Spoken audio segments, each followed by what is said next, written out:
在暴君克莱登面前，规矩多得让人窒息。可偏偏有人不信邪，艾米莉亚直接走上前去，主动开口打破死寂：“陛下，让我为您脱下斗篷吧。”在暴君克莱登面前，规矩多得让人窒息，双手必须交叠身前，低头鞠躬，不敢直视。皇帝如果不主动开口，谁也别想说半个字，更不能质疑他的命令，还得保持3步的距离。艾米莉亚直接走上前去，主动开口打破死寂：“陛下，让我为您脱下斗篷吧。”克莱登心里其实很清楚，这个新来的侍女太能干了，每次他想要什么，对方总能提前准备好。克莱登刚坐下，准备批改公文，艾米莉亚就瞬间上前，把整理好的文件递到眼前，这让克莱登彻底懵了。这女人难道会读心术？怎么连她下一步要干嘛都知道？换做别的侍女见到她，早就激动的连路都走不稳。可艾米莉亚却异常淡定，反而让她无法集中注意力。克莱登在心里给她定下3宗罪，第一条就是她成功引起了注意，这第2宗罪是打扰清静，至于最后1宗罪，最不能忍，这个女人居然没有爱上他。克莱登自己都觉得尴尬，只能假装咳嗽2声，赶紧把注意力转移到文件上。看着艾米莉亚离去的背影，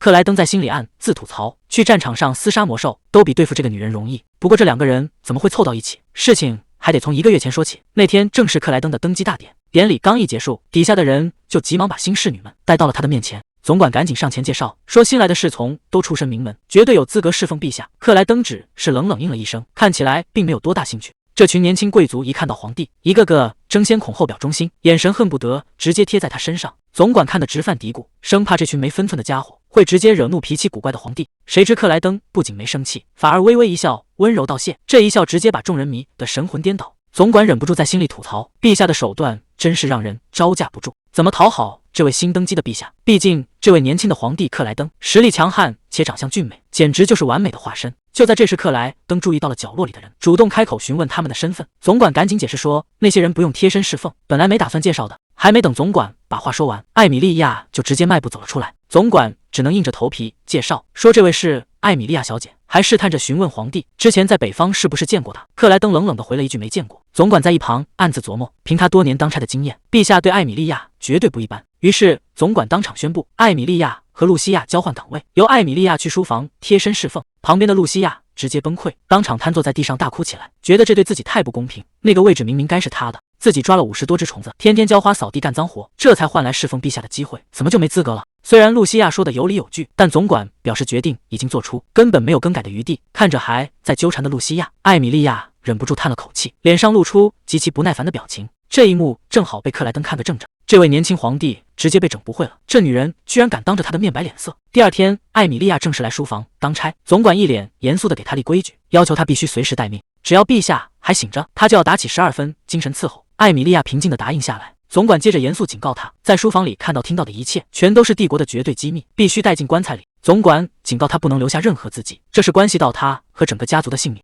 艾米莉亚只能低头答应，但她心里比谁都清楚现在的处境有多危险。当年克莱登还是皇太子时，因杀死象征帝国安全的神兽，被流放到北方边境，那地方刚好在艾米莉亚家族领地旁，谁都以为这位皇太子彻底完了，可他偏偏一路杀回王位，这奇迹对艾米莉亚家族来说简直就是一场灾难。新皇登基，各大贵族拼命送礼，而艾米莉亚家族曾负责监视他，现在必须送上重礼赔罪消怨。偏偏这时候领地爆发了魔兽潮，父亲根本拿不出钱送礼，走投无路之下，只能把亲生女儿送过去当人质。而克莱登昨天也明确表态，要让艾米莉亚去书房当贴身女仆，这一图简直再明显不过了。就在总管交代规矩时，书房的门突然被推开，伴随着沉重的脚声，克莱登直接走了进来。看着眼前的男人，艾米莉亚心里很清楚，这位新皇帝已经用最直接的方式宣告了对瓦莱塔家族的报复。新皇登基的第2天，克莱登竟然直接推门进来工作，总管整个人都看傻了，赶紧迎上去询问陛下为何不休息。克莱登头也不回的冷冷丢下一句，帝国从不休息，所以我也不能休息。这番话让总管感动得一塌糊涂，要知道曾经的皇太子根本不爱工作，看来5年的流放确实让他彻底蜕变。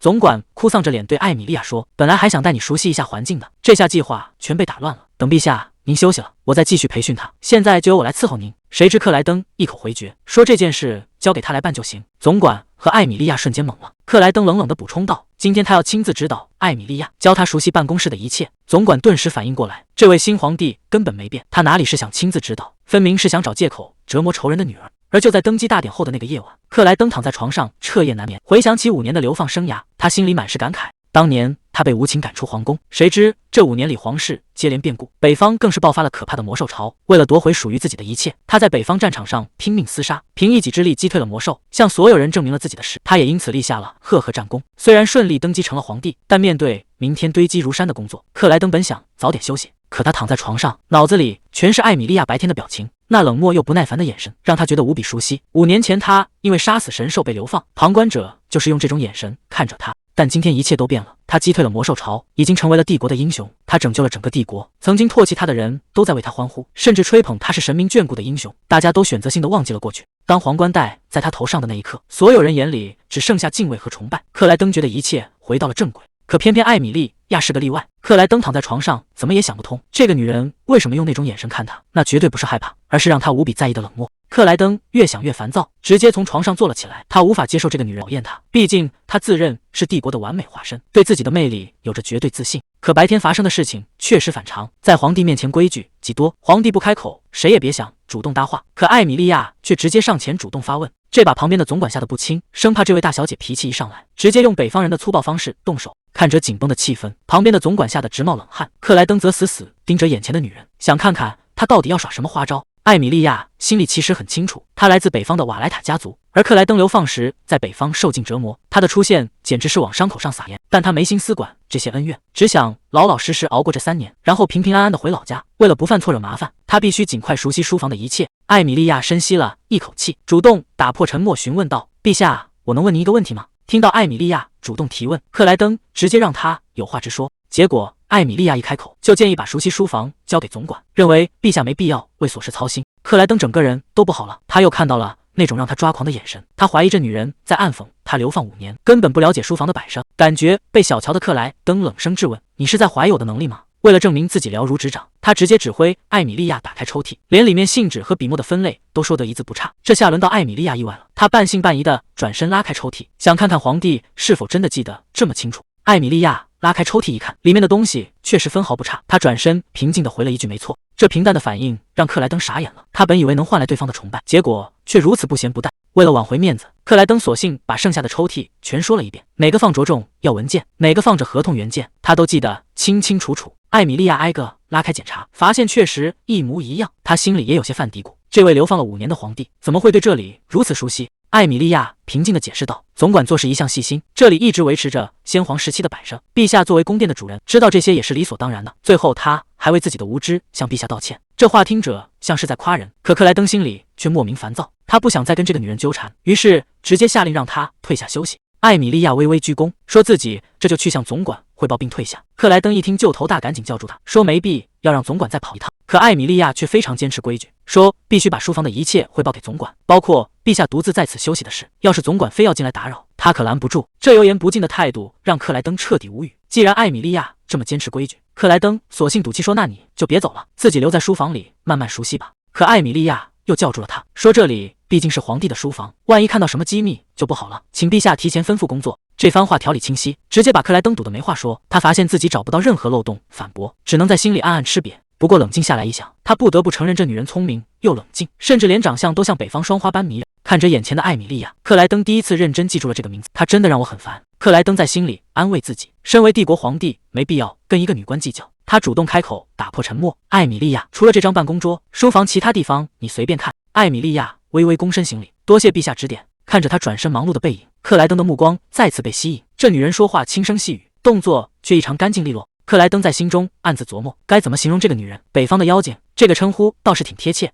更让他感到奇怪的是，艾米莉亚走路竟然毫无声息，难道是在北方森林待久了，为了防备魔兽袭击练出来的生存？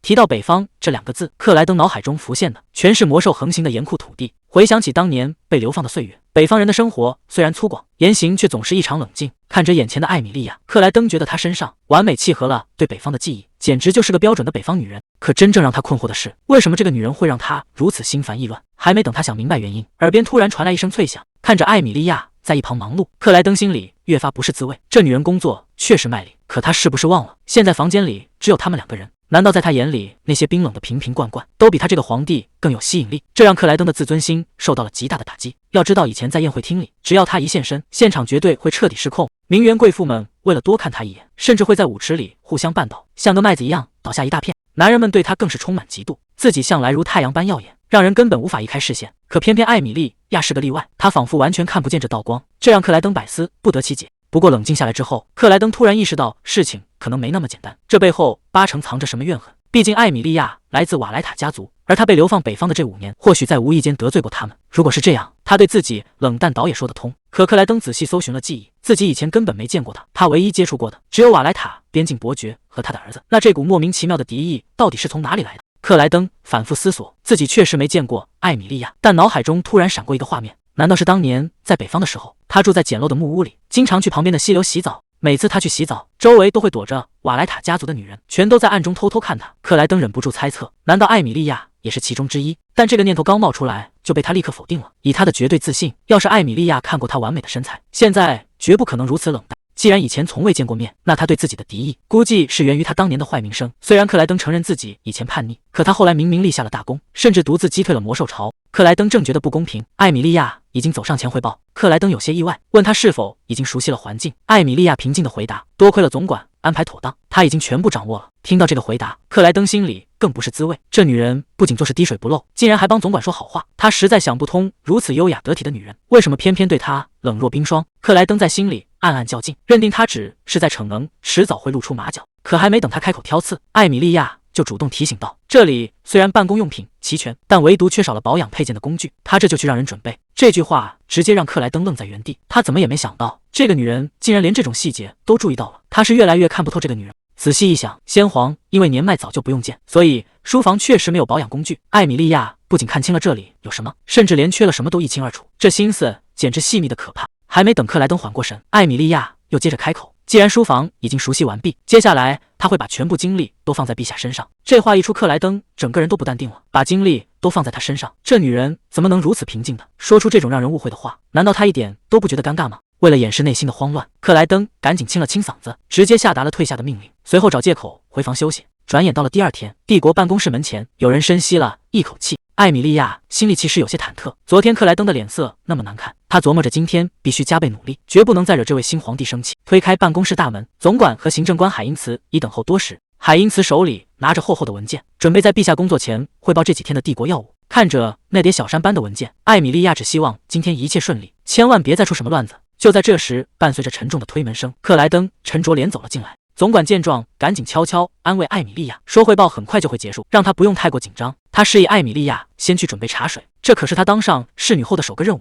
艾米莉亚暗下决心，一定要泡出一杯最完美的茶。另一边，克莱登已经端坐在办公桌前，示意海因茨可以开始汇报。海因茨先是恭维了一番，庆祝新皇登基的第一天，接着他便切入正题，准备把过去5年里帝国各地的变化详细汇报一遍。克莱登冷冷地叫了海因茨的名字，这把海因茨吓得够呛，赶紧打起12分精神应答。克莱登有些不耐烦地催促，问他为什么还不开始。海因茨紧张地解释，说自己需要蓝色墨水。总管赶紧给艾米莉亚使眼色，艾米莉亚立刻心领神会，转身将墨水递了过去。海因茨道谢后，开始汇报帝国的粮食产量。可汇报才刚刚开始，他就变得手忙脚乱，一会儿找不到紫爵领的文件，一会儿又在翻找过去5年的数据，甚至连厚重的历史书都给带倒了。看着海因茨这副慌乱的模样，站在一旁的艾米莉亚有些无奈。克莱登突然开口，直接询问具体的粮食产量。这突如其来的提问，瞬间把旁边的海因茨给问住了。艾米莉亚在一旁默默观察，发现海因茨急需书架中间的文件。为了帮海因茨解围，艾米莉亚主动走上前去，准备将那个棕色文件夹取出来。可还没等他把文件递过去，克莱登就冷冷地打断了他，甚至直接叫出了他的全名，声称他拿错了文件。这下艾米莉亚彻底懵了，只能有些不知所措地向这位新皇帝询问原因。其实就在刚才，克莱登的耐心已经到了极限。行政官海因茨的汇报简直是场灾难，在一旁语无伦次地扯着产量和效率，根本说不到关键点上。克莱登本想直接叫停结束折磨，可偏偏艾米莉亚太过能干，主动上前帮海因茨整理文件。每当海因茨忘词卡壳的时候，艾米莉亚总能及时递上文件，帮他把汇报顺利接下去。无论是领地资料还是历史数据，他都能在第一时间精准找出来。看着艾米莉亚在一旁忙碌的身影，克莱登心里越发不是滋味。这女人工作确实卖力，可她是不是忘了这房间里还有别人？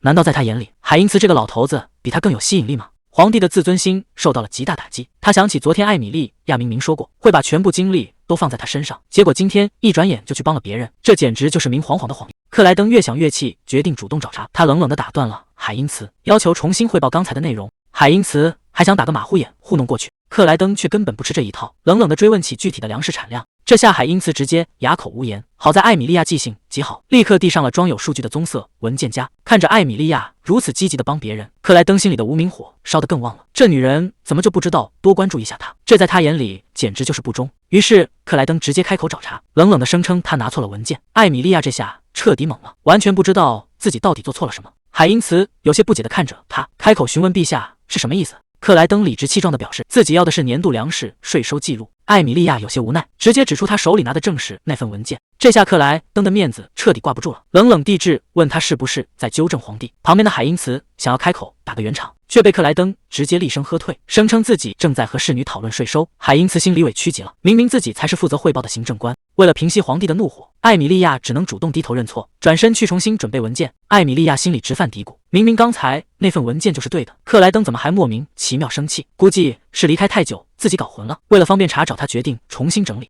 海因茨把文件接过去一看，发现这份确实没有错。他还在旁边毫无察觉地打着圆场，夸赞办公室的文件管理得井井有条，接着又开始滔滔不绝地汇报起来。可克莱登此时根本听不进去，他满脑子都是自己刚才犯的低级错误，简直丢脸丢到家了。艾米莉亚刚才主动认错退下，其实是在维护他作为皇帝的面子。他故意去拿那份错误的文件，却把正确的文件悄悄塞回他手，好让他能神不知鬼不觉地换过来。这让克莱登心里五味杂陈，这女人难道是因为他是皇帝，才像哄小孩一样哄着他吗？不过以前还真没有哪个女人能让他如此心神不宁。再看看旁边的艾米莉亚，一脸平静，仿佛刚才什么都没发生过一样。克莱登心里有些庆幸，好在刚才的尴尬没伤到他的感情。但转念一想，也许他根本就没把这事放在心上。就在他胡思乱想的时候，海因茨突然凑过来问他有没有在听。烦躁的克莱登没好气的回了一句没听，这一下把海因茨吓得够呛。克莱登为了掩饰尴尬，指着地图上的2个点，反问海因茨有没有觉得哪里不对劲。海因茨有些摸不着头脑，不知道陛下为什么突然问这个。克莱登指出这个领地一直借口缺水，用羊毛代替粮食交税，之后又以饥荒为由申请援助，每次都是这种套路。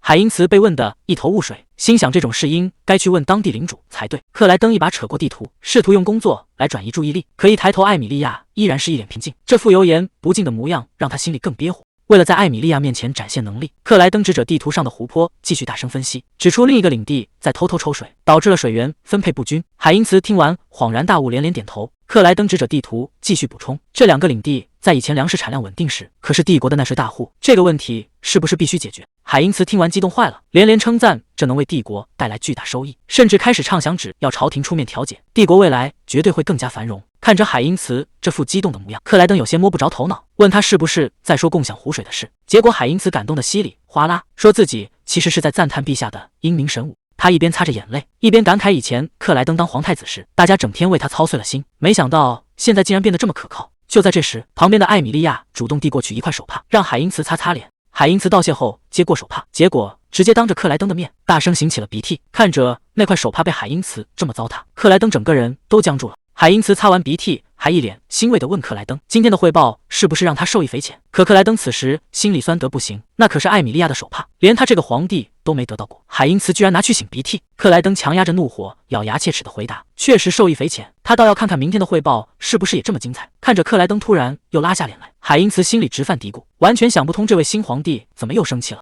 克莱登一直盯着艾米莉亚看，这让旁边的海因茨心里直犯嘀咕，以为陛下是因为刚才的失误对他不满意，自己得赶紧找机会表个态。海因茨清了清嗓子，凑到克莱登耳边小声提议，说自己会把刚才侍女犯错的事转告给总管。结果这话一出，克莱登直接炸了，大声呵斥海因茨胡说八道。克莱登没好气地质问海因茨，难道刚才没看到艾米莉亚有多全神贯注的在帮他吗？看着在一旁默默工作的艾米莉亚，克莱登有些不自然地转过头，别就地承认她工作其实做得非常好。可真正让他烦躁的是，这个女人工作越是无可挑剔，他就越是拿她没办法，这感觉简直让他抓狂。看着克莱登阴晴不定的脸色，旁边的海因茨心里直犯嘀咕，这位新皇帝真是越来越难伺候了。为了打破这尴尬的气氛，艾米莉亚主动站出来道歉，表示以后一定会更加注意。可克莱登只是冷冷的回应，说自己没觉得他有什么问题，接着便直接下了逐客令，让2人立刻退下去。看着艾米莉亚离去的背影，克莱登的心里却无法平静，这女人明明已经做得足够好，为什么还要对自己这么苛刻？这时海因茨又凑过来询问要不要送点点心过来，却被克莱登直接拒绝，他担心这样会累着刚退下的艾米莉亚。克莱登觉得心烦意乱，借口要回房休息，准备结束这糟糕的一天。可总管却没眼色地跟了上来，小心翼翼地打听起艾米莉亚今天的表现，还主动提出可以去重新培训她。克莱登听完直接停下脚步，冷冷地回了一句，说自己没觉得她有什么问题。总管顿时松了一口气，接着又开始唠叨起来，担心艾米莉亚作为北方人太拘谨，适应不了帝都的生活。话还没说完，克莱登突然转过身来，冷冷地盯着他反问：拘谨难道不是皇宫里最难得的品质吗？总管被这眼神吓得够呛，赶紧顺着话头拼命点头附和。可克莱登只是死死盯着他，这让总管心里七上八下，完全摸不透这位新皇帝的心思。克莱登嘴上承认着，艾米莉亚确实有很多优秀的品质，多到让人数都数不过来，可偏偏就是因为她太完美了，反而让克莱登心里更加烦躁。另一边，总管独自走在走廊里，心里一阵后怕，生怕刚才克莱登是在说反话，更担心艾米莉亚正躲在哪儿哭泣。这糟糕的氛围让总管想起了以前的事情。那时候克莱登还是个爱恶作剧的皇太子，总是把新来的侍从折腾得又哭又叫。总管本以为克莱登长大后已经变成了一个成熟稳重的绅士，可现在看来事情似乎并没有那么简单。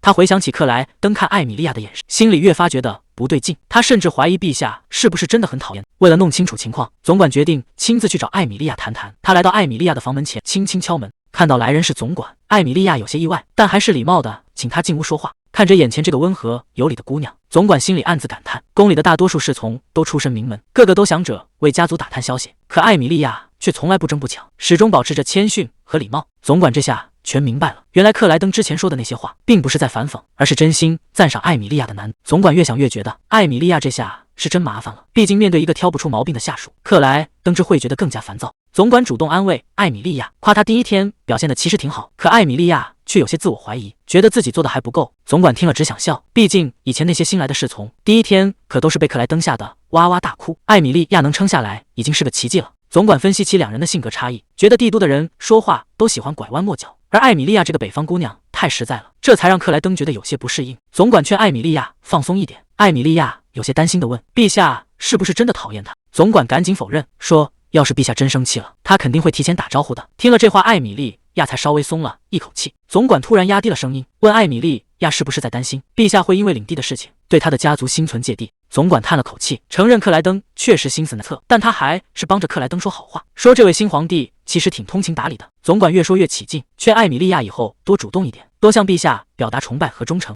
可说到这里，艾米莉亚的语气突然变了，作为贴身侍女，绝对不能用虚伪的奉承去动摇皇帝，更不能利用私人感情去蒙蔽皇帝的判断，否则那就是严重的失职。这番话一出，屋里的气氛一下子降到了冰点。艾米莉亚的态度非常坚决，自己作为侍女只会尽职尽责，这就是她和家族表达忠诚的方式。总管这下彻底没话说了，他心里暗自感叹，这姑娘简直跟克莱登一样倔强，北方人的古板脾气真是一点没变，想让她去曲意逢迎根本不可能。他只能尴尬地附和了几句，便起身准备告辞。可就在总管走到门口时，艾米莉亚却突然叫住了他，她脸上露出了温柔的笑容，真诚地感谢总管特意来关心她。这一下直接把总管给看愣了，他怎么也没想到，平时看起来冷冰冰的艾米莉亚笑起来居然这么好看。看着总管站在原地发呆，艾米莉亚有些好奇地问他怎么了。总管这才回过神来，赶紧慌慌张张地找了个借口溜了出去。转眼到了第二天，皇家办公室的汇报照常进行，可现场的气氛却显得有些微妙。看克莱登这脸色，显然是又对他的工作不太满意了。而旁边的艾米莉亚依然是一副心无旁骛的样子，甚至把所有的文件都整理得井井有条。总管看着这一幕，不由得想起了昨晚两人的谈话。他突然意识到一件事，艾米莉亚和以前那些侍女完全不同。别的侍女面对克莱登，要么是害怕，要么是想讨好，可艾米莉亚看着这位年轻的皇帝，眼里没有任何多余的情。克莱登这根本不是讨厌艾米莉亚，纯粹就是在生闷气，因为他以前从没遇到过这么不把他当回事的女人。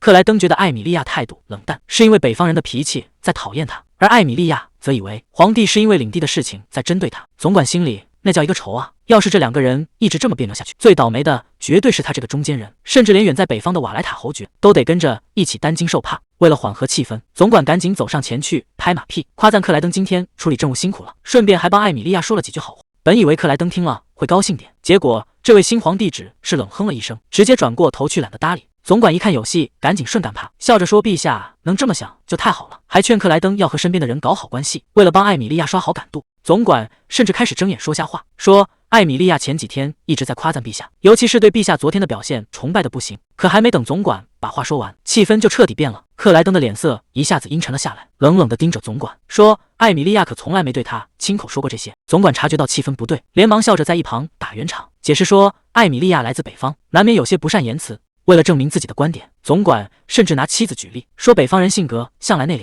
连生孩子这种大事都能风平浪静。总管继续在一旁解释，自己和艾米莉亚接触过几次，他确实不擅长像帝都人那样表达。克莱登听完若有所思，独自在一旁喃喃自语，既然他只是不擅长表达，是不是意味着他其实没那么讨厌自己？克莱登回想这3天的观察，艾米莉亚确实是个有主见的人，绝不会轻易被别人的意见左右。既然艾米莉亚没听信那些谣言，说明她其实并不讨厌自己。总管在一旁看出了转机，赶紧趁热打铁劝说陛下，只要多展现一下个人魅力，时间一长自然能日久生情。这番话直接说到了克莱登心坎里，让他整个人都重新振作起来。总管表面上信心满满，心里其实一直在打鼓。毕竟这位皇帝以前脾气太差，根本没人能在他身边待得长。现在唯一的办法就是让克莱登多拿出一点耐心。可这位傲娇的皇帝真的能做到吗？总管发现马屁拍歪了，赶紧咳嗽2声打圆场，解释说艾米莉亚需要时间适应，毕竟她独自从北方远道而来，面对皇帝的威严难免会害怕。北方和帝都的生活完全不同，一个女孩子确实不容易。克莱登听了也觉得很有道理，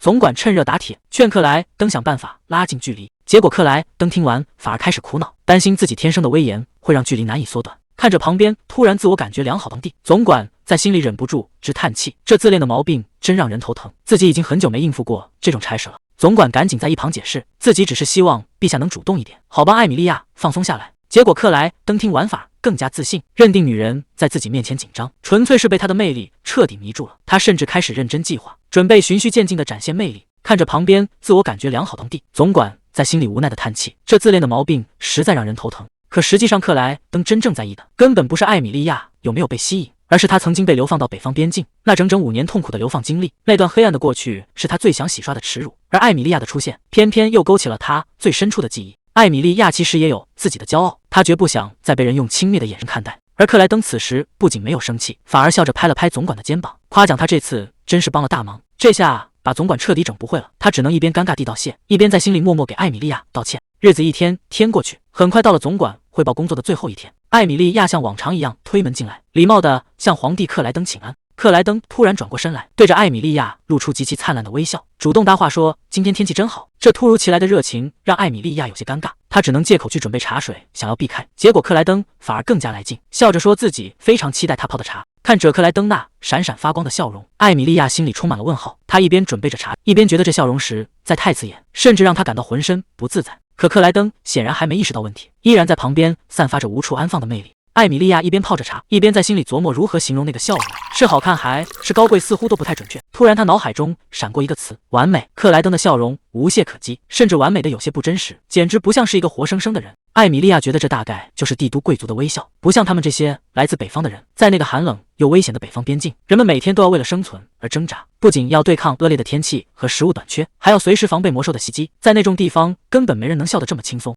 这种毫无瑕疵的完美，反而让艾米莉亚感到一阵莫名的不安。结果她一时想得太入神，竟然把心里的想法嘟囔了出来，小声念叨着太完美了。听到艾米莉亚小声嘟囔的完美，克莱登先是愣了一下，接着立刻顺感往上爬，笑着大声说：“这茶一定非常完美。”催促艾米莉亚赶紧倒一杯让她尝尝。面对克莱登突如其来的热情，艾米莉亚有些不知所措，只能紧张地把茶杯递了过去。克莱登接过茶杯尝了一口，闭上眼睛仔细品味起来，这让旁边的艾米莉亚心里直打鼓，忍不住小心翼翼地询问陛下的评价。结果克莱登突然凑了过来，笑着夸赞这茶简直太完美了。这突如其来的近距离接触让艾米莉亚整个人都僵在原地。看着艾米莉亚紧张的样子，克莱登又笑着改了口，说虽然算不上绝对完美，但确实已经非常不错了。他还在心里提醒自己，以后对他说话必须更加温柔才行。克莱登对自己的魅力充满信心，觉得刚才那番温柔的互动，加上自己无懈可击的完美微笑，绝对能把艾米莉亚迷得找不着北。他甚至已经开始期待对方的赞美。可结果艾米莉亚根本不吃这一套，反而直接转过身避开了视线。这冷淡的反应让克莱登整个人都懵了。看着艾米莉亚避之不及的样子，克莱登心里感到无比郁闷。他哪里知道艾米莉亚其实是被他的笑容晃得有些睁不开眼，甚至觉得再看下去眼睛都要被闪瞎了。这时克莱登突然想起总管的提醒，艾米莉亚毕竟是从北方来的，从小在那种阴郁的环境里长大，根本不懂得欣赏帝都的这种美感。艾米莉亚心里无比纠结，虽然被克莱登的笑容晃得不行，但她总不能直接开口让皇帝陛下把头转过去。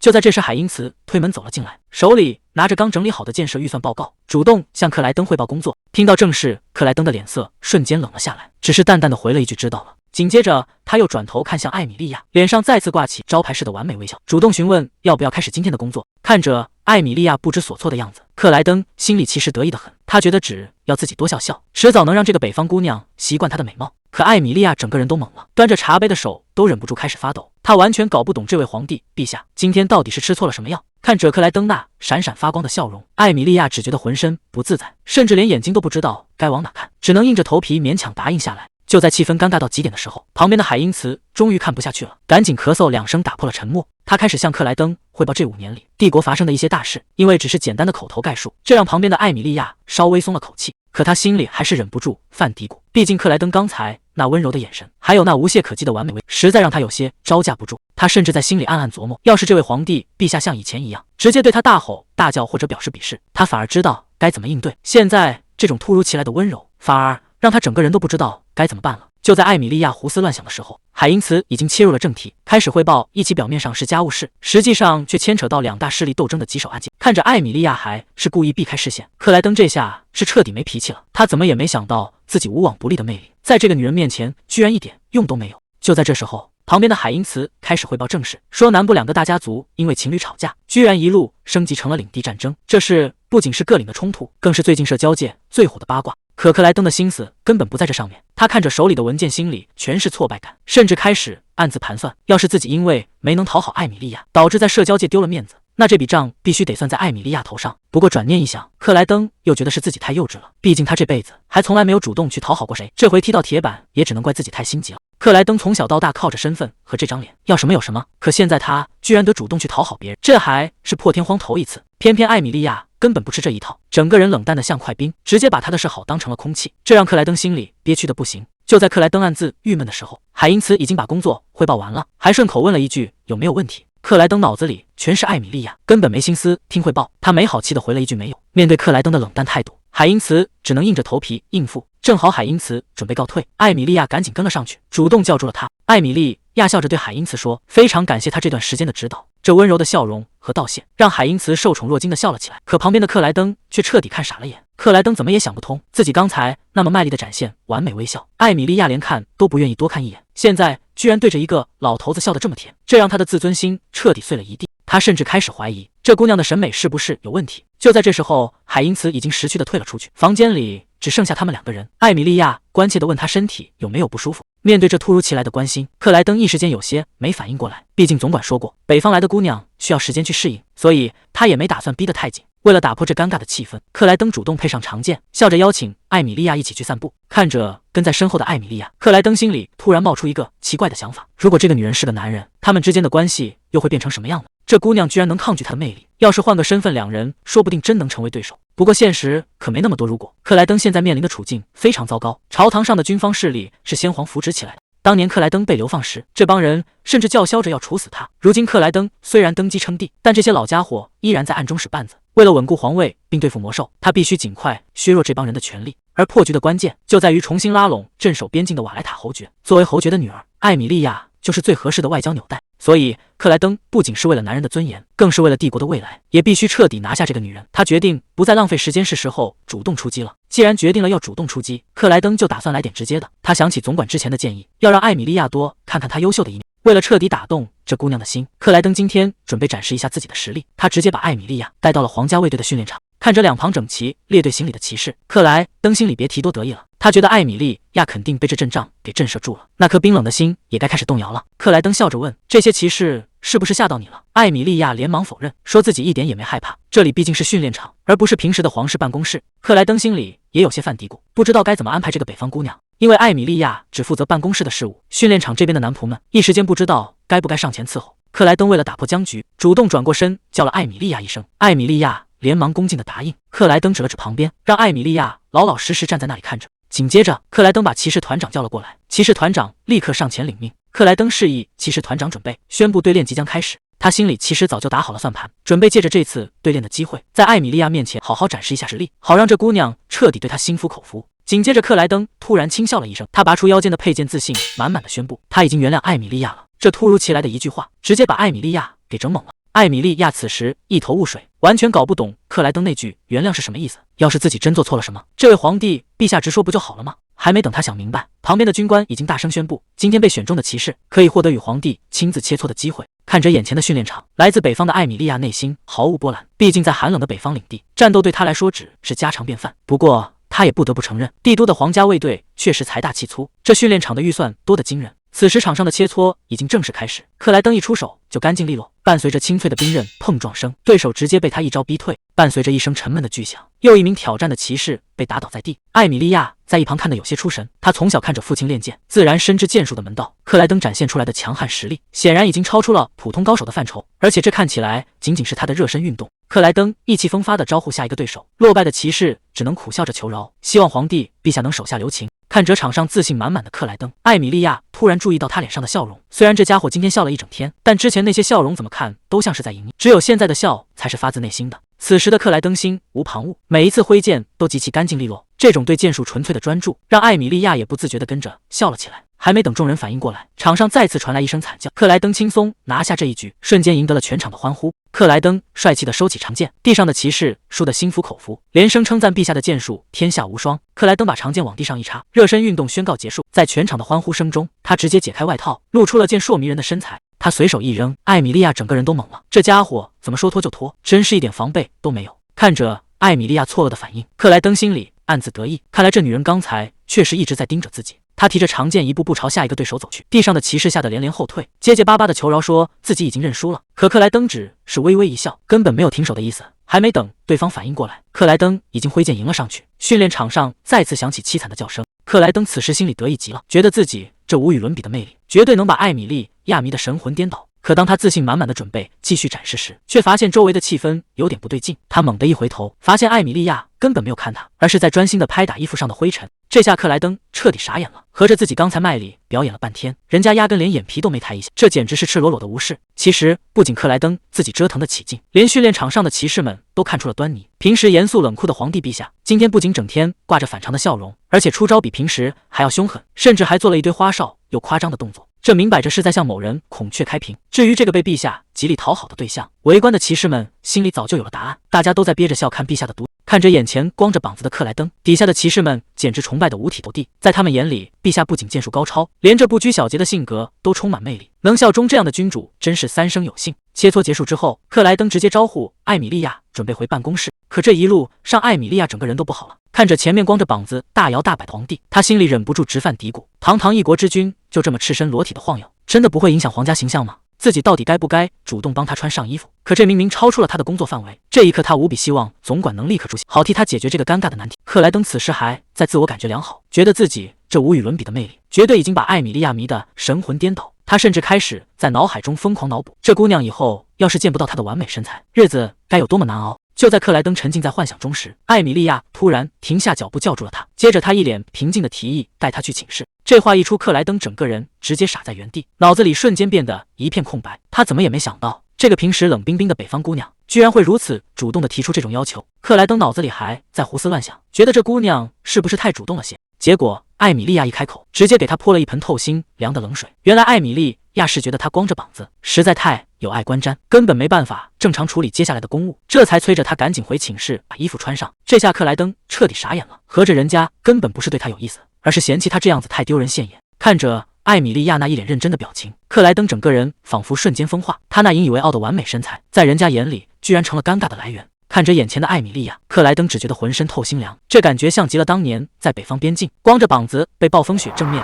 猛吹。艾米莉亚那句嫌弃的话，瞬间把他的自信心吹得粉碎。整整一个晚上，克莱登躺在床上翻来覆去，他怎么也想不通，自己引以为傲的完美身材，怎么就成了对方眼中的尴尬。第二天早上，艾米莉亚主动向他问好，见他神色平静，艾米莉亚心里总算松了一口气。可实际上克莱登全是在硬撑，一坐到办公桌前就忍不住叹气。看着艾米莉亚像往常一样泡茶，他的内心却根本无法平静。看着端上来的温茶，克莱登觉得艾米莉亚的性格也像这杯茶一样毫无波澜。面对询问，他有些局促的摇头，虽然嘴上硬撑着说不在乎，但只要一闭上眼睛，脑子里全是昨天训练场的画面。本想靠剑术和身材讨好对方，结果却以最尴尬的方式惨败。此时手里的极品红茶喝进嘴里，也只剩下了苦涩。克莱登越想越不服气，按理说任何女人面对他的魅力都应该心动甚至挣扎，可艾米莉亚却完全无动于衷，甚至直接把他当成了空气。他堂堂帝国皇帝，怎能容忍有人对他如此冷漠？克莱登暗自下定决心，不仅要彻底收服这个女人，还要让整个北方领地臣服。就在他暗自较劲时，艾米莉亚却突然开口叫了他。艾米莉亚询问是否还有吩咐，克莱登摇了摇头，却忍不住追问他刚才在看什么。艾米莉亚解释只是在看天空，还顺口夸赞帝都的天空晴朗，这让克莱登想起了北方边境那片冷冽如冻结的深蓝色夜空。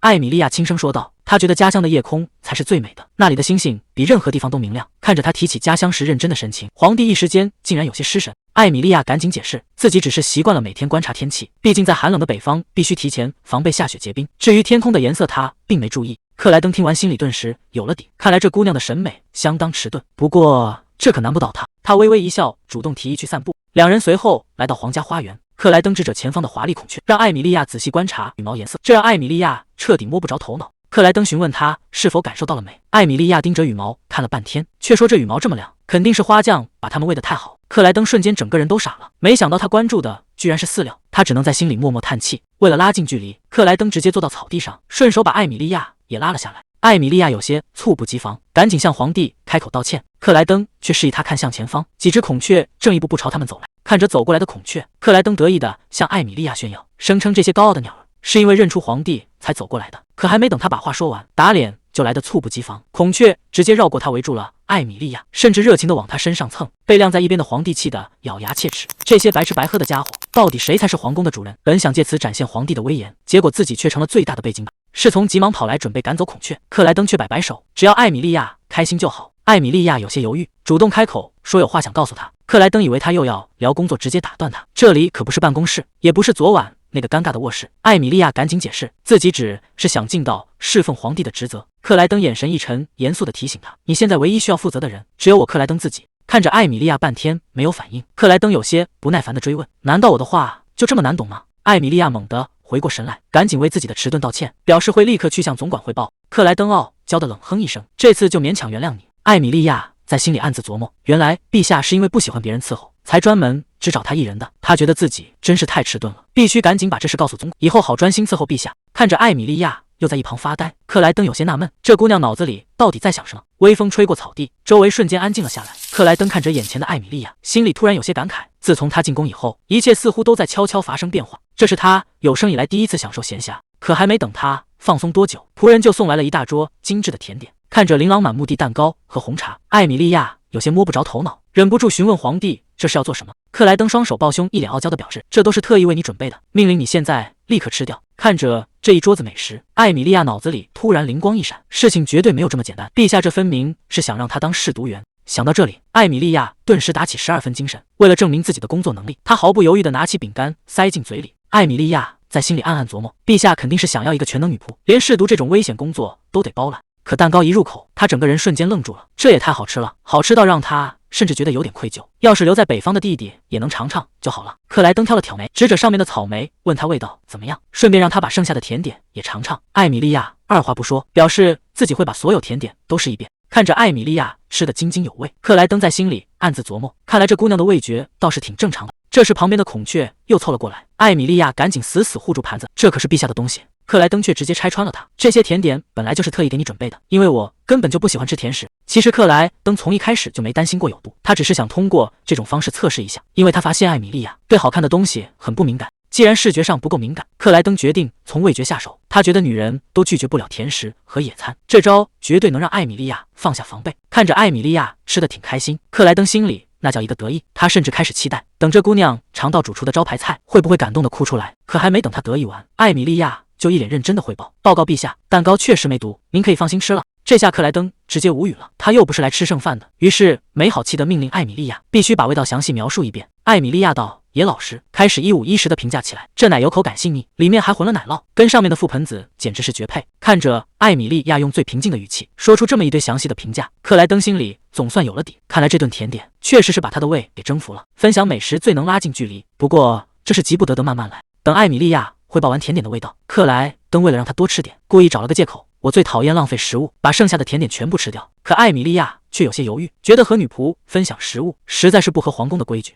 这话一出，克莱登的脸色顿时沉了下来，直接质问艾米莉亚，在这个皇宫里，到底谁才是说了算的老大？看着艾米莉亚被问得不敢说话，克莱登心里其实早就乐开了花，他特意把艾米莉亚最爱吃的留下来，就是为了让她吃个痛快。看着眼前这一大堆甜点，艾米莉亚吃着吃着，发现自己已经撑得不行了。就在这时，他突然注意到一个细节，克莱登自己那份甜点居然动都没动过。看着克莱登在一旁似笑非笑，艾米莉亚心里顿时咯噔一下，这无缘无故的献殷勤，难道是想找他复仇？这可不是他瞎猜，当初克莱登被流放到北方时，名声差到了极点，就算死在外面都没人会管。那时候瓦莱塔家族的骑士可没少去暗杀他，要不是克莱登自己武艺高强，早就没命当这个皇帝了。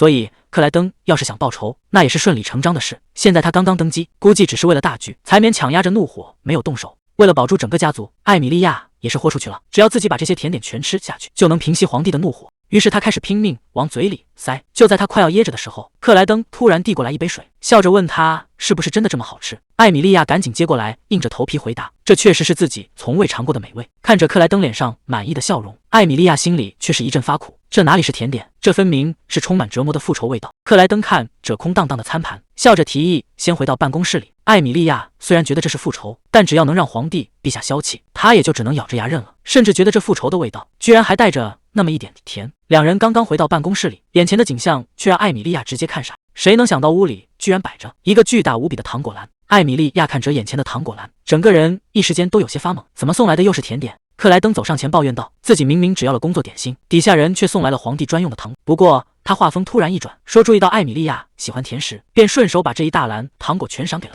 艾米莉亚赶紧低头谢安，顺口说会把糖果分给其他女仆。可这话刚刚说出口，克莱登的脸色瞬间就变了，他直接逼近艾米莉亚，冷冷地质问他，凭什么觉得别人配吃他送的糖果？这些糖果只能由你一个人吃完，每一块都必须全部吃掉。艾米莉亚这才反应过来，自己刚才差点犯了大忌，这可是皇帝御赐的礼物，要是随便分给别人，那可就是大不敬的罪名。他赶紧低头谢安，表示自己一定会独自享用。看到艾米莉亚乖乖听话，克莱登心里那叫一个得意，觉得自己的计划进行得非常顺利。既然今天的工作已经处理完毕，克莱登便起步准备回寝宫休息。临走前还不忘温柔地叮嘱艾米莉亚，让她也早点回去休息。可当艾米莉亚抱着这一大篮糖果走在皇宫的走廊上时，周围的仆人们全都看傻了眼，大家都在私底下小声议论，这到底是谁送的礼物？大家都纳闷他怎么会得到这种赏赐。但艾米莉亚心里很清楚，只要能保全瓦莱塔家族，这点折磨他一个人受了就行。好不容易回到了自己的房间，看着桌上这篮闪闪发光的糖果，艾米莉亚却犯了难。这可是皇帝御赐的东西，不能送人，也不能随便扔掉，到底该拿它怎么办才好？更糟糕的是，折腾了这么一大圈，他连晚饭都还没来得及吃。看着这一篮子甜到发腻的糖果，这下可真是让人头疼了。如果克莱登对家族的复仇仅仅是强迫他吃甜食的话，那他天天吃都没问题。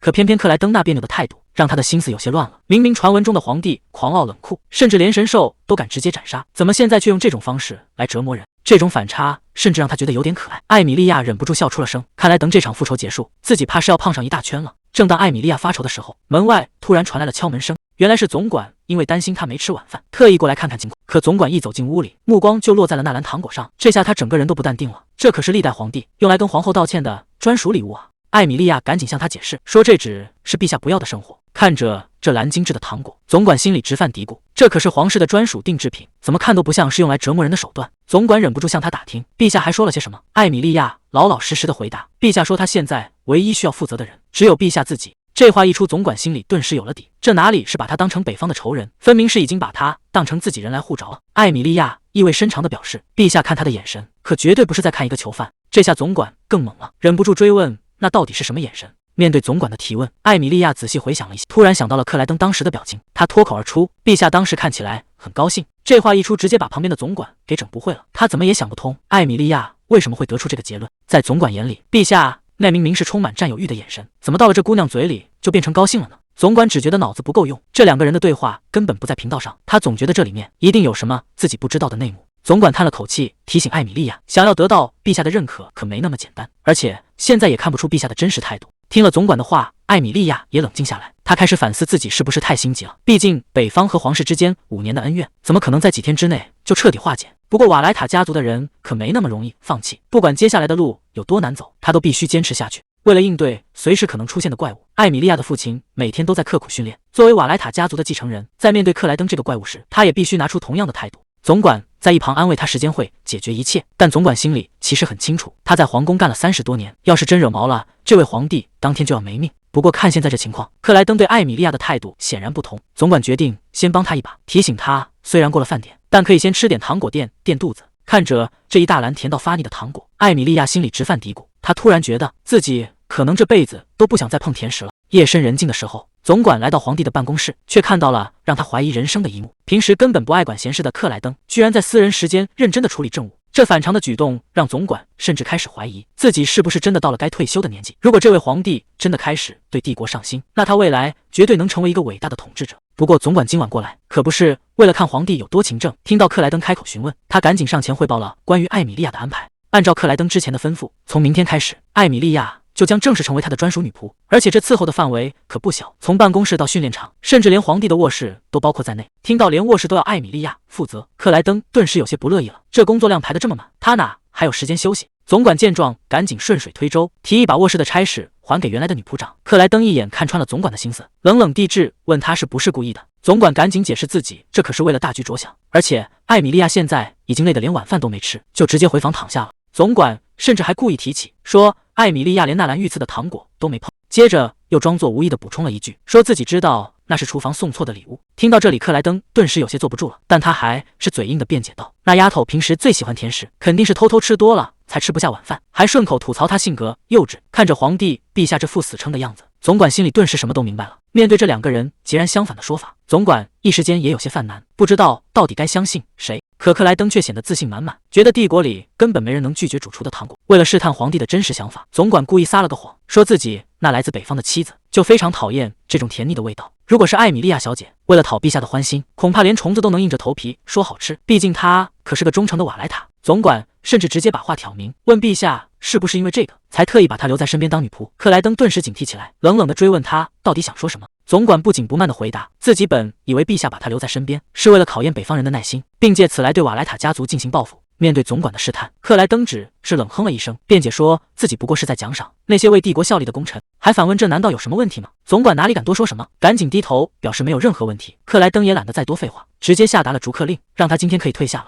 虽然克莱登嘴上说的冠冕堂皇，可总管心里很清楚，陛下根本没有透露真实想法。总管恭敬的行礼告退，只留下克莱登一个人独自站在空荡荡的房间里。日子很快到了第二天，在结束了漫长的国务会议之后，推门进来的正是海因茨。他急匆匆地向克莱登汇报，说要关闭瓦莱塔领地附近的洞穴，根本就是不可能的任务，因为通往那里的桥梁居然离奇坍塌了。听到这个消息，克莱登冷笑着反问，那个洞穴刚刚爆发了魔兽潮，昨天还好好的桥今天就塌了，这天底下哪有这么巧的事情？面对陛下的质问，海因茨一时间有些答不上来，只能支支吾吾地解释原因还在调查。看着海因茨被训得有些狼狈，旁边的艾米莉亚心里法松了口气，看来被陛下折磨的倒霉蛋不止他一个。就在气氛有些紧张的时候，门外突然传来了通报，说是马洛伊斯·鲁恩侯爵请求觐见。对于这位侯爵的突然造访，艾米莉亚心里全是疑问，克莱登却显得十分平静，直接下令让人进来。克莱登心里很清楚，对方在这个节骨眼上过来绝对是另有目的，毕竟在刚刚结束的会议上，他才和那些军事贵族大吵一架，而那些人正是当年极力主张处死他的死对头。虽然鲁恩家族也是军事贵族的一员，但自从长子马洛伊斯继承爵位后，他们的立场就变得有些微妙，让人一时间摸不清底细。可即便两边刚刚闹僵，马洛伊斯居然还敢主动找上门来。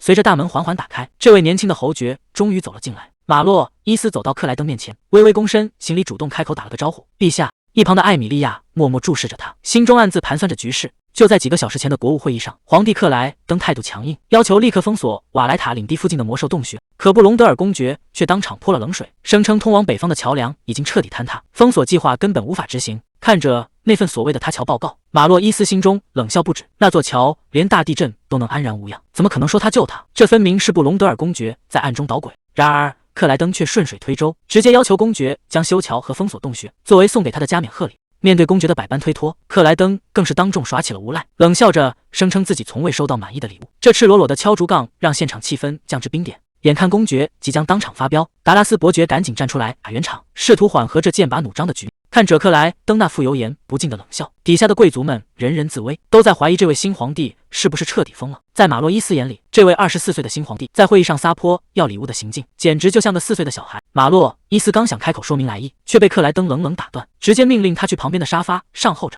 这毫无尊严的对待，让一旁的海因茨都惊出一身冷汗。谁能想到陛下竟如此不给侯爵面子？克莱登根本懒得理会马洛伊斯，示意海因茨继续汇报关于他桥和林地的后续事宜。克莱登在办公室里继续他的强盗逻辑，坚称公爵送的林地本就属于皇室，所以公爵根本不算送过礼，修桥和封锁洞穴的差事必须补上。这番无赖言论让海因茨听得目瞪口呆，马洛伊斯更是在心中暗自腹诽，觉得这位皇帝的心理年龄幼稚至极。可克莱登却突然转过头来，直接点名质问马洛伊斯自己说的对不对。这突如其来的发难让马洛伊斯措手不及，只能尴尬地僵在原地。克莱登冷哼一声，不再理他，转而让海因茨呈上修桥的预算报告。然而看着报告上的数字，克莱登的脸色瞬间阴沉到了极点。这份本该只有皇帝知晓的机密预算，今天会议上的贵族们竟然了如指掌，这说明首席行政官的办公室里绝对出了内鬼。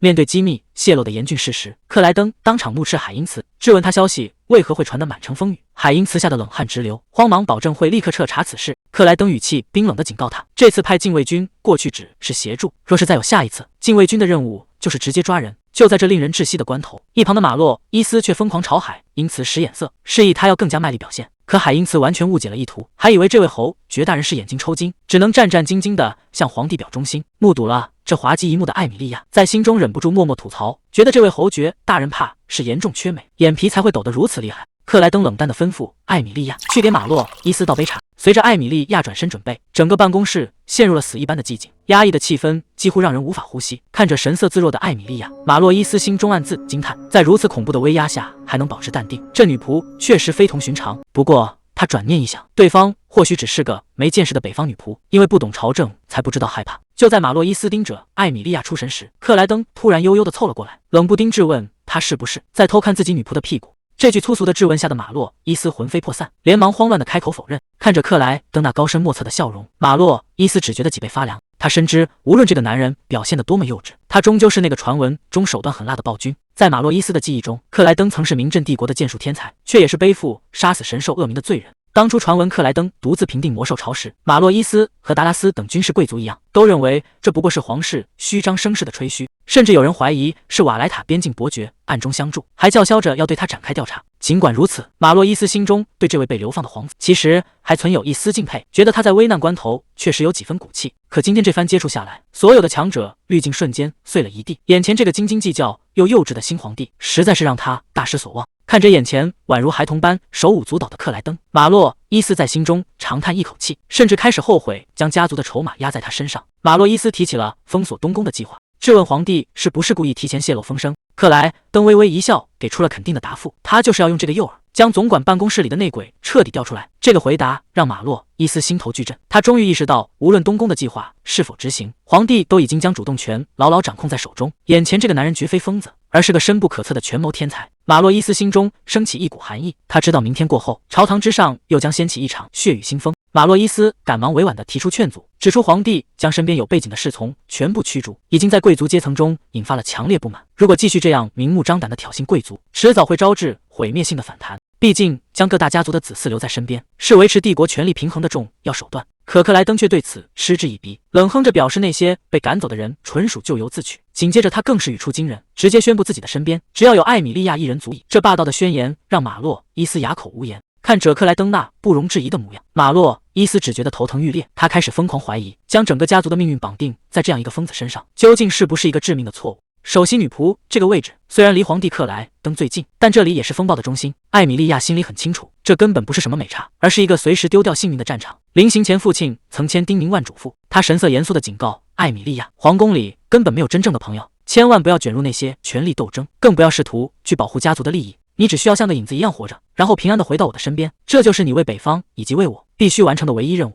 在父亲的记忆里，皇宫毫无疑问就是人间地狱。他留下那番话，显然是担心的连觉都睡不好。艾米莉亚暗自告诫自己，做事必须要做到完美无缺，但同时自己的存在也必须像个影子。就在这时，克莱登直接切入了正题。他看着对面的马洛伊斯，你今天特意跑来，到底是有什么正事？既然你都喝了艾米莉亚倒的茶，那你的来意最好足够有分量。看着克莱登对艾米莉亚的过度保护，马洛伊斯心里直犯嘀咕，这位新皇帝难道是想借机把身边的贵族势力彻底清洗干净？为了试探克莱登的真实意图，他决定主动出击。他主动提起为了庆祝皇帝登基，鲁恩家族送上了一整箱珍贵的卢加斯珍珠，甚至为此背上了3年的债务。结果克莱登想了半天，却一脸嫌弃，那个巴掌大的小盒子送的未免太寒酸了。这句话直接让马洛伊斯无言以对。克莱登笑着调侃他，是不是害怕被继续敲竹杠才急着求和？马洛伊斯索性开门见山，表示皇帝身边需要军事贵族的支持，他今天就是来代表家族投诚的。可克莱登却根本看不上，直言鲁恩家族的领地远在东部，真要打起仗来，他们根本指望不上。这番冷静的军事权衡让马洛伊斯暗自吃惊，这位新皇帝远比想象中要清醒。克莱登冷冷地表示，如果关键时刻派不上用场，那这个家族对他来说就毫无价值。想要结盟，就必须先拿出足够的诚意，证明自己配得上喝这杯茶。马洛伊斯在心里直叹气，每次跟这位新皇帝说话，都觉得自己的寿命在飞速流逝。他忍不住看向旁边的艾米莉亚，实在想不通这个女仆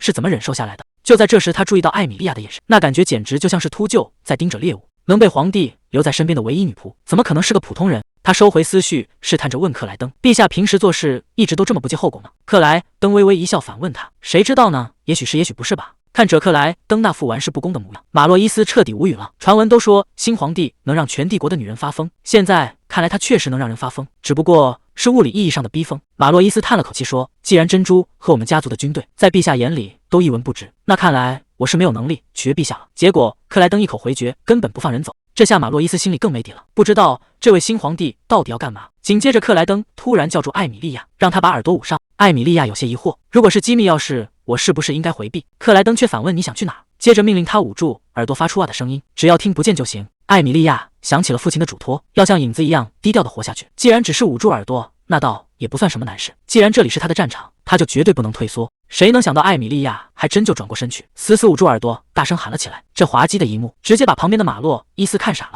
就在马洛伊斯风中凌乱的时候，克莱登突然开口问他对瓦莱塔边境伯爵有什么看法。原来皇帝故意让艾米莉亚捂住耳朵，就是为了当着他的面打听他父亲的消息。这操作简直荒谬到了极点。马洛伊斯甚至都生不起气来了，但他还是得老老实实回答。毕竟那位边境伯爵可是帝国的功臣，如果当年不是那位大人死守防线，现在的帝国恐怕早就覆灭了。多亏了他北方边境才能有今天的安宁。马洛伊斯说完半天，克莱登却一句话也没接，反而直勾勾地盯着正在大喊的艾米莉亚，这让马洛伊斯心里直犯嘀咕：难道皇帝费了这么大劲，就为了看女仆出洋相吗？可看着克莱登那认真的样子，马洛伊斯很快发现不对劲了。原本刺耳的喊声，不知什么时候竟然变成了悠扬的歌声。原来皇帝根本不是在胡闹，而是在静静地欣赏他的旋律。这空灵的歌声回荡在房间里，让马洛伊斯一下子听入迷了。这旋律分明是北方边境特有的民歌，让人一下子忘记了朝堂上的明争暗斗。就在马洛伊斯沉浸其中时，克莱登突然轻声问他：“这歌声难道不美吗？”马洛伊斯只能老老实实回答：“是的，陛下确实很美。”克莱登微微一笑，说他回答得很好。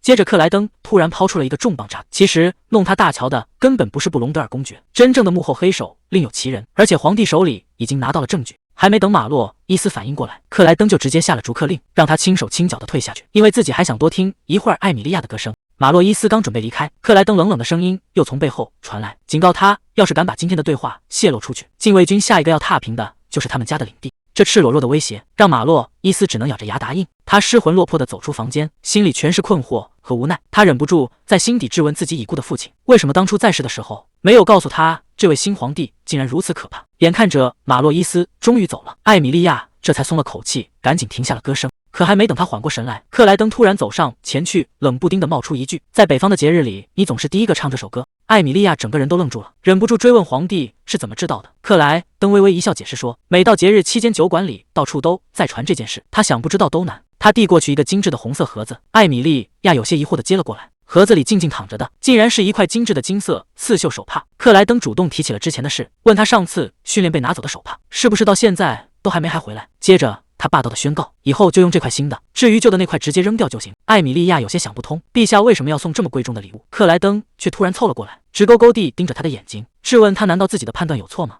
面对突然逼近的克莱登，艾米莉亚紧张的不知所措，只能小声的回答没有。她有些局促的解释，自己只是觉得这礼物实在太贵重了。克莱登看着眼前的少女，傲娇的表示，既然礼物贵重，那就要发挥它应有的作用，甚至还大度的允许他可以尽情向自己表达感激之情。面对皇帝这番霸道的发言，艾米莉亚一时间有些无语，但她还是老老实实的行礼，表示自己会心存感激的收下。谁知克莱登却再次凑了过来，一脸严肃的追问他是不是认真的。这一问直接把艾米莉亚整懵了，完全搞不懂这位新皇帝的意图。其实克莱登心里也十分纠结，他只是担心礼物不合心意，毕竟之前送糖果就没达到预期效果。不过艾米莉亚并没有想那么多，她轻轻抚摸着柔软的手帕，心里顿时有了主意。自从来到皇宫之后，她还没给留在北方的弟弟送过礼物，这块精致的手帕正好可以寄回去。艾米莉亚收下礼物后，觉得这位新皇帝其实挺体贴的，她微笑着向克莱登表达了谢意。克莱登听完没再多说什么，只是借口应付那些老臣太累，便直接打发艾米莉亚回去休息。等艾米莉亚离开房间后，克莱登独自站在空荡荡的屋里，嘴里默默念着艾米莉亚的名字。突然他像是发现了什么秘密，猛地一拳砸在桌子上。原来他注意到艾米莉亚刚才摸了手帕，这说明他的触觉完全没有问题。一想到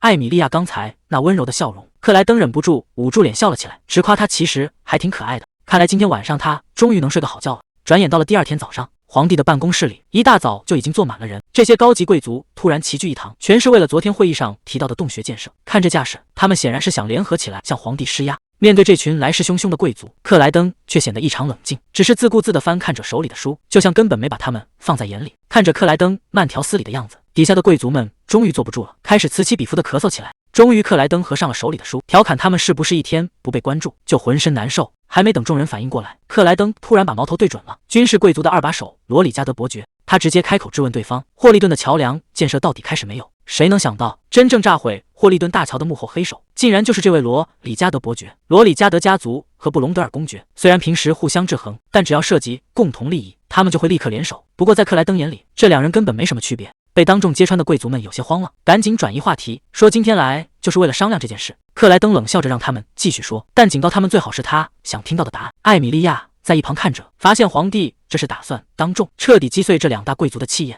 接着，旁边的布隆德尔公爵解释道：“关于魔兽的源头，至今没有线索，每次出现的地点也不同，所以那个洞穴根本没有调查的价值。”克莱登听完冷笑一声，反问他是不是觉得他这个年轻的皇帝什么都不懂，在胡说八道。布隆德尔公爵吓得赶紧解释说：“只是陛下太年轻气盛了。”克莱登直接打断他，直言要不是因为他的年轻气盛，魔兽早就打进皇宫花园了，而这帮贵族现在只能在泥地里吃土打仗。这番话直接把在场的贵族们对得哑口无言。艾米莉亚在一旁看着，心里很清楚，这些贵族口口声声说洞穴没用，但实际上这里最了解魔兽潮的人，毫无疑问就是皇帝克莱登。毕竟连他这个来自北方的人，在对魔兽的了解上都根本比不过克莱登。克莱登拥有的实战经验，是那些养尊处优的贵族们一辈子都无法企及的。他就是那个在战场上与魔兽正面交锋并取得胜利的男人。早在克莱登还是皇太子的时候，他就不仅仅是击败了某一只魔兽，而是凭借一己之力，硬生生击退了整整一波魔兽潮。即使是现在，作为一个在北方长大的孩子，艾米莉亚依然对那一天的场景记忆犹新。那一天发生的事情，已经深深地刻在了他的脑海里。多年前的北方瓦莱塔领地，正值魔兽潮肆虐的时期，突然有消息传来，一只巨大的魔兽出现在山头。就在大家手足无措的时候，年轻的克莱登皇太子突然现身，他只带了3名骑士，就以雷霆之势一口气荡平了整片魔兽潮。那场战斗的恐怖与震撼，让在场的骑士终生难忘。经此一役，克莱登名声大噪，甚至直接拒绝了剑术大师的称号。他对剑术大师的称号根本不屑一顾，觉得这种虚名毫无意义。这话听起来极其傲慢，简直是在宣称自己已经超越了武道的极限。可偏偏无论是过去还是现在，都没有任何人敢站出来反驳他。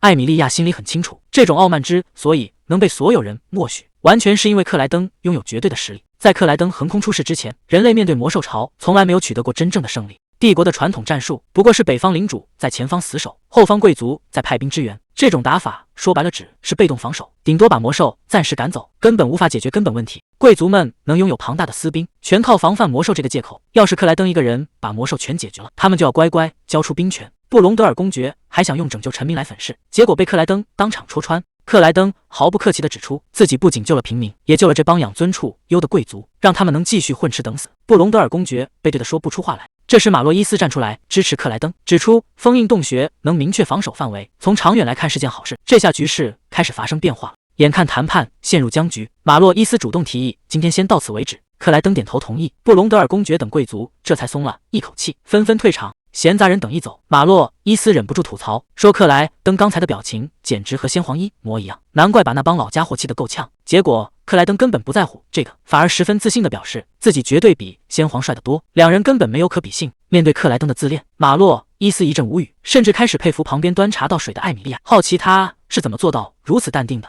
缓过神来后，马洛伊斯开始跟克莱登谈正事，指出他刚才对贵族们的挑衅有些过头了，毕竟那些人把驱逐魔兽当成了一生的荣耀。克莱登理直气壮地表示自己拼死拼活解决了魔兽，现在想吃什么就吃什么，谁也管不着。马洛伊斯在一旁听得直叹气，忍不住劝他刚才应该适当妥协。克莱登根本不听，反而吐槽那帮贵族才是真正为所欲为的人。听到这话，马洛伊斯在心里默默吐槽，最任性的明明就是你这个皇帝，结果直接被克莱登当场抓包。而一旁的艾米莉亚见势不妙，早就脚底抹油溜之大吉，速度比魔兽还快。玩笑归玩笑，两人很快谈起了正事。马洛伊斯提醒，等议会重新召开，贵族们肯定会拿大桥重建的事情做文章。克莱登觉得谁弄坏的谁修，这天经地义。但马洛伊斯指出，那帮人肯定会借口原因不明，要求重新规划帝国的交通设施，以此来争夺利益。贵族们名义上是为了防范魔兽，而且这笔重建费用还要让所有领地一起平摊。克莱登一听就明白了，这帮老狐狸就是想拖延时间，但他更关心的却是另一件事，直接问起自己送的礼物怎么样了。这跳跃的思维让马洛伊斯一阵头疼，忍不住提醒克莱登，他登基还不到1个月，就算是先皇也会听取他们的建议。克莱登却不以为意，笑着表示那些人是父亲的朋友，又不是他的朋友。马洛伊斯彻底无语，克莱登觉得有些口渴，便问起艾米莉亚去了哪里。马洛伊斯回答说他出去收拾餐具了，随后便起步去叫人。等房间里只剩下自己，克莱登靠在椅子上开始盘算，如果真如马洛伊斯所说，这套流程走完至少要耗费5年。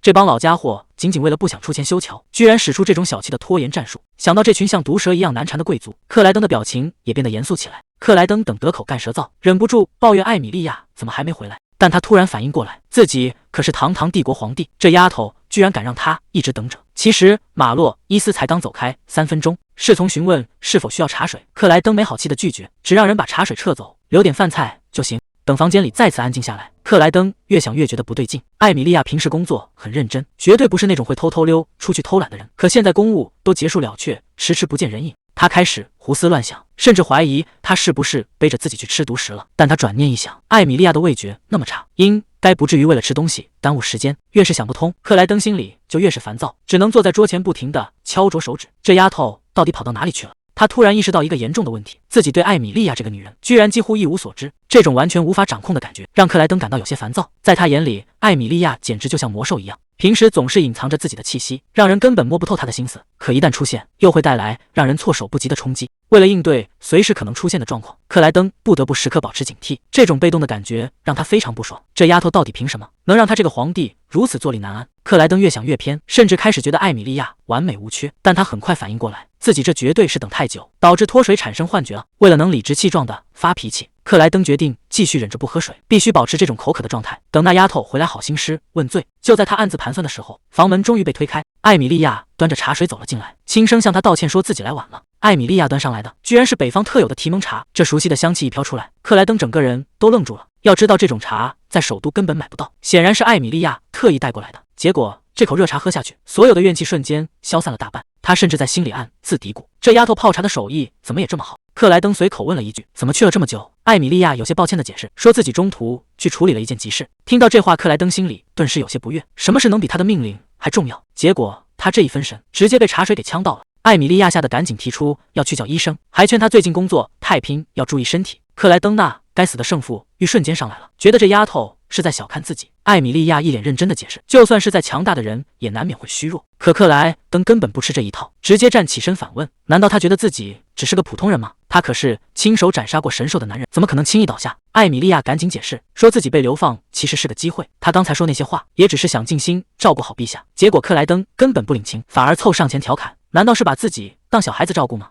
既然他这么有信心，那就让他好好照顾个够。这下直接把艾米莉亚整不会了。逗完了人，克莱登这才切入正题，追问他刚才到底去了哪里。艾米莉亚道也老实，承认自己去了皇家图书馆。原来他特意跑去查了地图，发现那个魔兽出没的洞穴旁边其实紧挨着一座落基山脉。艾米莉亚解释说，那个洞穴的结构其实很不稳定，只要稍微受到一点外力冲击，整座山就会彻底塌方。他正说得起劲，克莱登突然出声打断了他。这下把艾米莉亚吓了一跳，以为自己多嘴惹怒了皇帝，赶紧慌慌张张的道歉，想要退下去。结果克莱登直接叫住了他，根本没打算放他走。因为克莱登突然意识到，这丫头送来了一个完美的解决方案。如果这个办法可行，他只需要派几个法师过去，就能直接把洞穴彻底封死。这样一来，他根本不需要求助于贵族，还能顺便给他们一个下马威，彻底巩固自己的皇权。克莱登看着眼前的女人，忍不住追问她为什么要这样帮自己。艾米莉亚道，也坦诚，直言封锁洞穴确实是最好的办法，但马洛伊斯侯爵的建议也同样重要。为了不给自己惹麻烦，艾米莉亚请求皇帝就当他今天从来没出现过。说完便转身离开了。看着他离去的背影，克莱登心里其实很清楚，这丫头为什么会如此谨小慎微。毕竟他之前为了清理眼线，把身边所有和贵族有牵连的仆人全都给开除了。现在他身边只剩下艾米莉亚一个人，这无疑是把他推到了风口浪尖。那些被赶走的人早就把所有的嫉妒和怨恨全都算在了他的头上。克莱登顺着马洛伊斯的思路一想，立刻看穿了这背后的利益纠葛。那帮贵族想借着修桥的名义强迫所有领地分摊费用，而艾米莉亚的家族早就入不敷出，甚至不得不把她送进宫里当差。他这次主动献策，其实是为了帮自家领地省下这笔巨款。想到这，克莱登心里多少有点不是滋味。他觉得就算这丫头今晚不出手，自己也迟早能解决这个难题。可他更在意的是艾米莉亚帮他，到底是为了家族还是为了他这个人？到了第二天早上，克莱登坐在办公室里，显得有些心神不宁，直到耳边传来艾米莉亚的问候声，他才勉强回过神来。结果克莱登根本连头都没抬，直接把他当成了空气。艾米莉亚心里直犯嘀咕，觉得自己一个女仆确实不该插手国事。更糟糕的是，克莱登当年被流放到北方，本就对瓦莱塔家族心存芥蒂，这下关系怕是更难挽回了。其实艾米莉亚这次站出来，并不单单是为了保全自己的家族。当年克莱登因为斩杀神兽，被害怕神罚的贵族们联手流放，如今他强势归来，那帮贵族整天提心胆战，生怕他秋后算账。艾米莉亚希望克莱登能放下过去的恩怨，带领帝国走得更远，这也是他当初承诺效忠的初衷。想到这，艾米莉亚决定主动开口道歉，把误会解释清楚。可他刚一开口，克莱登就冷冰冰地打断了他，直接让他出去。克莱登本来想让艾米莉亚先回去，等明天大家冷静下来再谈，可艾米莉亚根本不想走，她急切地想要得到原谅，甚至第3次向克莱登弯腰恳求。克莱登刚想阻止他，结果话还没说完，他突然剧烈咳嗽起来。侍从听到动静，急忙冲进房间。克莱登急得大吼，质问莫里斯到底在哪。侍从有些慌张地解释说，已经派人去请他主了，但莫里斯因为在做危险的实验，设置了高级结界，一时半会儿根本赶不过来。眼看情况越来越紧急，克莱登直接下了死命令，要是莫里斯再不出来，就直接用大炮把魔法塔给轰了。侍从哪敢耽搁，连滚带爬地跑出去传达命令。等房间里只剩下克莱登一个人，他的身体状况开始急剧恶化，整个人虚弱地靠在椅子上，连呼吸都变得有些困难。就在他快要撑不住的时候，房间里突然亮起一道蓝光，一个巨大的传送阵凭空出现，紧接着那个神出鬼没的大魔法师莫里斯就这么直接传送到了房间里。看着眼前这个姗姗来迟的家伙，克莱登强撑着打起精神，冷笑着调侃他来得太慢了。莫里斯满肚子委屈地解释，自己一听到召唤就强行破开结界赶来。他刚想抱怨几句，却发现克莱登的脸色极其难看，忍不住调侃这位新登基的皇帝怎么看起来像个受气包。克莱登虽然身体虚弱，但嘴上却绝对不肯服输，坚称只有自己欺负别人的份。接着又小声嘀咕了一句，说自己早就被那个女仆给欺负了。莫里斯顿时听得一头雾水，看着眼前这个虚弱的皇帝，心想都伤成这样了，居然还把所有侍从赶走，这到底是在闹哪出？克莱登被看得有些恼羞成怒，大吼着质问莫里斯，迟到这么久，到底配不配当大魔法师？莫里斯这下彻底无语，觉得自己简直是莫名其妙挨了一顿骂。两人整整5年没见，结果一见面就挨了一顿吼。他顺手端起桌上的茶杯，却发现克莱登刚刚用过，嫌弃地放下杯子，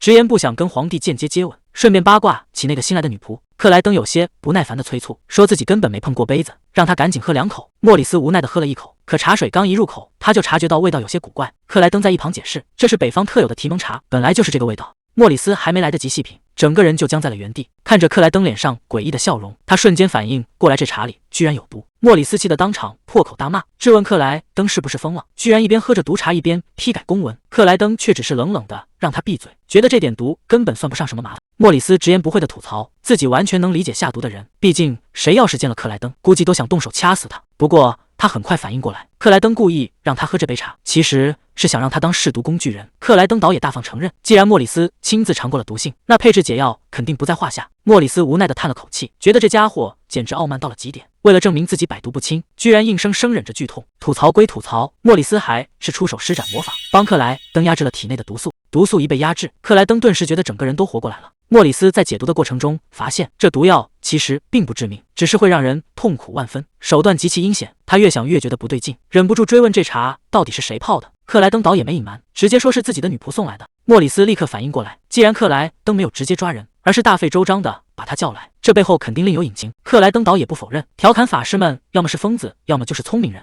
莫里斯对这个评价不置可否，反而开始吐槽那个下毒的女仆，觉得她用这种半吊子的毒药简直是蠢到家了。听到这话，克莱登立刻沉下脸来警告他，不许对艾米莉亚无礼，坚称她是无辜的。在克莱登眼里，艾米莉亚聪明又谨慎，绝不可能用这种低劣的手段来害他。莫里斯听着克莱登极力袒护的语气，忍不住翻了个白眼，觉得想刺杀皇帝简直再正常不过。克莱登却越想越觉得不对劲，如果艾米莉亚真的想动手，绝对会用更隐蔽的办法，怎么可能前脚刚给他下毒，后脚又真诚地跑来照顾他？这前后矛盾的举动让克莱登彻底陷入了混乱，甚至开始怀疑自己的判断力。看着克莱登在一旁纠结，莫里斯只觉得一阵无语，心想这家伙确实是病得不轻。不过莫里斯也有些好奇，这个能让皇帝如此偏袒的女仆到底是什么来头，忍不住打听起她的家族背景。莫里斯一听是瓦莱塔家族，追问克莱登是不是在北方流放时把人家的边境伯爵给逼疯了。克莱登有些尴尬地咳嗽了一声，赶紧生硬地转移了话题，质问莫里斯到底在结界里躲了多久。还没等莫里斯反应过来，克莱登直接冲上前，一把揪住了他的衣领。克莱登越想越气，质问他是不是因为害怕自己大开杀戒，所以才故意躲着不见人。莫里斯被晃得直咳嗽，索性大方承认，毕竟克莱登被流放了整整5年，谁知道回来后会不会发疯。克莱登冷笑着问，难道莫里斯是在担心自己的小命？结果莫里斯的回答让人哭笑不得，他根本不担心自己，而是害怕克莱登会命令他去动手杀人。莫里斯还不忘调侃一句，说克莱登虽然是个疯子，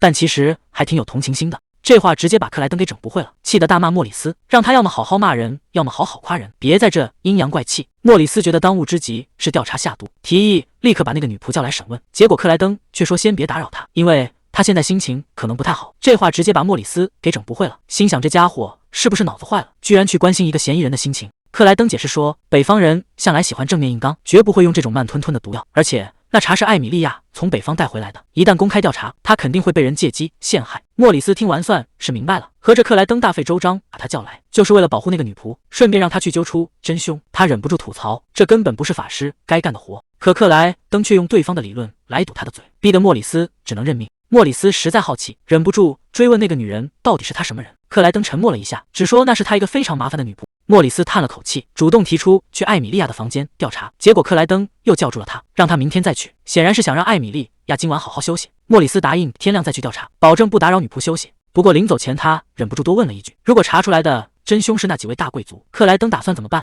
面对这个问题，克莱登什么都没说，只是冷笑了一下。莫里斯心领神会，直接传送离开。到了第二天早上，太阳已经升起，可艾米莉亚却一整晚都没合眼。看着窗外，他不由得想起了家人的警告，让他千万不要卷入皇宫的权力斗争中。父亲曾警告过他像影子一样活着，然后平安回家就好。艾米莉亚后悔极了，早知道就该听父亲的话，事情怎么会变成这样？他回想起克莱登喝茶时的样子，当时他以为克莱登并不讨厌北方，这让他感到由衷的开心。他本想尽力帮他传达自己的心意，但现在一切都太迟了。看着镜子里的自己，他觉得自己真是太蠢了。随后艾米莉亚离开了房间，紧接着莫里斯通过传送阵来到了艾米莉亚的房间。他打量着房间，吐槽虽然是皇帝女仆的房间，但其实并不大。他一边自言自语，一边开始在房间里翻找线索，准备开始调查。莫里斯在抽屉里翻出了一件破旧的睡衣，他忍不住吐槽，堂堂贵族小姐居然穿得这么寒酸。不过穷归穷，下毒又是另一码事。接着他找到了那个装提蒙茶的盒子，看着这明晃晃摆在明面上的茶盒，莫里斯更加确信艾米莉亚绝对是被陷害的。毕竟真凶怎么可能把证据摆得这么显眼？自家皇帝陛下为了保护这个女人，还真是会给他找麻烦。没办法，谁让这是命令呢？就在他准备继续搜寻线索时，房门突然被推开了，艾米莉亚就这么直勾勾地看着他。这下两边都懵了。莫里斯脑子一抽，赶紧举起手解释说自己是来找东西的。结果他低头一看，自己手里举着的居然是人家的贴身睡衣。这下误会可大了。看着艾米莉亚那要杀人一样的眼神，莫里斯彻底慌了。莫里斯急忙解释这是个误会，可艾米莉亚根本不听，冷冷地问他知不知道北方怎么处置变态。那手段听得莫里斯直摇头，居然要把人吊在树上喂乌鸦。还没等他继续辩解，艾米莉亚已经捏紧了拳头，要在自己被治罪之前先解决掉这个变态。看着直冲要害而来的拳头，莫里斯根本躲闪不及。可就在这时，艾米莉亚突然停下了动作，盯着莫里斯手里的茶盒，警告他立刻把东西放下，因为那可是陛下的东西。这下莫里斯更加疑惑了，一个普通茶盒怎么会让艾米莉亚如此紧张？艾米莉亚急着要回茶盒，说那是唯一来自北方且陛下真正喜欢的东西。可莫里斯却拒绝归还，坚称这是重要的证据。为了洗清自己的变态嫌疑，他终于表明了身份，自己是皇室的首席法师。可艾米莉亚根本不在乎，只想要回茶盒。莫里斯见状，索性直接抛出重磅炸弹，告诉他陛下因为喝了这茶而中毒了。听到这个消息，艾米莉亚整个人都懵了，急忙追问陛下的安危。莫里斯得意地表示，有他在毒早就被解了。得知陛下没事，艾米莉亚稍微松了口气，但随即反应过来，难以置信地追问，陛下真的是因为喝了他的茶才中毒的吗？莫里斯给出了肯定的答复，表示这可是他亲自验证过，毒药就是来自这个茶盒。听到这个结论，艾米莉亚没有辩解，反而觉得有些心凉。在他看来，克莱登这分明是想借题发挥，毕竟陛下一直都极其厌恶瓦莱塔家族，如果这次被扣上谋害皇帝的罪名，不仅他自己活不成，连北方的家人也得跟着遭殃，这分明是要把他们家族赶尽杀绝。看着艾米莉亚突然冷淡的态度，莫里斯也觉得有些不对劲，这反应未免也太冷静了。莫里斯试探着追问，这茶盒有没有拿给别人看过？艾米莉亚摇了摇头，直言宫里的女仆都端着架子，根本瞧不上北方平民喝的粗茶，她又怎么可能拿去炫耀？莫里斯在心里琢磨，如果这茶真没别人见过，那嫌疑最大敌确实只有艾米莉亚了。艾米莉亚显然也想到了这一层，她索性放弃了辩解，直接让莫里斯带她去向皇帝认罪领死。看着他这副视死如归的样子，莫里斯赶紧叫住了他，解释说事情根本不是他想的那样，陛下派他过来其实是想帮他洗清嫌疑。这话一出，艾米莉亚整个人都懵了，根本不敢相信自己的耳朵，毕竟所有证据都摆在明面上，克莱登怎么可能会想帮他？这完全说不通啊！莫里斯向艾米莉亚打包票，既然陛下相信他，那他就一定会帮忙查清真相，毕竟他可是魔法塔的2号人物。艾米莉亚听完赶紧追问，那能不能顺藤摸瓜揪出真凶？看着艾米莉亚焦急的样子，莫里斯心里直犯嘀咕，这姑娘看起来是真担心皇帝的安危，要是换做宫里其他伺候久了的人，听到皇帝中毒，估计只会觉得这一天终于来了。艾米莉亚神色凝重地表示，既然自己已经当了克莱登的女仆，就等于踏上了一条无法回头的路，所以必须抓住真凶。莫里斯虽然听不懂他话里的深意，但还是决定先带走茶盒回去研究。就在这时，门外突然传来一阵嘈杂的争吵声，听动静似乎是宫里的总管带人找上门来了，嚷嚷着要严惩凶手，甚至准备强行破门而入。门被猛地推开，露西亚带着总管气势汹汹地闯了进来，嚷嚷着要当场捉奸。结果一进门，总管整个人都懵了，因为他发现屋里除了艾米莉亚，居然还有魔法塔的2号人物莫里斯。他赶紧想打圆场，说这肯定是个误会。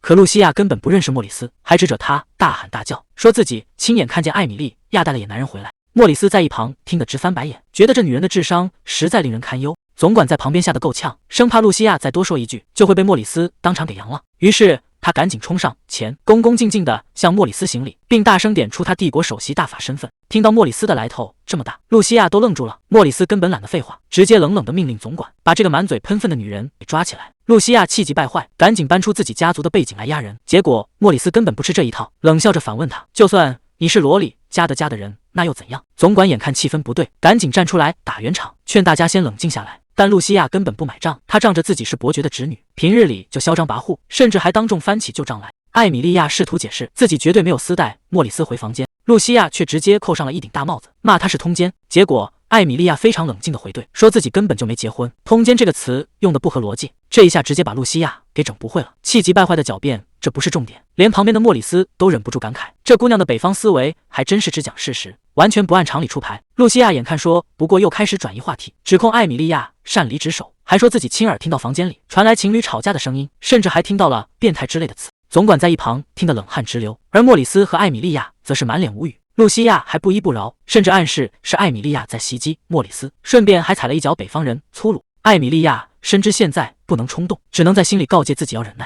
莫里斯见状主动站了出来，解释自己是奉了皇帝的命令过来办事。为了彻底打消露西亚的怀疑，他提议可以用魔法塔的测谎道具来验证。露西亚一听立刻表示赞同，觉得这下能彻底拆穿他们。接着莫里斯说明了来意，说皇帝想念北方的味道，所以自己是来取艾米莉亚带的北方茶。他顺手把茶盒递给艾米莉亚，让她赶紧去给皇帝泡茶。随后他又提出现在就带露西亚去魔法塔取测谎道具。结果露西亚一听要跟大魔法师单独走，吓得当场大喊拒绝。这下可把旁边的艾米莉亚给看愣了，听说要去魔法塔，露西亚当场就慌了，死活不肯挪步。莫里斯冷眼旁观，看他还要耍什么花招。眼看躲不过去，露西亚指着茶杯大喊大叫，非说这茶叶被魔兽踩过是肮脏的脏东。他甚至想动手抢夺茶杯，却被莫里斯抬手轻松躲过。就在他还要撒泼时，艾米莉亚站了出来，不紧不慢地当众科普，魔兽潮几年才爆发一次，而这茶叶是1年生植物，去年根本没有魔兽肆虐，怎么可能采得到去年的茶叶？这一套逻辑严丝合缝，直接把在场的人听傻了。露西亚不仅没能找茬，反而彻底暴露了自己都知，连一旁的莫里斯都暗自佩服，这姑娘在皇帝身边绝对能活得久。紧接着艾米莉亚话锋一转，凑到露西亚耳边悠悠低语，今年北方的土地可全被陛下斩杀的魔兽血浸透了，真期待明年长出来的茶叶，到时候一定请你好好品尝。这一番话瞬间让露西亚毛骨悚然，露西亚吓得连连后退，慌乱中搬出家族背景自保，声称自己绝对尊重魔法塔。可莫里斯根本不打算放过他，直接闪现到他身后冷冷逼问，难道你是在质疑北方，不相信艾米莉亚的解释吗？通敌的大帽子扣下来，露西亚吓得魂飞魄散，只能硬着头皮连声附和。他赶紧改口说是误会，甚至一把抓住艾米莉亚的手，强颜欢笑地邀请她去房间喝茶，声称要当面赔罪。这突如其来的转变把旁边的总管都整懵了，但莫里斯却在心里冷笑，这女人怕不是疯了，居然主动邀请别人喝毒茶。莫里斯早就看穿了一切，下毒的真凶就是露西亚，而艾米莉亚显然也心知肚明。他原本只想针对艾米莉亚，根本没胆子去谋害皇帝，现在急着要喝茶，不过是想销毁有毒的茶叶。他手里肯定有解毒剂，只要提前服下毒茶，就能把罪名死死扣在艾米莉亚头上。这招确实阴险至极。眼看露西亚拉着艾米莉亚要走，莫里斯突然从后面按住了他，强大的威压瞬间让露西亚动弹不得。莫里斯晃了晃手里的茶盒，慢悠悠地提出条件，只要你发誓对今天的事守口如瓶，我就可以把这罐毒茶倒掉。听到这话，露西亚仿佛抓到了救命稻草，急切地追问是不是真的。莫里斯笑着给出了肯定答复。可大魔法师的便宜是这么好占的吗？艾米莉亚在一旁看着，心里其实非常纠结。虽说露西亚针对的是自己，但皇帝中毒也是事实，就这么放过他真的对吗？他刚想开口叫住莫里斯，脑海中却闪过父亲的警告，千万别卷入皇宫的明争暗斗，老老实实当个影子，然后平安回家。想到这，他最终把话咽了回去。而另一边，露西亚为了保命，忙不迭地发誓，保证自己绝对闭嘴，甚至发誓从未监视过艾米莉亚。看到对方这副狼狈样，莫里斯也懒得废话，直接挥手放人。露西亚如蒙大赦，连滚带爬地逃离了现场。看着露西亚慌忙逃走的背影，莫里斯也是一头雾水，忍不住向总管打听情况。总管以为露西亚只是受了刺激，总管更纳闷的是，莫里斯这位大忙人怎么会在这里？而且露西亚为什么死盯着茶盒不放？眼看总管要刨根问底，莫里斯赶紧示意他闭嘴。总管也是个聪明人，立刻识趣地转移了话题，转头告诉艾米莉亚，行政官海因茨正在找他。听到这个名字，艾米莉亚悬着的心总算放了下来。看来对方并没有受到牵连，毕竟在上次的风波之后，宫里几乎所有的行政官都被清理了。等总管鞠躬退下之后，屋里只剩下他们2个人。莫里斯纳闷地看着艾米莉亚，问她既然要去找陛下，怎么又折回这个房间了？艾米莉亚沉默了片刻，直言自己是回来写辞呈的。听到辞呈这2个字，莫里斯整个人都愣住了。艾米莉亚无奈地解释，自己之前对陛下犯了重罪，这次过去其实是去谢罪的。在他的记忆里，那天克莱登的态度冷冰冰的，直接命令他立刻离开。毕竟她只是个普通女仆，却不知分寸地插手了国，这在皇宫里可是大忌。他觉得克莱登肯定气疯了。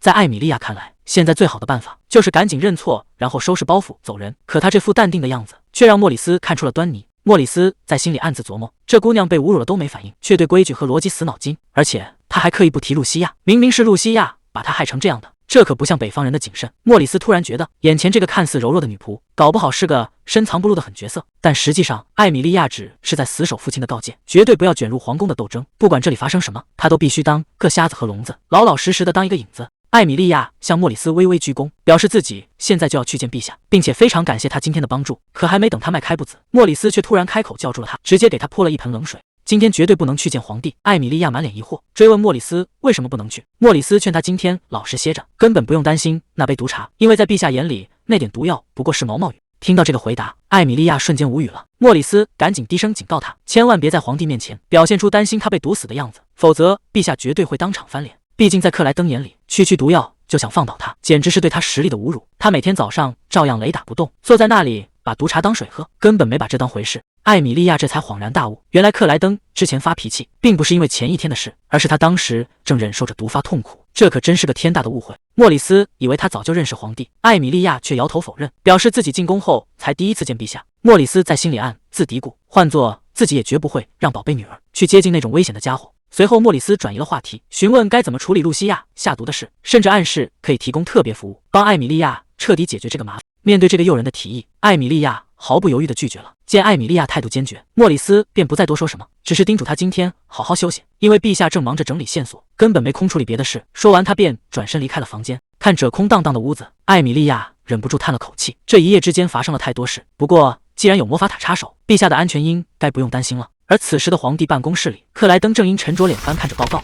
莫里斯突然传送现身，就忍不住抱怨，以为又是魔法塔派来的麻烦差事，只嚷嚷着让别人去干。魔法塔那帮人随时会崩溃，自己光是安抚他们就够呛了，根本分身乏术。克莱登懒得听他诉苦，直接追问调查为什么花了这么久。结果莫里斯一开口，带回来的居然是艾米莉亚的信。莫里斯不仅查清了他的底细，还顺便把他夸了一通，甚至在临走前特意警告克莱登，以后在人家姑娘面前说话注意点。这下可把皇帝给整不会了。克莱登听完直接无语了，他明明是让这家伙去查下毒，真凶！莫里斯到底在胡扯些什么？不过听到艾米莉亚没有未婚夫，他心里倒觉得有点意思。克莱登接着追问莫里斯是不是跟艾米莉亚碰面了，甚至还提到了有毒的茶。莫里斯这下有些心虚，支支吾吾的想要糊弄过去。在克莱登的逼问下，莫里斯这才说出了实情。原来他翻找茶盒时，不小心把人家的睡衣扯了出来，结果被当场抓包。为了不被当成变态，他只能把下毒的事抖出来。克莱登听完气得直揉太阳穴，这家伙不仅没好查案，反而把人家姑娘吓得够呛。莫里斯赶紧出声解释，说艾米莉亚当时确实吓坏了，但她的第一反应居然是担心陛下的安危。听到这里，克莱登的神色微微一动，得知艾米莉亚是在担心自己，克莱登心里忍不住一阵暗爽。看来这姑娘并没有因为昨天的事讨厌他。不过他很快收起心思，追问起下毒的真凶。莫里斯倒也不卖关子，直言凶手已经自己送上门了，而且这次下毒的目标根本不是皇帝，而是艾米莉亚。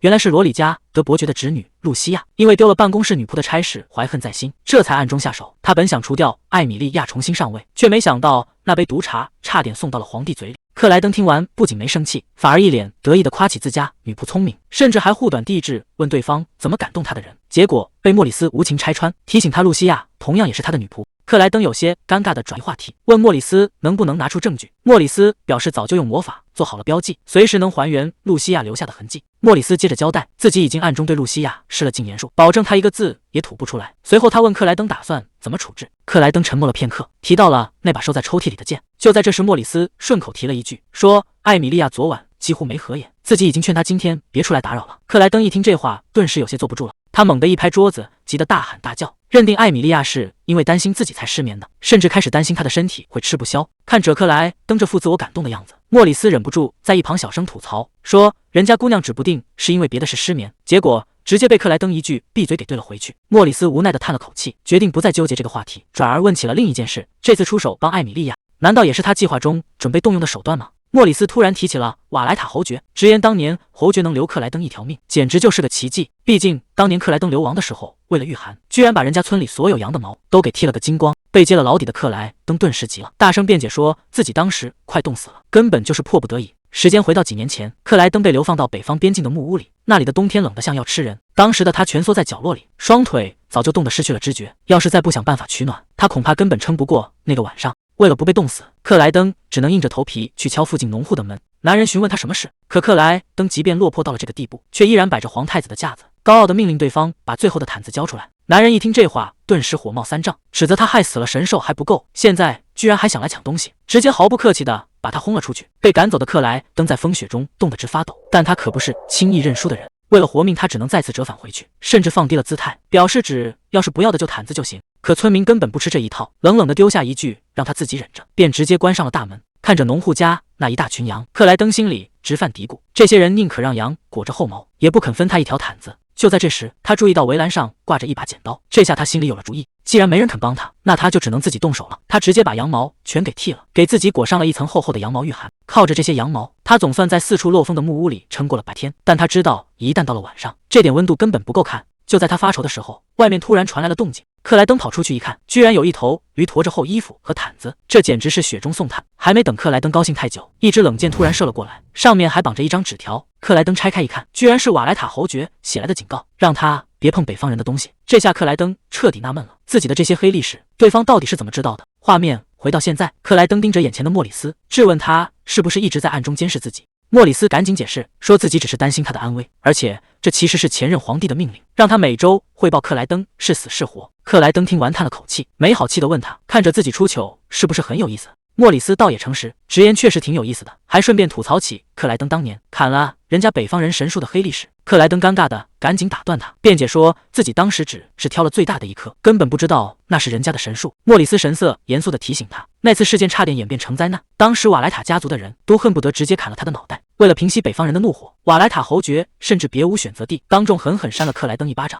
那是克莱登人生中第一次挨打，那种屈辱感让他刻骨铭心。但也是从那一刻起，他第一次痛苦地意识到，绝对不能去破坏别人珍视的东西。回到现实，克莱登摸着脸颊，感叹那段残酷的记忆其实让他受益匪浅。随后他看向莫里斯，问他这件事是不是也向先帝汇报了。面对莫里斯的回答，克莱登不仅没有生气，反而破天荒地向他道了声谢。这突如其来的客气，直接把莫里斯给整不会了。他甚至怀疑陛下是不是吃错了药。不过莫里斯很快冷静下来，继续追问那个关键问题。他怀疑克莱登把艾米莉亚留在身边，其实是为了报复瓦莱塔侯爵，把人家姑娘当成了人质。听到这个猜测，克莱登没好气地吐槽他脑子太扭曲，该去北方吹吹风清醒一下了。结果莫里斯还不死心，顺口又问了一句，难不成你是爱上他了？这句话一出，克莱登直接被逗笑了，他像听到了什么天大的笑话一样，直呼莫里斯真是疯了。他极力否认，还忍不住跟莫里斯抱怨起来，直呼那姑娘平时有多让他抓狂。莫里斯听的耳朵都快起茧了，顺口问了一句，那艾米莉亚到底做了什么？这问题一下子把克莱登给问住了，他想了半天，最后只能憋出一句，他其实什么都没做。在克莱登眼里，艾米莉亚是个无可挑剔的女仆，既没有对他动心，也对他那些脾气毫无反应，每天只是尽职尽责地做好本职工作。莫里斯一听，整个人都无语了，直接无情拆穿他，说这跟陛下平时的抱怨完全自相矛盾。被戳中痛处的克莱登顿时有些挂不住脸，他直接冷下脸来开始赶人，问莫里斯怎么还赖在这里不走。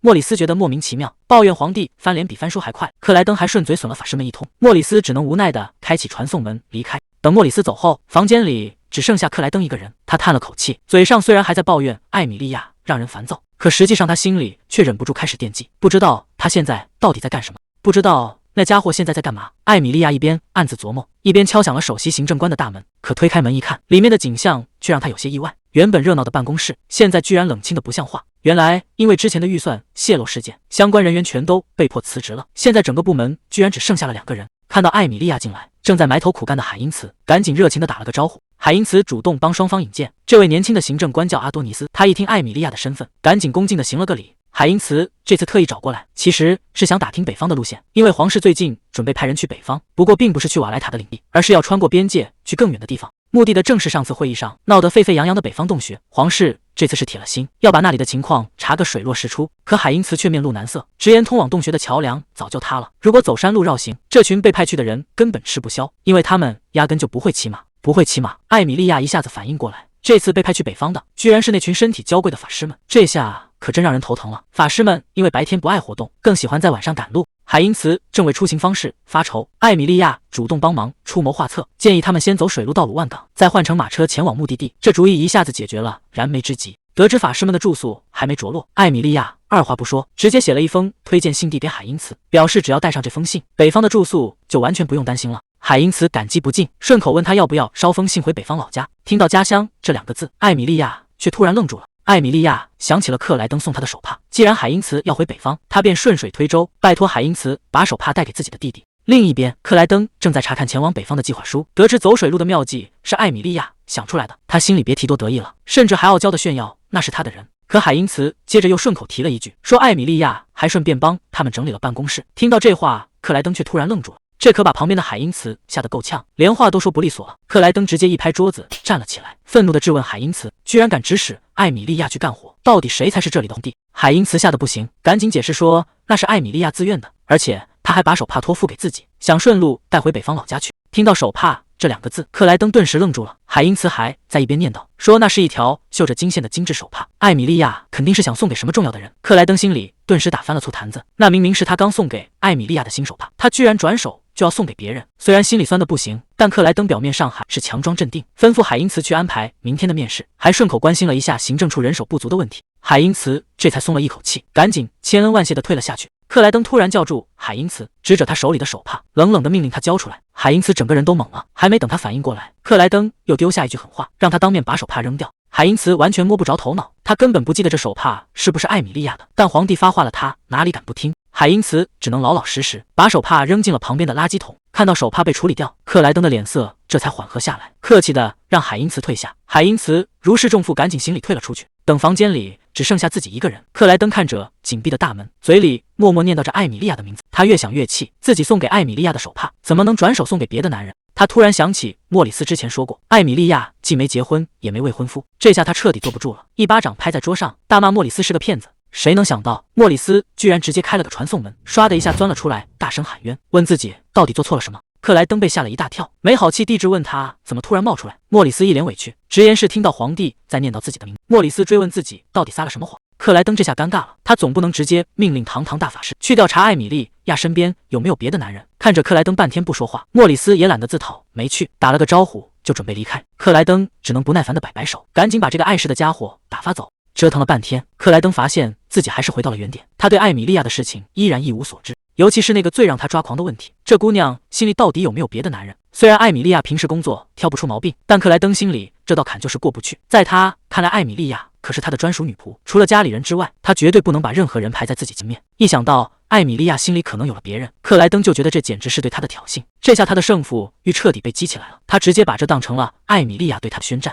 为了皇帝的尊严和骄傲，他发誓必须要成为这姑娘心里最重要的人。一大早，艾米莉亚就主动找上了门。克莱登表面上装得挺淡定，其实心里早就炸开了锅，恨不得立刻质问他到底把那条手帕送给谁了。可还没等他开口，艾米莉亚却先认起错来，为自己在会议上多嘴的事情道歉。克莱登倒也大度，直接装作什么都没发生，一句话就把这事给接了过去，这让艾米莉亚稍微松了口气。但她今天特意跑这一趟，可不只是为了这一件事。她突然扑通一声跪了下去，开始为昨天的疏忽道歉。不仅没注意到皇帝身体不舒服，甚至连端上去的茶水也出了问题，自己没发现皇帝被下毒，愿意接受任何惩罚。克莱登却根本没打算怪他，反而一把将他拉了起来，霸气地告诉他，作为他克莱登的女仆，以后绝不能轻易向任何人低头。艾米莉亚有些意外，试探着问起那个下毒的露西亚怎么样了。克莱登冷笑一声，说人已经完好无损地送回去了，而且莫里斯还用魔法封了他的口，让他一个字也说不出来。这下露西亚的叔叔罗里加德伯爵估计要急疯了。艾米莉亚还是有些后怕，毕竟克莱登差点被毒死，怎么能这么轻易放过对方？结果克莱登根本没把这毒药放在眼里，自信地表示这世上还没什么东西能要了他的命。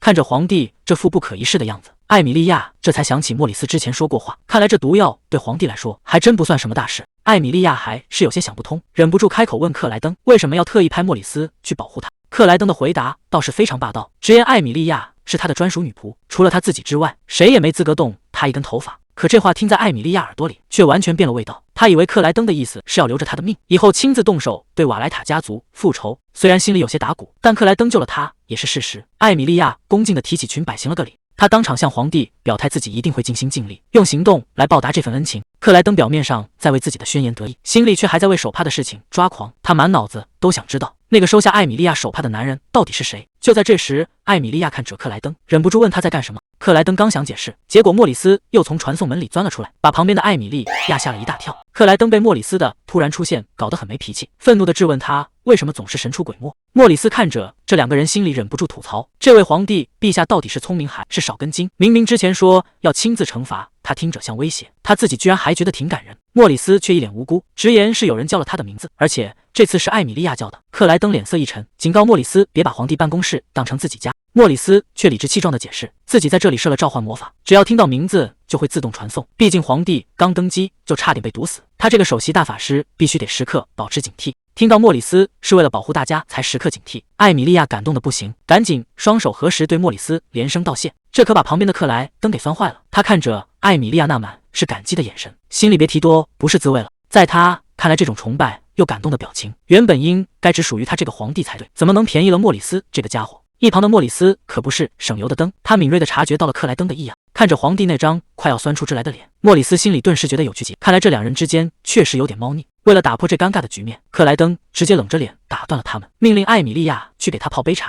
艾米莉亚虽然有些莫名其妙，但还是老老实实的答应了下来。艾米莉亚开始给克莱登泡茶，想到之前皇帝差点被毒死的事情，为了安全起见，他决定在端上去之前自己先尝一口。谁能想到这普普通通的试毒举动，却把旁边的克莱登给看傻了。他脑子里全是间接接吻这4个大字。艾米莉亚把茶端了过去，恭敬地表示茶已经泡好了。刚刚还一脸严肃的克莱登，态度一下子变得温和起来。这变脸的速度让旁边的莫里斯都有些无语。莫里斯喝了一口茶，觉得艾米莉亚泡的茶香气扑鼻，比别人的不知道好喝多少倍。艾米莉亚有些不好意思地笑了笑，还大方地表示等会儿让他带点茶叶回去。莫里斯自然是高兴地答应了。随后艾米莉亚便准备转身去收拾茶，可就在这时，一直沉默的克莱登却突然站了起来，一言不发地走到窗边。这举动把旁边的莫里斯都给整懵了。莫里斯仔细一瞧，发现克莱登的脸色红得有些不正常，整个人甚至都有些僵硬了。这副模样简直就像是随时要炸开。自己刚刚喝了艾米莉亚喝过的茶，这不就等于和人家间接接吻了吗？克莱登端着茶杯，心里暗自犯嘀咕，总觉得今天的茶比平时甜得多。莫里斯看着他一直盯着窗外，忍不住开口吐槽说：“陛下就算再讨厌自己，也没必要一直把头扭过去。”这时门外传来敲门声，总管推门走了进来，提醒克莱登该去议事厅了。克莱登转过身，特意叫住了艾米莉亚，温柔地告诉他自己很快回来。艾米莉亚有些意外，但还是乖巧地答应了。紧接着克莱登看向莫里斯，刚才还温柔的脸色瞬间垮了下去。他阴沉着脸质问莫里斯，是不是打算一直赖在这里不走？莫里斯看着克莱登要吃人的眼神，心里直犯嘀咕，这摆明了就是在赶他走。莫里斯倒也识趣，一边开启传送门一边告辞，还顺便调侃了一说下次要是再有人下毒记得叫他。艾米莉亚礼貌地跟莫里斯道别，克莱登在一旁冷哼一声，显然对他的魔击很不满。等这个电灯泡终于走了，克莱登的脸色瞬间多云转晴，微笑着对艾米莉亚说：“他们该去议事厅了。”画面一转，会议已经结束。回到办公室里，马洛伊斯整个人都快崩溃了，痛苦地抓着头发。看来今天的会议对贵族们来说简直就是一场噩梦。克莱登倒是一脸轻松，甚至得意洋洋地对马洛伊斯说，让他把今天皇帝怎么收拾贵族的事好好跟艾米莉亚讲讲。马洛伊斯被逼着讲故事，一脸无奈地问该从哪里开始。克莱登倒是一点不客气，直接让他从自己嘲讽贵族开始讲。马洛伊斯忍不住吐槽，那哪能叫嘲讽，简直就是单方面的毒舌输出。他开始模仿克莱登在会议上的话，说那些公爵胆子小得像白杨树叶，一听说桥塌了就吓得发抖，还讽刺他们是不是只想守着自家前院。接着克莱登甚至还说，一想到要和这帮人一起治理帝国，他昨晚哭得都脱水了。最后克莱登还扬言要亲自动手，把那个和贵族胆量一样大的洞穴弄塌。克莱登在一旁听得挺得意，觉得这帮人就该好好学学他的本事。艾米莉亚在一旁听着，这下他全明白了，看来克莱登确实打算按照他的建议去处理那个洞穴，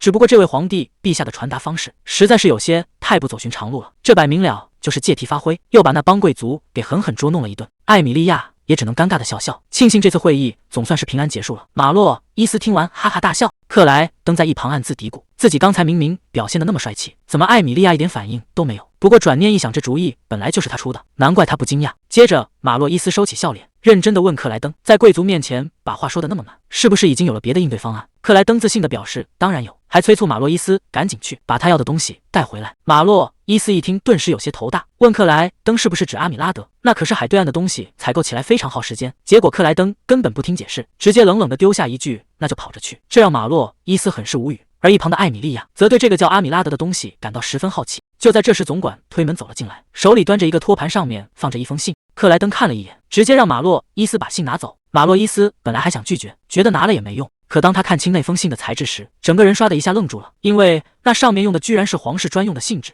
这封信的来头可不小，除了现任皇帝之外，只有先皇和先皇后才能使用。马洛伊斯一看这架势，知道接下来的事情不是自己能掺和的，赶紧起立准备告退。可克莱登却没打算这么轻易放过他，冷冷地叫住了他，再次催促他赶紧去把阿米拉德带回来，还强调自己最讨厌等待。马洛伊斯一脸无奈的吐槽，就算再急，自己也没办法跑着跨越大海啊，更何况连艾米莉亚也做不到这种事。一听到马洛伊斯提起艾米莉亚，克莱登顿时就不乐意了，没好气的反驳道：“自己怎么可能让自家女仆去干这种苦力活？”马洛伊斯见状，也识趣的行礼告退，把空间留给他们。克莱登拆开信件，仔细阅读起来。信上的内容不出所料，那些贵族因为洞穴关闭的事情，居然跑去向先皇和先皇后告状了。克莱登冷笑一声，这封信显然是那两位写来兴师问罪的。看来先皇泽加德和先皇后里埃拉这是准备要插手这件事了。先皇和先皇后的政治立场一直都与他这个继承人相冲突，尤其是五官贵族之首的布隆德尔公爵，不仅是先皇的生死之交，当年还一起并肩作战驱逐魔兽，立下了赫赫战功。而先皇后的娘家更是那个一直跟克莱登作对的罗里加德家族，正因为有这些联姻和战友关系撑腰，先皇当年的统治才无比稳固。在那个时代，他们的做法或许是对的，但现在时代变了。克莱登看着手中的信，想要说服那两位顽固的父母，或者推翻他们坚守了一辈子的秩序，绝对不是一件容易的事。更糟糕的是，总管还带来了一个新消息，说那两位最近一直在私下接触法务官，这让克莱登有些想不通，他们在这个时候见法务官，到底想干什么？总管接着透露了一个秘密，自从当年的尤里安皇子事件后，先皇和先皇后的关系就彻底破裂了。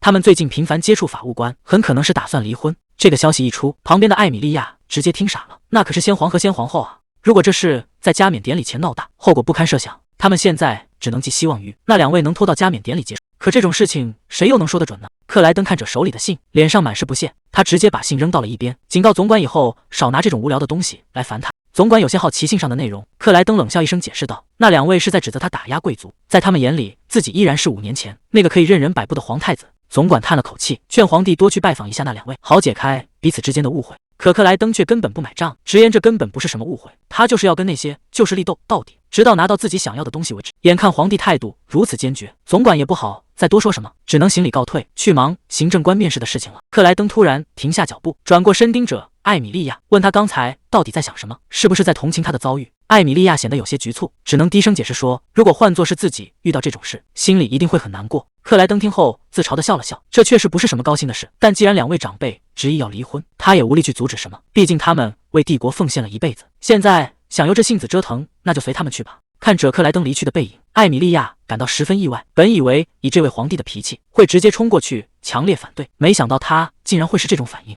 不过这毕竟是皇室的家务事，自己作为一个外人，实在不该多嘴，于是他只是恭敬地应了一声。可克莱登却像看穿了他的心思，突然停下脚步追问道：“你是不是觉得我对自己的父母太冷血了？”艾米莉亚连忙摇头否认，说自己绝对没有觉得陛下冷血。可克莱登显然不打算放过他，继续追问他刚才的真实想法。艾米莉亚有些为难地低下头，坦言自己是怕说错话惹他生气。听到这个回答，克莱登缓缓走上前去，温柔地看着他说，自己永远不会对他发脾气。既然皇帝已经把话说到份上，艾米莉亚也只能当成命令来回答。她深吸一口气，大着胆子劝说，关于先皇和先皇后是否能和解，陛下应该去做最后一次确认。克莱登静静地听着，眼神示意他继续往下说。艾米莉亚深吸一口气，继续说道：“陛下是想彻底斩断皇室与武官贵族之间的勾结，从而给帝国带来全新的风气。那些武官贵族只在乎自身利益，甚至多次暗中干涉皇帝的决策。如果想要建立新的帝国，就必须削弱这些旧贵族的力量。但如果先皇和先皇后在此时离婚，很可能会成为政敌攻击陛下的把柄。”不过艾米莉亚觉得克莱登的顾虑同样很有道理，他想建立的那个新帝国注定要经历一场血雨腥风，既然如此，让那两位长辈在此时放手，去寻找各自的幸福，或许也是一件好事。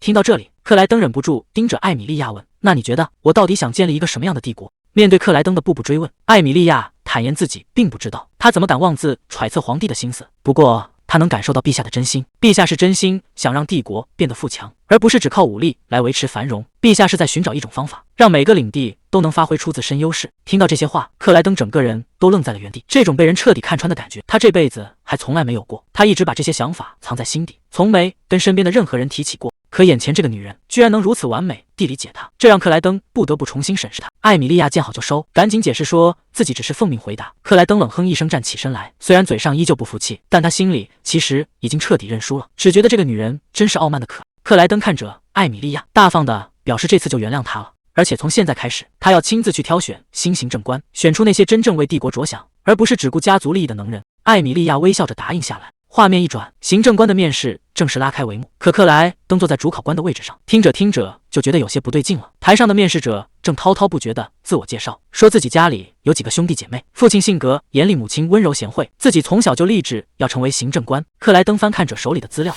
心里忍不住直犯嘀咕：这已经是第3个面试的人，怎么大家的自我介绍全都一模一样？难道全帝国的贵族家庭全都是严父慈母的标配吗？看着眼前这些千篇一律的贵族子弟，克莱登实在忍不住了，直接冷冷的开口打断他们：你们该不会是亲兄弟吧？这一问直接把台上的面试者给彻底问懵了。克莱登抖了抖手里的资料，直接指出这些人的家庭背景描述重合度高的让人不得不怀疑。台下的面试者们只能尴尬的陪笑，试图把这当成皇帝的幽默玩笑。旁边的海因茨见状赶紧站出来圆场，询问克莱登还有没有其他想了解的。克莱登没有立刻回答，而是想起了之前艾米莉亚的建议，他曾劝自己去确认一下先皇和先皇后是否还有和解的可能。收回思绪后，克莱登看着台下那些自称家庭和睦的贵族子弟，抛出一个让他们意想不到的致命问题：你们的父母到底有没有大吵过架？如果有吵过，那就解释一下他们最后是怎么和解的。面试者们一开始还想打哈哈糊弄过去，但很快就发现皇帝的脸色阴沉的可怕，全场瞬间陷入了死一般的寂静。大家心里都非常清楚，这绝对是皇帝出的一道终极考题，要是答不好，今天就要直接卷铺盖走人。好不容易熬到面试结束，这帮贵族子弟一个个像被吸干了魂一样，摇摇晃晃的从考场里走了出来。克莱登看着手里的名单，挑出了几个真正有能力的人才，把剩下的筛选工作交给了海因茨，自己则直接转身离开了现场。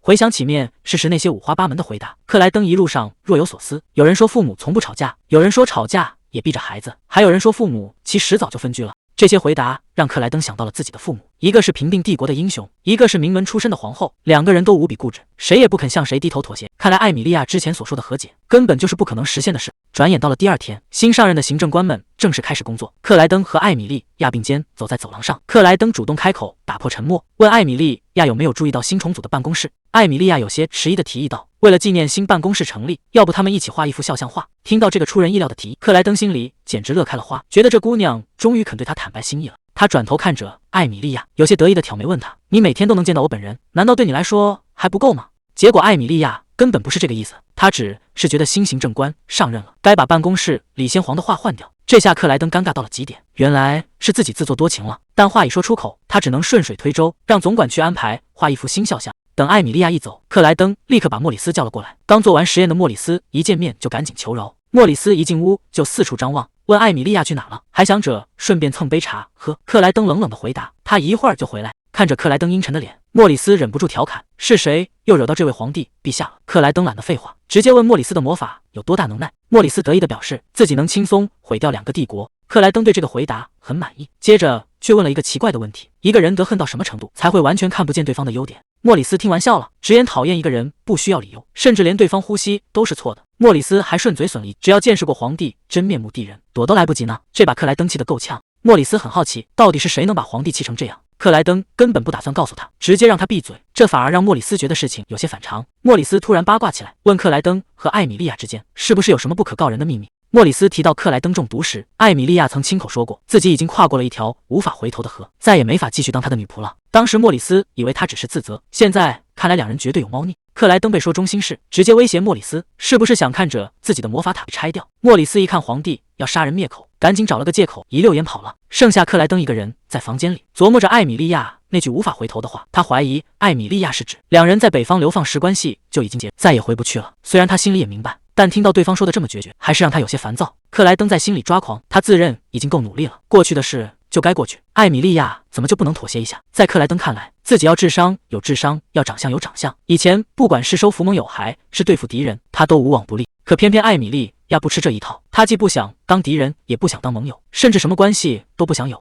这让克莱登简直要疯了。他发现艾米莉亚早就划清了界限，并且死守在界限后面。就像刚才聊到肖像画时，艾米莉亚明明知道他想听什么，却故意装傻维持距离。她作为一个女仆无可挑剔，却偏偏不给克莱登想要的回应。克莱登甚至怀疑，这难道是他对自己小小的报复？越想越纠结，克莱登最后直接头疼的不行。克莱登突然叫住莫里斯，问他有没有一种能让人无法说谎的魔法。莫里斯一听就觉得有猫腻，好奇他打算对谁用。克莱登其实有自己的骄傲，用魔法让人爱上自己可不是他的作风，他只是想打破艾米莉亚的心防。听到他的真心话，莫里斯一下子就猜到是艾米莉亚，在一旁意味深长的哼哼。克莱登被看穿后有些恼羞成怒，催促莫里斯快点回答到底有没有。结果莫里斯非常干脆，直接说自己已经施法了。这下把克莱登吓了一跳，他只是问问，没让莫里斯现在就动手。莫里斯倒是一脸无所谓，说接下来的1周里，艾米莉亚会完全吐露真心。克莱登一听要持续1周，顿时有些担心，质问莫里斯是不是想毁了他。莫里斯反问他，难道还想让这魔法持续1辈子吗？克莱登有些心虚的否认了。莫里斯接着追问，他到底想从艾米莉亚那里确认什么？克莱登正跟莫里斯聊着，突然听到门口有动静，转头一看是艾米莉亚回来了。可谁能想到，艾米莉亚一看到莫里斯，整个人瞬间笑得像朵花一样，甜甜的打了个招呼。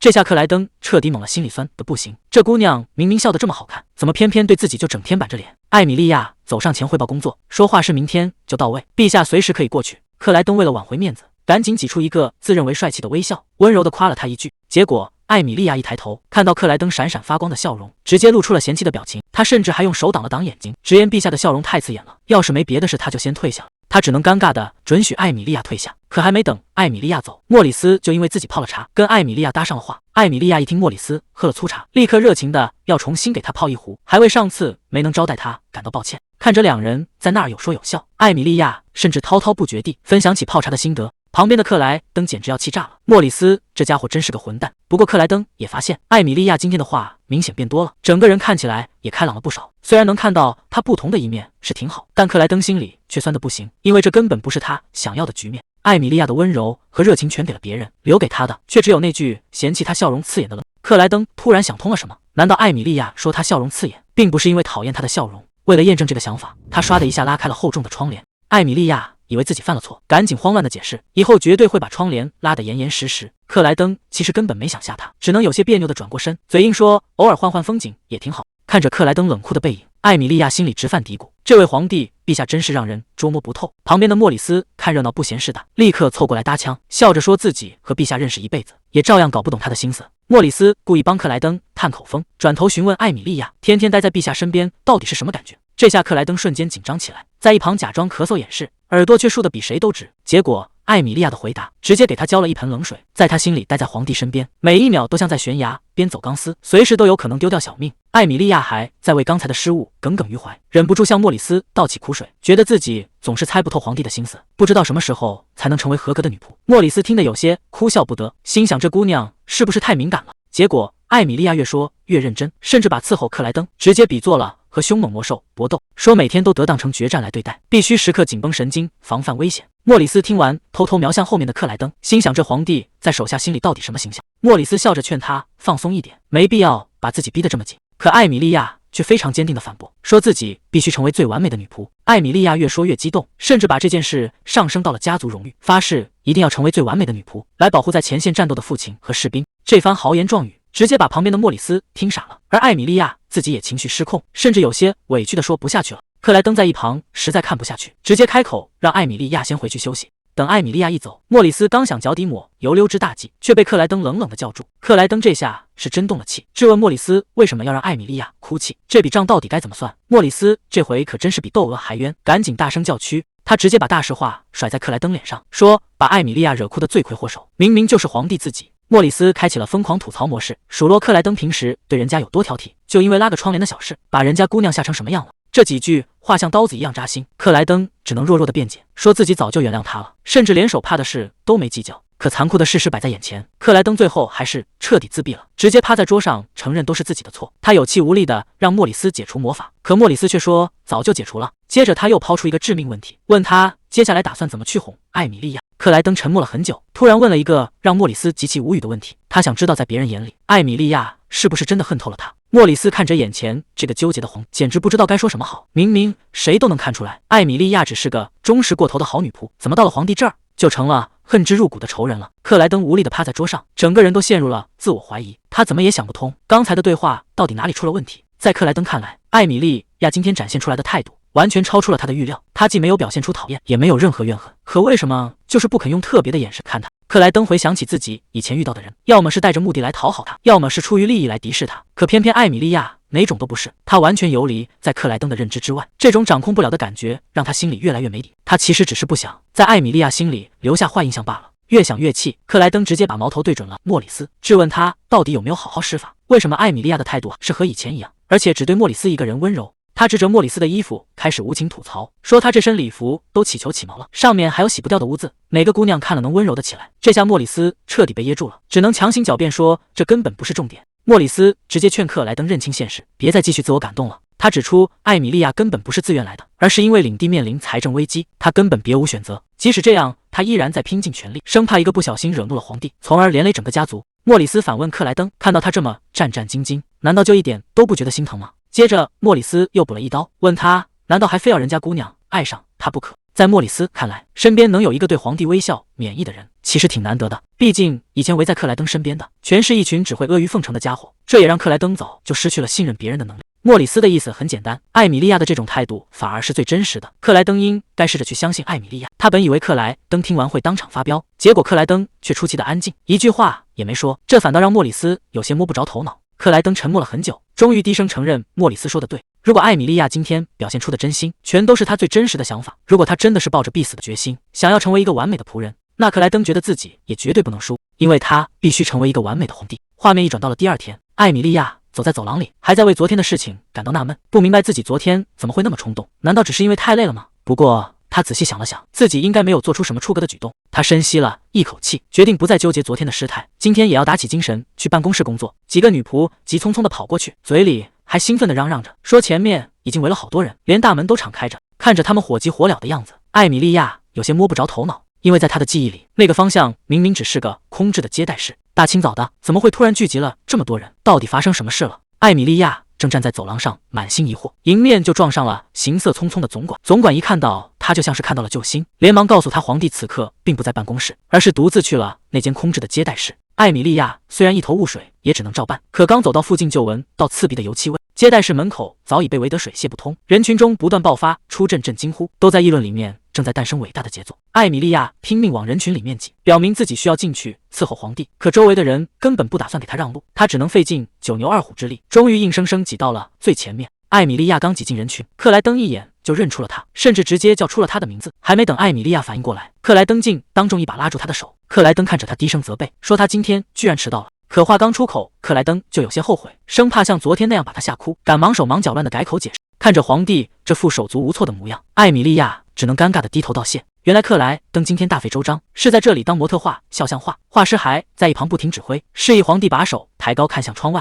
克莱登有些不耐烦的询问进度，画师却满脸亢奋的高呼完美。克莱登无奈的转过头向艾米莉亚解释耽误时间的原因。眼看时间已经差不多了，克莱登直接挥手叫停了画作，让画师先回去重新准备。随后他带着艾米莉亚转身离开，只留下画师一人在原地疯狂脑补。克莱登还在为昨天的事耿耿于怀，他迫切想要挽回皇帝的尊严，既然在艾米莉亚这里得不到认可，那就去听听大众的欢呼，找回自信。清晨的马车里气氛异常压抑，艾米莉亚局促不安地坐在对面，她不明白这大清早到底要去哪。克莱登面色凝重地打破沉默，冷冷地吐出目的地是外堡。听到外堡这两个字，艾米莉亚的心瞬间提到了嗓子眼。克莱登接着低声解释，他的父亲也就是前任皇帝泽加德，如今正独自居住在外堡。艾米莉亚这才恍然大悟，原来克莱登的反常是为了见父亲。毕竟当年的退位仪式上，父子俩全程连一句话都没说。艾米莉亚担心两人发生冲突，提议先回去准备一份体面的礼物。克莱登却直勾勾地盯着他，说他已经带了最好的礼物，那就是艾米莉亚自己。艾米莉亚顿时吓得脸色苍白，以为皇帝是要把她送给别人。克莱登见状，连忙出声解释，如果他独自去见父亲，绝对会吵架，但只要有艾米莉亚在场，他们父子俩在外人面前都会有所顾忌，这才是他带艾米莉亚同行的真正原因。马车缓缓停在了外堡门前，还没等艾米莉亚走下马车，几只体型巨大的黑狼突然窜出，发出低沉的嘶吼，将他们包围。克莱登神色自若地走上前，熟练地命令这些黑狼坐下。艾米莉亚虽然松了一口气，但双手还是死死抓着裙角。克莱登察觉到了他的恐惧，语气中带着一丝不悦，质问他是不是觉得自己保护不好他。艾米莉亚慌忙低头想要道歉，可话还没说完，克莱登突然伸手将她搂进怀里，这突如其来的亲密举动让艾米莉亚的心跳瞬间彻底失控。克莱登紧紧搂着艾米莉亚，一路旁若无人地走向温室。总管在前方推开大门，眼前的景象让艾米莉亚震惊不已。这巨大的温室里不仅满是奇花异草，甚至还豢养着黑豹等凶猛野兽。就在这时，温室深处传来一声冷笑。前任皇帝泽加德正悠闲地喂鸟，一开口就带着浓浓的火药味，责怪儿子若不是被逼绝，不会来看他。克莱登也毫不示弱地反唇相讥，讽刺父亲如今只能整天与野兽为伍。泽加德缓缓转过身来，意味深长地表示，对付不听话的畜生，最简单的办法就是直接套上项圈。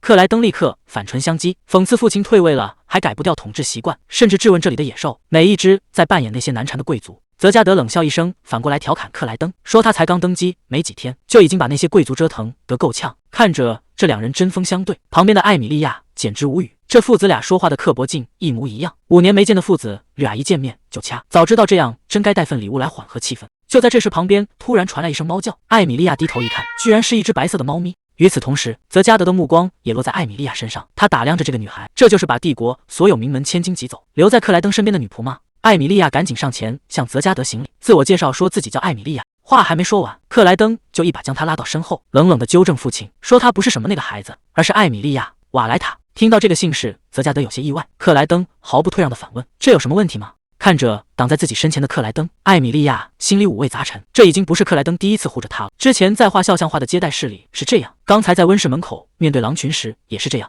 这一桩桩一件件，让艾米莉亚忍不住开始多想：皇帝做这些，难道真的都是为了她吗？还没等他想明白，头顶上的猫咪突然叫了一声，直接把他从思绪中拉了回来。泽加德冷哼一声，说：“瓦莱塔的女儿当然没问题，有问题的明明是克莱登自己。”克莱登一听就炸了，反问自己能有什么问题？看着艾米莉亚被头顶的猫弄得手忙脚乱，克莱登直接让他把猫扔了，甚至还怂恿他，要是看旁边哪个野兽不顺眼，就直接砸过去。泽加德气得直吹胡子，强调这可不是普通的猫，而是极其稀有的珍贵野兽。可克莱登根本不买账，坚称这就是只猫。看着儿子这副油盐不进的样子，泽加德也是拿他没办法，直言他这傲慢的脾气真是一点都没变。随后，泽加德主动向艾米莉亚问起他父亲的近况。艾米莉亚恭敬地回答：“父亲一切都好。”见艾米莉亚这么乖巧，泽加德忍不住凑过去挖墙脚，让艾米莉亚要是受了委屈就来投奔他，毕竟自己可比那个无赖儿子有良心多了。这话一出，克莱登立马急了，大喊着让父亲离自己的女仆远点。泽加德无奈地问艾米莉亚：“这新皇帝是不是平时就喜欢把人逼疯？”还没等艾米莉亚回答，克莱登就抢先维护，大声宣告：“艾米莉亚可是这世上最讲原则的人，他绝对不会为了讨好他而说谎。”看着克莱登这副极力维护自己的样子，艾米莉亚一时间有些发懵。就在这时，温室里突然传来一阵脚步，紧接着一位气质高雅的紫发少女走了进来，来人正是布隆德尔公爵之女罗莎。罗莎优雅地向克莱登行礼，送上对皇帝的祝福。看到罗莎出现，泽加德笑着跟她打招呼。罗莎微微一笑，解释说自己今天过来其实是来解救艾米莉亚的。看着克莱登和艾米莉亚之间微妙的气氛，罗莎忍不住调侃说：“任何人第一次看到他们两个互动，恐怕都会被吓一跳。”泽加德对罗莎赞不绝口，直言当其他贵族小姐都挤破头想去当新皇帝的女仆时，只有罗莎毫无贪念，愿意留下来陪他这个退位的老头。罗莎被夸得有些不好意思，随后主动提议想邀请艾米莉亚一起去喝杯茶，好给这对久别重逢的父子留出单独谈话的空间。听到这个提议，克莱登并没有阻拦，反而转头告诉艾米莉亚，如果想去就去吧。得到许可后，罗莎拉着艾米莉亚离开了温室。随着温室大门关上，这里只剩下了克莱登和泽加德两个人，气氛一下子降到了冰点。泽加德看着儿子，冷不丁地冒出一句，说：“真没想到还能看到他活着站在这里。”克莱登也毫不客气地反击，冷冷地回了一句：“那还真是抱歉让你失望了。”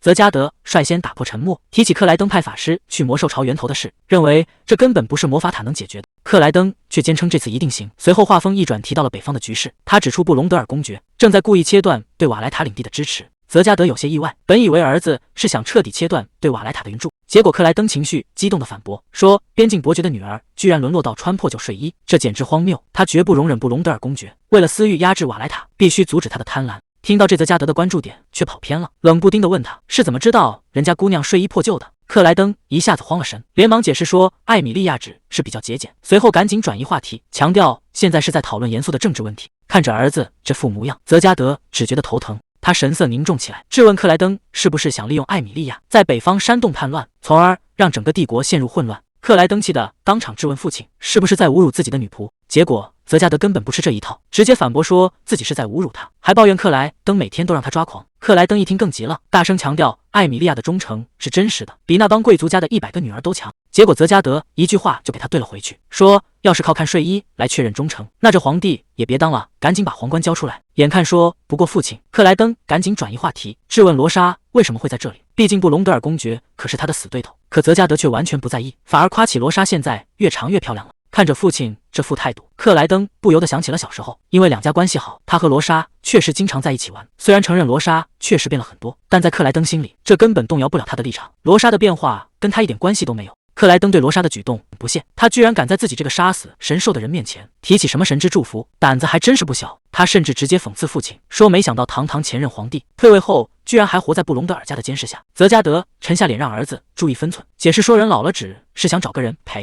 可克莱登根本不买账，质问父亲难道就不想念自己的亲生儿子吗？眼看克莱登情绪越来越激动，泽加德让他小声点，但克莱登根本不打算就此罢休，他直接戳中了父亲最深处的痛处，质问他如果当年是个合格的皇帝，为什么连尤里安都保护不了？听到这个名字，泽加德彻底被激怒了，直接失控的大吼让克莱登闭嘴。自己曾经确实有2个儿子，一个被他无情的丢到北方边境，任由其自生自灭，而另一个则在一场意外中丢了性命。如今他的身边只剩下这些不会背叛的野兽相伴。看着父亲落寞的背影，克莱登其实心里都明白父亲为什么会变成今天这样，但明白归明白，他还是无法释怀。既然这个男人曾经是高高在上的皇帝，就应该承担起保护一切的责任。克莱登在心里暗暗发誓，他绝对不会就这么妥协。面对无法挽回的过去，他深知多说无益。克莱登懒得再废话，直接转身告辞，想要离开这个压抑的温室。身后的泽加德却再次开口，提醒他注意登基后的第一次集会。当初布隆德尔公爵急得像热锅上的蚂蚁，甚至怂恿他废除克莱登。克莱登只觉得这群贵族愚蠢又可笑，但泽加德的表情无比严肃，警告他反对者远不止公爵一人。作为皇帝，必须像一杆天平，一味强行打压只会适得其反。看着儿子离去的背影，泽加德沉声唤着他的名字。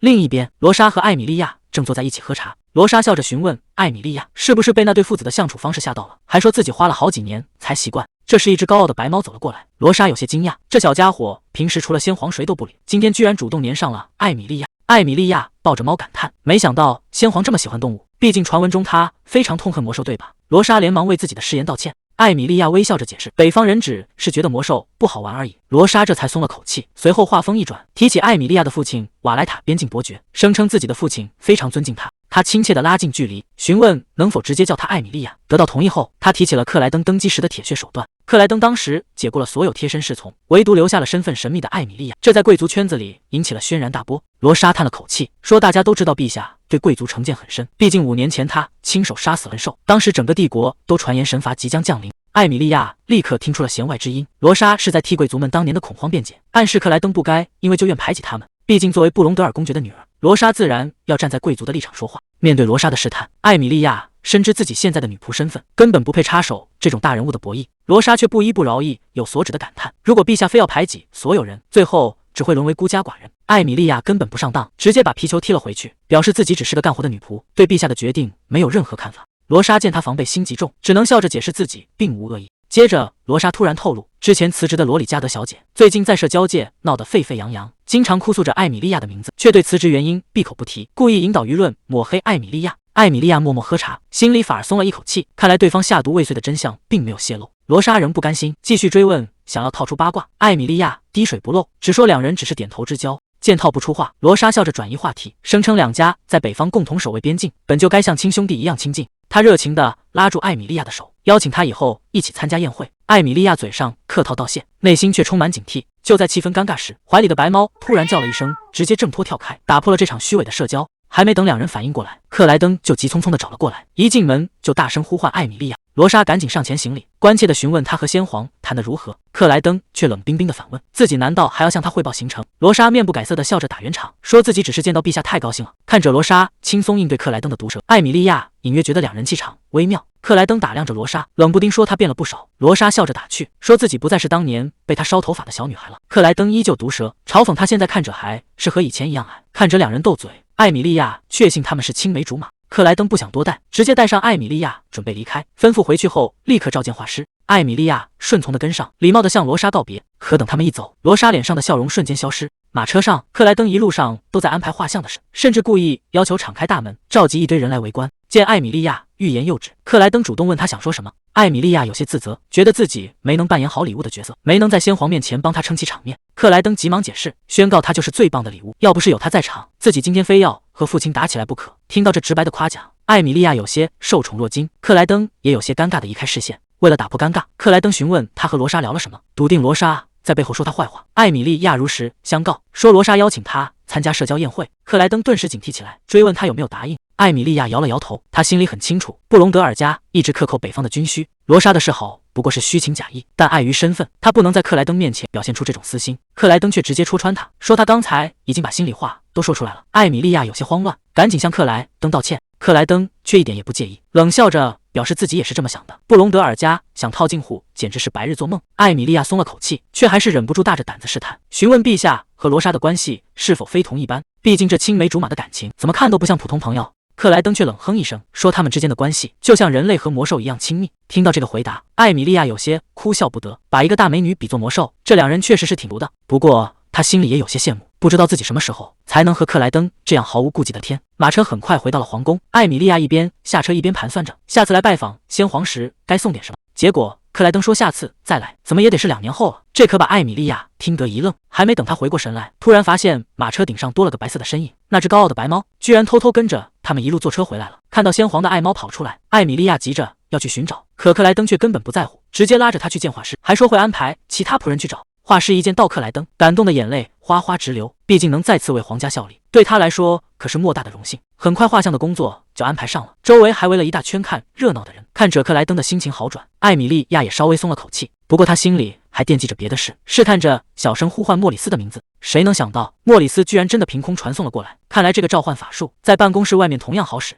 看着正在摆姿势的克莱登，莫里斯忍不住吐槽，这家伙又在搞什么花样。艾米莉亚笑着解释，说自己是故意敞开大门的，因为这样能帮克莱登宣泄压力。听到这，莫里斯有些意外，没想到艾米莉亚这么快就摸透了克莱登的脾气。闲聊过后，莫里斯问起找他来的正事，艾米莉亚这才提起露西亚最近在外面到处哭诉，甚至还把矛头指向了他。现在流言蜚语已经传开了，谁能想到莫里斯听完直接出了个狠招，问要不要让对方永远闭嘴。接着他解释说，只要露西亚用刀刺向心爱的男人，禁言的诅咒就能解除，毕竟每个法术都得留个解咒的后路。这番话一出，可把艾米莉亚给吓得不轻。听到莫里斯那些可怕的提议，艾米莉亚赶紧摆手拒绝，说自己可不是这个意思，她只是单纯的希望能让露西亚别再到处哭诉了，免得流言蜚语越传越难听。莫里斯有些无语地看着他，确认他是不是真的只有这点要求。得到肯定的答复后，他也只能无奈地妥协。只见莫里斯随手打了个响指，这事就算这么办妥了，解决了这个大麻烦，艾米莉亚总算松了口气，准备去给克莱登和莫里斯泡点茶。与此同时，摆了半天姿势的克莱登也终于撑不住了，直接给画师放了个假。克莱登刚想过来休息一下，结果一抬头就看到莫里斯正笑眯眯地看着他，这下可好，克莱登的脸一下子就拉了下来。他一上来就没好气地质问莫里斯，问他到底对艾米莉亚说了什么，是不是又把人给气跑了。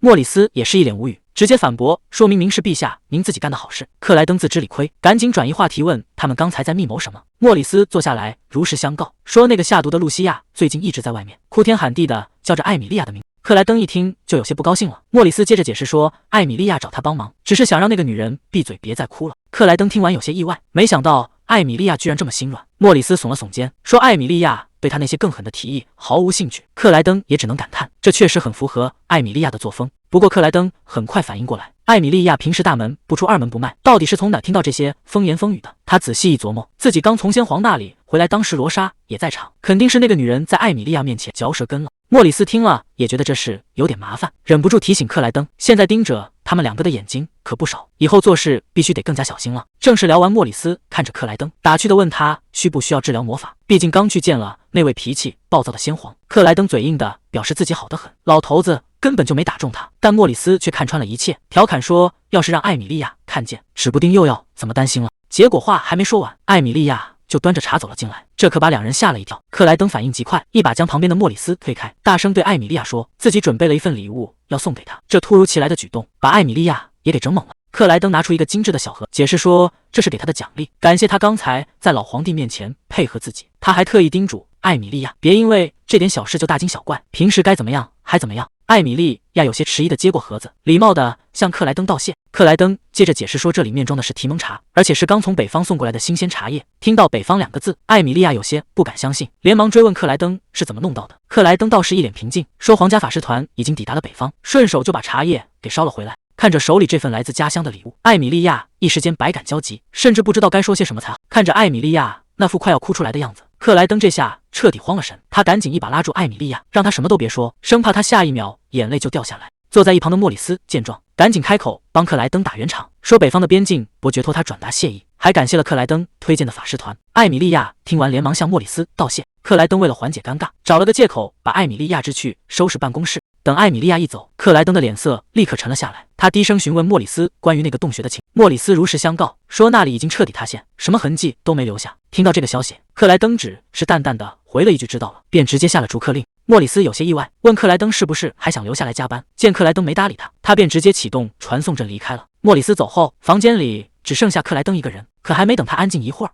莫里斯的声音却再次传来，说那位年轻的边境伯爵特意托他向克莱登表达谢意，感谢他送的那条手帕。听到年轻的边境伯爵这几个字，克莱登一下子愣住了。原来这位继承人哈里斯就是艾米莉亚小3岁的亲弟弟。这下克莱登总算想明白了，那个被艾米莉亚送了手帕的男人，居然是他自己的亲弟弟。想到这，克莱登忍不住笑了起来。那这笔账他就不打算计较了。克莱登独自走在回办公室的走廊上，推开大门的那一刻，他立刻察觉到屋里的气氛不对。房间里除了有些紧张的艾米莉亚，还站着一个不速之客，正是皇太后的秘书尼尔森。对方恭敬地向克莱登行礼致敬。克莱登的脸色瞬间沉了下去，冷冷地质问对方怎么来的这么快。尼尔森连忙开口道歉，声称自己不该擅自闯入皇帝的办公室，自己也是奉了皇太后的死命令，必须立刻把口信带到。克莱登根本不吃这一套，冷笑着反问有什么事是那位不焦急的，接着便命令他留下信件，赶紧滚蛋。可尼尔森却说皇太后这次并没有写信，而是让他口头传达。克莱登的耐心已经到了极限，冷冷地吐出2个字：快说。尼尔森深深吸了一口气，说皇太后对陛下先去拜访太上皇，而不是先去看望生母，感到非常失望。不过只要陛下亲自去一趟克兰宫，皇太后就可以既往不咎。还没等尼尔森把话说完，克莱登就直接打断了他，让他说完了就赶紧滚。一旁的艾米莉亚看在眼里，这才意识到克莱登与皇太后的关系已经僵到了这个地步。尼尔森一脸为难地表示，要是没问出个具体时间，自己回去根本没法交差。克莱登被缠得没办法，只能冷冷地丢下一句明天过去。可谁能想到尼尔森临走前又补了一刀，说皇太后特意交代，这次必须把艾米莉亚也带上。听到这个要求，艾米莉亚整个人都懵了。克莱登忍不住冷嘲热讽，说他那位母亲以前好胜心极强，现在居然也学会了妥协，甚至还假惺惺的感叹，真没想到母亲会变得这么软弱，简直让人感动的要流泪。传话的秘书见状也不敢多留，赶紧告退回去复命。随着大门关上，屋里只剩下他们2个人。克莱登转过身看着艾米莉亚，直接叫了她的名字，提醒她克兰宫现在可不是什么好地方，那里到处都是皇太后的人，这次的鸿门宴她根本不需要跟着去。艾米莉亚心里其实很清楚，皇太后出身于罗里加德家族，克兰宫里全都是对方的眼线，甚至连那个露西亚也可能在场。但她并没有选择退缩，而是看着克莱登，非常坚定地表示，自己作为女仆有必须履行的职责。既然皇太后已经指名道姓，那她就更应该陪同陛下一起前往。马车缓缓停在了克兰宫门前，这里果然和预料的一样，到处都是皇太后布置的眼线。克莱登看着身旁的艾米莉亚，低声劝她现在回马车还来得及。艾米莉亚却非常坚定地摇头，说既然有其他客人在，自己就更应该留下来。看着艾米莉亚这副绝不退缩的样子，克莱登一时间不知道该说什么。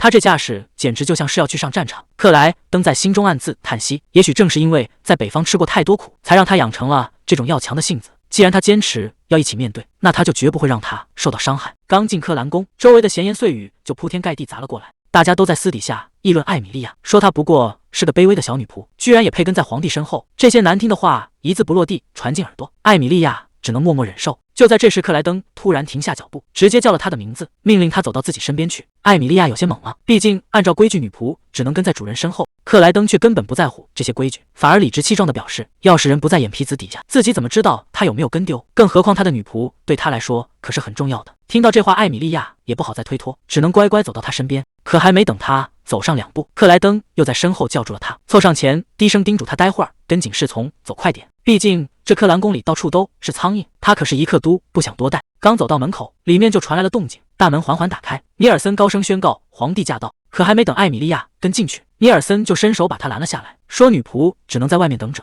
这下克莱登可不乐意了，直接在门口质问起来，明明是里面的人非要他带人来，现在又把人关在门外，算怎么回事？屋里立刻传来皇太后里埃拉的怒斥，说自己只让儿子进去，克莱登也是个不嫌事大的，当场就阴阳怪气的顶了回，说既然母后身体这么好，那他干脆直接打道回府算了。李埃拉在里面气得大喊让他滚进去。克莱登一边吐槽老太太听力真好，一边凑到艾米莉亚耳边怂恿她跟着一起进去，说想看看自己母亲抓狂的样子。不过艾米莉亚可不想掺和这皇家内斗，赶紧表示自己还是在外面等。克莱登倒也没勉强，安顿她留下来后，自己独自推门走了进去。尼尔森随后把艾米莉亚引向旁边的休息室。克莱登突然回过头来，对着艾米莉亚眨了眨眼。还没等他反应过来，克莱登已经转身走进了大殿。艾米莉亚看着他离去的背影，心里也稍微踏实了一些。克莱登刚一迈进大殿，皇太后里埃拉的抱怨声就传了过来，责怪他动作太慢。克莱登倒是一脸无所谓，直接开口嘲讽起来，说自己还纳闷宫里的女仆都去哪了，原来全跑到母后这里来了。听到这话，里埃拉的脸色顿时有些挂不住了，冷笑着反驳道：“既然这些娇生惯养的贵族小姐没办法吸引皇帝的注意，那他们除了做些粗活，还能干点什么呢？”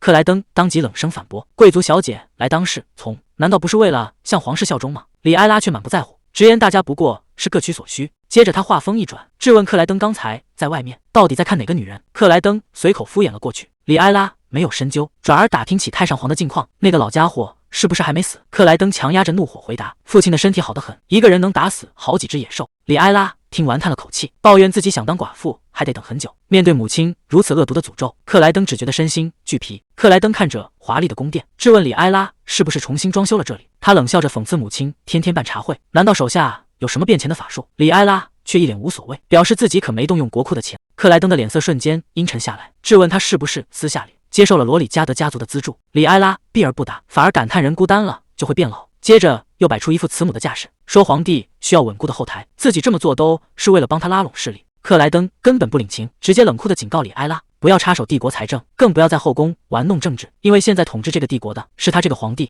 这句话彻底激怒了里埃拉，他猛地一出拐杖，冷笑着骂他不过是个在北方被困了5年的毛头小子，凭他现在的实力也配谈政治？如果以为靠着血统就能坐稳皇位，那他就和他父亲一样愚蠢。克莱登根本听不下去，直接愤怒地反驳道：“母亲拉拢的那些人全都是他的敌人。”里埃拉却觉得他不可理喻，提起克莱登在行政会议上大闹的事，说要不是自己安抚了罗里加德伯爵，那个脾气暴躁的家伙还不知道会做出什么疯狂的报复。克莱登心里很清楚，这帮贵族无论何时都只顾自身利益。他上前一步，冷冷地表示，打压那些自以为是的家伙，正是他这个皇帝该做的事。里埃拉见一个不行，便换了个话题，问克莱登打算什么时候举行加冕典礼，毕竟他现在处理政务也算得心应手。克莱登只是冷冷的回答，等时机到了再说。里埃拉劝他动作快点，还让他对那些老贵族多点耐心，甚至半开玩笑的表示，反正过不了几年，他讨厌的那些老家伙就都死光了。但那可不是他想看到的帝国。接着里埃拉突然压低声音，问他打算什么时候去祭拜尤里安，说那个孩子可能一直在等他。听到这个名字，克莱登脸色瞬间阴沉下来，一句话也没有说。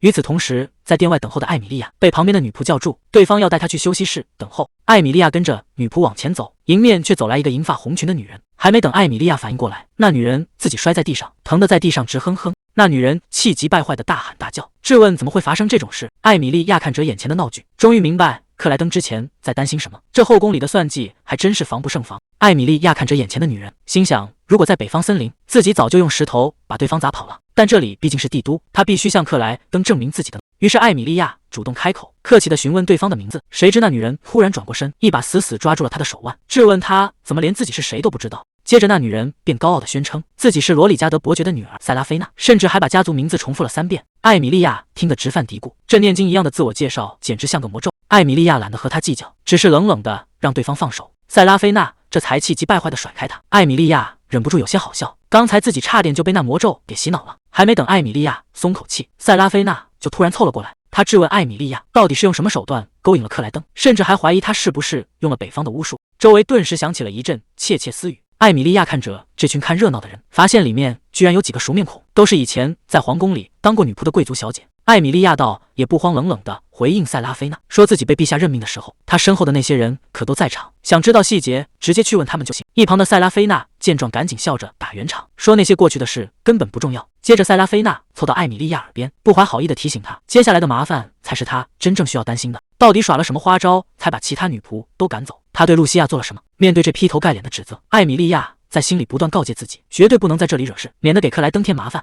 于是他只能低头道歉，说自己绝没有伤害任何人的意思。可这番退让并没有换来息事宁人，塞拉菲娜和旁边的贵族小姐们反而更加肆无忌惮地嘲笑起来，甚至开始人身攻击，嘲讽北方人是不是都这么厚颜无耻。这下艾米莉亚可不打算再忍了。他冷冷地看着这群人，直接反问回去：难道在他们眼里，皇帝陛下是那么容易被糊弄的人吗？这一句话直接把塞拉菲娜给问得哑口无言。艾米莉亚冷冷地看着塞拉菲娜，直接把话挑明了，说自己根本不在乎别人怎么看他，但是如果想拿这件事来找茬，最好先动动脑子，别把皇帝陛下说得像个没分寸的人。这一句话直接扣了顶大帽子过去，塞拉菲娜顿时被噎得说不出话来，原本嚣张的气焰一下子没了。就在两边僵持不下的时候，走廊里突然传来了一阵脚步声，紧接着就有人在喊艾米莉亚的名字。来人正是克莱登，他沉着脸看着眼前的这一幕，冷冷地质问他们到底在干什么。克莱登忍不住暗自嘀咕，要是早点展示北方手撕魔兽的实力，今天这出闹剧根本就不会发生。艾米莉亚立刻低头认错，为自己在宫殿喧哗而道歉。可谁能想到克莱登根本没打算责怪他，反而当着所有人的面教导他，以后要是再遇到这种以多欺少的情况，直接挑带头的那个打就行了。这话一出，旁边的塞拉菲娜彻底傻眼，克莱登却看都不看他一眼，只是盯着艾米莉亚，提醒他别忘了自己是谁的人。艾米莉亚心领神会，立刻大声答应。克莱登看着艾米莉亚，直接把话挑明，他的名誉就代表着皇帝的名誉，皇帝身边的人绝不能随便向别人低头。艾米莉亚听完，立刻恭敬的答应。随后，克莱登冷冷的看向塞拉菲娜，直言自己之所以要清理后宫，就是为了防备他们这种人。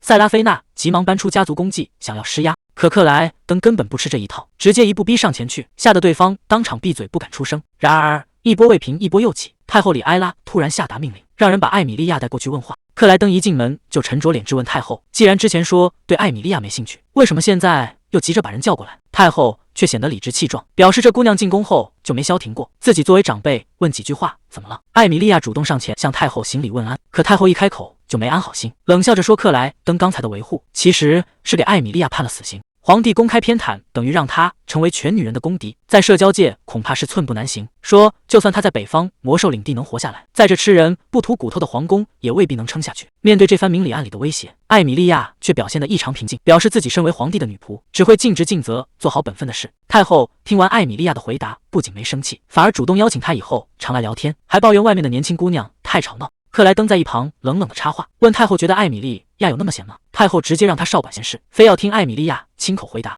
艾米莉亚表现得十分得体，先是感谢了太后的抬爱，接着话锋一转，说自己光是伺候皇帝就已经竭尽全力，希望太后能理解她的忠心。克莱登听了心里暗自得意，立刻顺水推舟带她离开房间，只留下太后一个人在屋里叹气。看着两人离去的背影，太后忍不住自言自语，自己的儿子从那个流放之地还真是带回了一个不得了的丫头。就在这时，尼尔森推门走了进来，恭敬地向太后汇报，外面的贵族小姐正哭着求见。太后听完尼尔森的汇报，不耐烦地挥手，让那些闹事的贵族小姐先回去反省，省得在宫里给他添堵。他不由得想起刚才克莱登的警告，警告他不要插手帝国财政，更不要在后宫玩弄政治，因为现在统治这个帝国的是他这个皇帝。看着儿子这副强硬的态度，太后不仅没有生气，反而觉得他确实长大了不少。等两人回到书房，艾米莉亚看着疲惫的克莱登，只觉得刚才在太后那里的气氛简直像暴风雪过境一样压抑。为了缓解这紧张的气氛，艾米莉亚主动提出去泡茶，想让克莱登好好歇一歇。艾米莉亚正准备去泡茶，结果莫里斯突然凭空传送了过来，这神出鬼没的动静把克莱登都整无语了。克莱登忍不住在一旁吐槽说，莫里斯这随叫随到的样子，简直像艾米莉亚的专属法师，哪里还有半点帝国大法师的架子？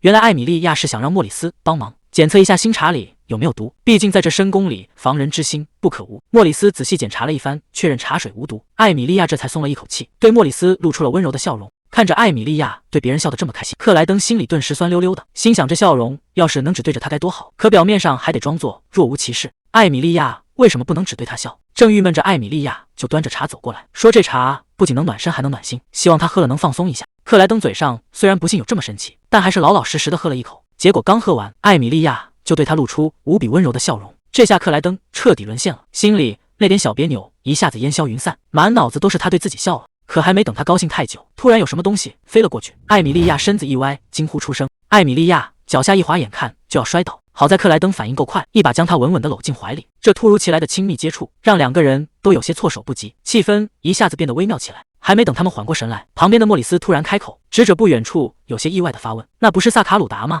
只见一只白色的猫咪正趴在地上，克莱登顿时脸色一沉，堂堂帝国皇帝怎么能被一只猫比下去？艾米莉亚抱起白猫，满脸都是藏不住的喜爱，温柔地询问该拿它怎么办。克莱登在一旁默默看着，心里不由得泛起嘀咕，原来他真正开心时是这个样子。艾米莉亚突然回过神来，有些不好意思的向克莱登请示，想把这只猫送还给侍从长，好让他带回外城。克莱登却摆了摆手，表示拒绝。要是让太后知道皇宫往外送东西，肯定又会借题发挥。他决定只派人传话让对方来接，这样艾米莉亚也能多陪猫一会儿。等艾米莉亚抱着猫走开后，克莱登转头询问莫里斯，这只猫到底什么来头？莫里斯解释说，这种猫极其稀有。克莱登却一脸不屑，觉得再怎么稀有，也只是一只猫。就在这时，侍从推门走了进来，向克莱登汇报有紧急信件。克莱登看清内容后，脸色瞬间变了，原来是之前派去北方的法师，竟然莫名其妙的失踪了。莫里斯觉得脸上无光，尴尬的向克莱登道歉，怒骂那些蠢货连回家的路都找不到。为了挽回面子，莫里斯解释说，魔法塔里太压抑，总有法师打着自由的幌子逃跑。艾米莉亚在旁边听着，嘴里默默念叨着自由2个字，一时间若有所思。莫里斯冷哼着表示，等那些人吃够了苦头，迟早会哭着爬回来，到时候绝对不会轻饶他们。艾米莉亚有些担心的追问，这种事情经常发生吗？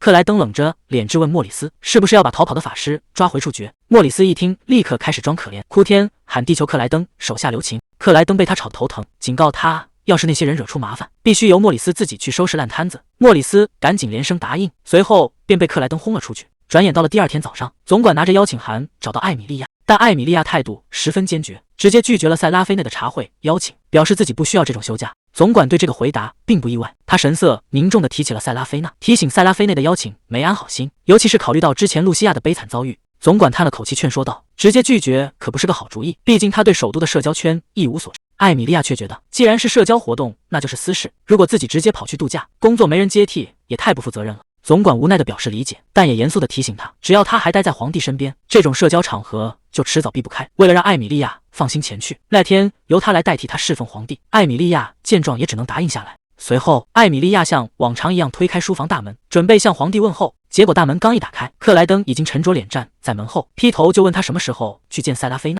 艾米莉亚只能老实回答，具体的见面时间还没定下来。克莱登听完，立刻决定他们这边也得抓紧准备，并大声把总管叫了进来。总管赶紧上前汇报，说一切都已经准备妥当，虽然鞋匠还在赶来的路上，但其他行程都在计划内。克莱登满意地点了点头，直接命令艾米莉亚跟他走。艾米莉亚一头雾水地跟在后面，看着克莱登那副气势汹汹的样子，总觉得他像是要去打仗一样。结果克莱登把他带到了华丽的房间，房门一开，打扮花哨的裁缝已经恭候多时，一见面就热情地向皇帝问好，并招呼艾米莉亚站到房间中央。艾米莉亚看着对方手腕上的针垫，这才终于反应过来，原来克莱登是特意找了裁缝，要给他量身定制礼服。不仅是裁缝，连宫廷画家也急匆匆地赶了过来，一进门就为自己的迟到连声道歉。这下艾米莉亚彻底懵了，怎么连画画的都给请来了？紧接着，一群人围着艾米莉亚开始激烈讨论，到底是用蓝宝石还是欧泊更合适。艾米莉亚实在忍不住了，小声询问他们到底在折腾什么。克莱登却一脸严肃地看着他，说他们现在做的事非常重要，因为艾米莉亚马上就要去度假了。总管也在一旁解释，说这一切都是在为他的度假做准备，时间已经定在明天下午，而且他特意把见面地点改到了玫瑰宫。艾米莉亚这才明白过来，原来克莱登是在帮他准备茶会的行动。虽然明白克莱登的用意，但看着眼前这大张旗鼓的阵仗，艾米莉亚还是觉得有些太夸张了。于是他小声提议，自己明天下午只是去一会儿，穿平时的衣服去就行了。结果这话一出，克莱登的脸色顿时沉了下来，冷冷地反问他刚才说了什么。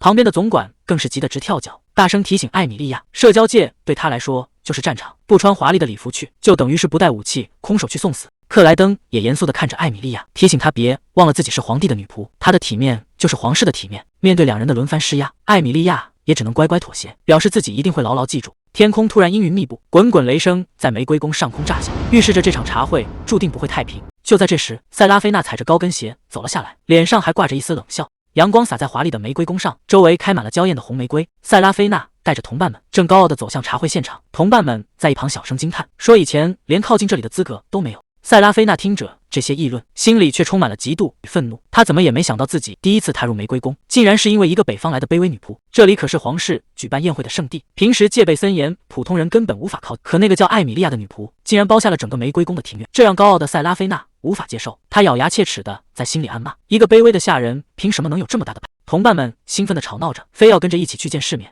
塞拉菲娜表面上保持沉默，心里却早已打好了算盘。她原本想把那个女仆叫到库兰宫，用北境从未见过的奢华狠狠挫一挫对方的锐气。一想到艾米莉亚这个名字，塞拉菲娜就恨得咬牙切齿。她发誓今天一定要让这个女仆哭着滚回她的北方老家。可当她气势汹汹地赶到现场，却发现情况完全不对劲。塞拉菲娜气急败坏地质问侍从，为什么把见面地点改成了接待室？更让他难以接受的是，他身为皇帝身边的高级侍从，竟然自降身份替一个女仆跑腿，而那个女仆甚至连面都没露。侍从只是公事公办的回答，艾米莉亚小姐还在准备，她会先带路去接待室。并表示今天除了塞拉菲娜，其他人一律不准进入玫瑰宫。塞拉菲娜强压着心中的不悦，解释说这些人都是他的同伴。可侍从根本不给面子，冷冰冰的重复了一遍规矩，这让塞拉菲娜的脸色彻底阴沉下去。身后的同伴们顿时委屈的抱怨，说自己为了茶会精心打扮，甚至饿了一整天，就为了穿上礼服。塞拉菲娜被吵得头疼，只能压着怒火让他们回马车等待。他咬牙切齿地向同伴保证，等自己进去收拾完那个女仆出来，再跟他们分享细节。随后侍从将塞拉菲娜带进接待室，客气地请她在这里稍等。塞拉菲娜刚走进接待室，就被墙上的巨大画像震慑住了。画中人竟然是艾米莉亚，怀里还抱着那只白猫，这让塞拉菲娜百思不得其解。皇宫这种庄严的地方，怎么会挂着一个女仆的画像？正当他疑惑不解时，侍从端着茶水走了进来。塞拉菲娜立刻开口打听，询问艾米莉亚到底在哪里。侍从只是礼貌地表示，艾米莉亚小姐马上就到，随后便转身退了出去。还没等塞拉菲娜缓过神来，桌上的茶具再次让她大吃一惊。这套精致的粉色茶具根本不是普通人能用得起的，这可是皇室代代相传的至宝。塞拉菲娜盯着眼前的茶具，想起小时候只在宴会上远远见过，没想到今天自己能用它喝茶，这让心里更加泛起嘀咕。那个叫艾米莉亚的女仆到底是什么惊天动地的人物？可左等右等都不见人影，塞拉菲娜的耐心渐渐耗尽。就在这时，房门被缓缓推开，一位身穿华丽礼裙的女子走了进来。塞拉菲娜转头看去，整个人瞬间愣在原地，看着眼前走进来的人，塞拉菲娜整个人彻底傻眼，这不就是画像上的艾米莉亚吗？她本以为对方只是个普通女仆，没想到一出场就给她来了个下马威。仔细一看，这长相和装扮简直一模一样。更让塞拉菲娜震惊的是她身上佩戴的华丽珠宝。原来在茶会开始前，克莱登就已经亲自把关，为艾米莉亚挑选了这套皇室珍藏的蓝宝石。虽然嘴上说着眼光还凑合，但克莱登显然是要给艾米莉亚撑足场面。克莱登大方的表示费用由皇室报销，毕竟艾米莉亚还不是皇室成员，不能直接把皇室传家宝送给她，所以只能特意为她定制一套新的。艾米莉亚在一旁听得有些无奈。克莱登仔细打量着艾米莉亚，询问发型师是否已经全部打理好。得到肯定的答复后，他却总觉得还差了点什么。艾米莉亚被他盯得有些紧张。克莱登转头询问总管，之前让人去玫瑰宫摘的玫瑰送来没有？总管赶紧把一篮蓝色玫瑰呈了上来。克莱登走上前去，亲自挑了一朵戴在艾米莉亚的耳边。看着眼前这个精致的姑娘，克莱登这才满意的表示现在完美了。画面一转，艾米莉亚终于来到了茶会现场。她有些抱歉地向塞拉菲娜解释，说是因为摘玫瑰耽误了时间。塞拉菲娜一开口就火药味十足，质问艾米莉亚凭什么能戴玫瑰宫的玫瑰。艾米莉亚道也显得十分淡定，直接把问题推给了造型师，表示自己什么都不知道。这回答让塞拉菲娜更加不悦，她冷笑着步步紧逼，觉得今天的茶会实在是太过了，不仅房间布置得夸张，艾米莉亚的打扮也根本不像来喝茶的。艾米莉亚其实也很无奈，表示自己也觉得这阵仗有点大，希望对方能够理解。就在两人的谈话陷入僵局时，侍从端着茶点走了进来。塞拉菲娜下意识地转头看去，结果这一看，她整个人又愣在了原地。看着端着托盘走进来的人，塞拉菲娜简直不敢相信自己的眼睛，她下意识地捂住了嘴巴，身体甚至开始微微颤抖。塞拉菲娜一眼就认出了桌上的甜点，这可是帝国最顶尖的糕点师亲手制作的限量版点心，普通人平时连见都见不到。可坐在一旁的艾米莉亚看到这些甜点，却叹了口气，这让塞拉菲娜觉得有些好笑。她以为对方是没见过世面，便忍不住开口炫耀起来，说这甜点的价值非同一般，只要尝一口绝对会惊掉下巴。可艾米莉亚却有些无奈地表示，自己当然知道这些甜点的价值，只是因为克莱登最近天天赏赐，自己早就已经吃腻了。塞拉菲娜这下彻底装不下去了，她沉下脸质问艾米莉亚到底是在哪里吃过这种高档甜点，甚至还出言讽刺，说瓦莱塔的领地除了魔兽什么都没有。面对这种挑衅，艾米莉亚道是一脸平静，解释说领地的人一直在前线抵御魔兽，这才保住了帝国的平安。可塞拉菲娜根本听不进去，她喝了口茶，冷笑一声，说自己父亲同样在保护帝国，而且两边的身份根本不能同日而语。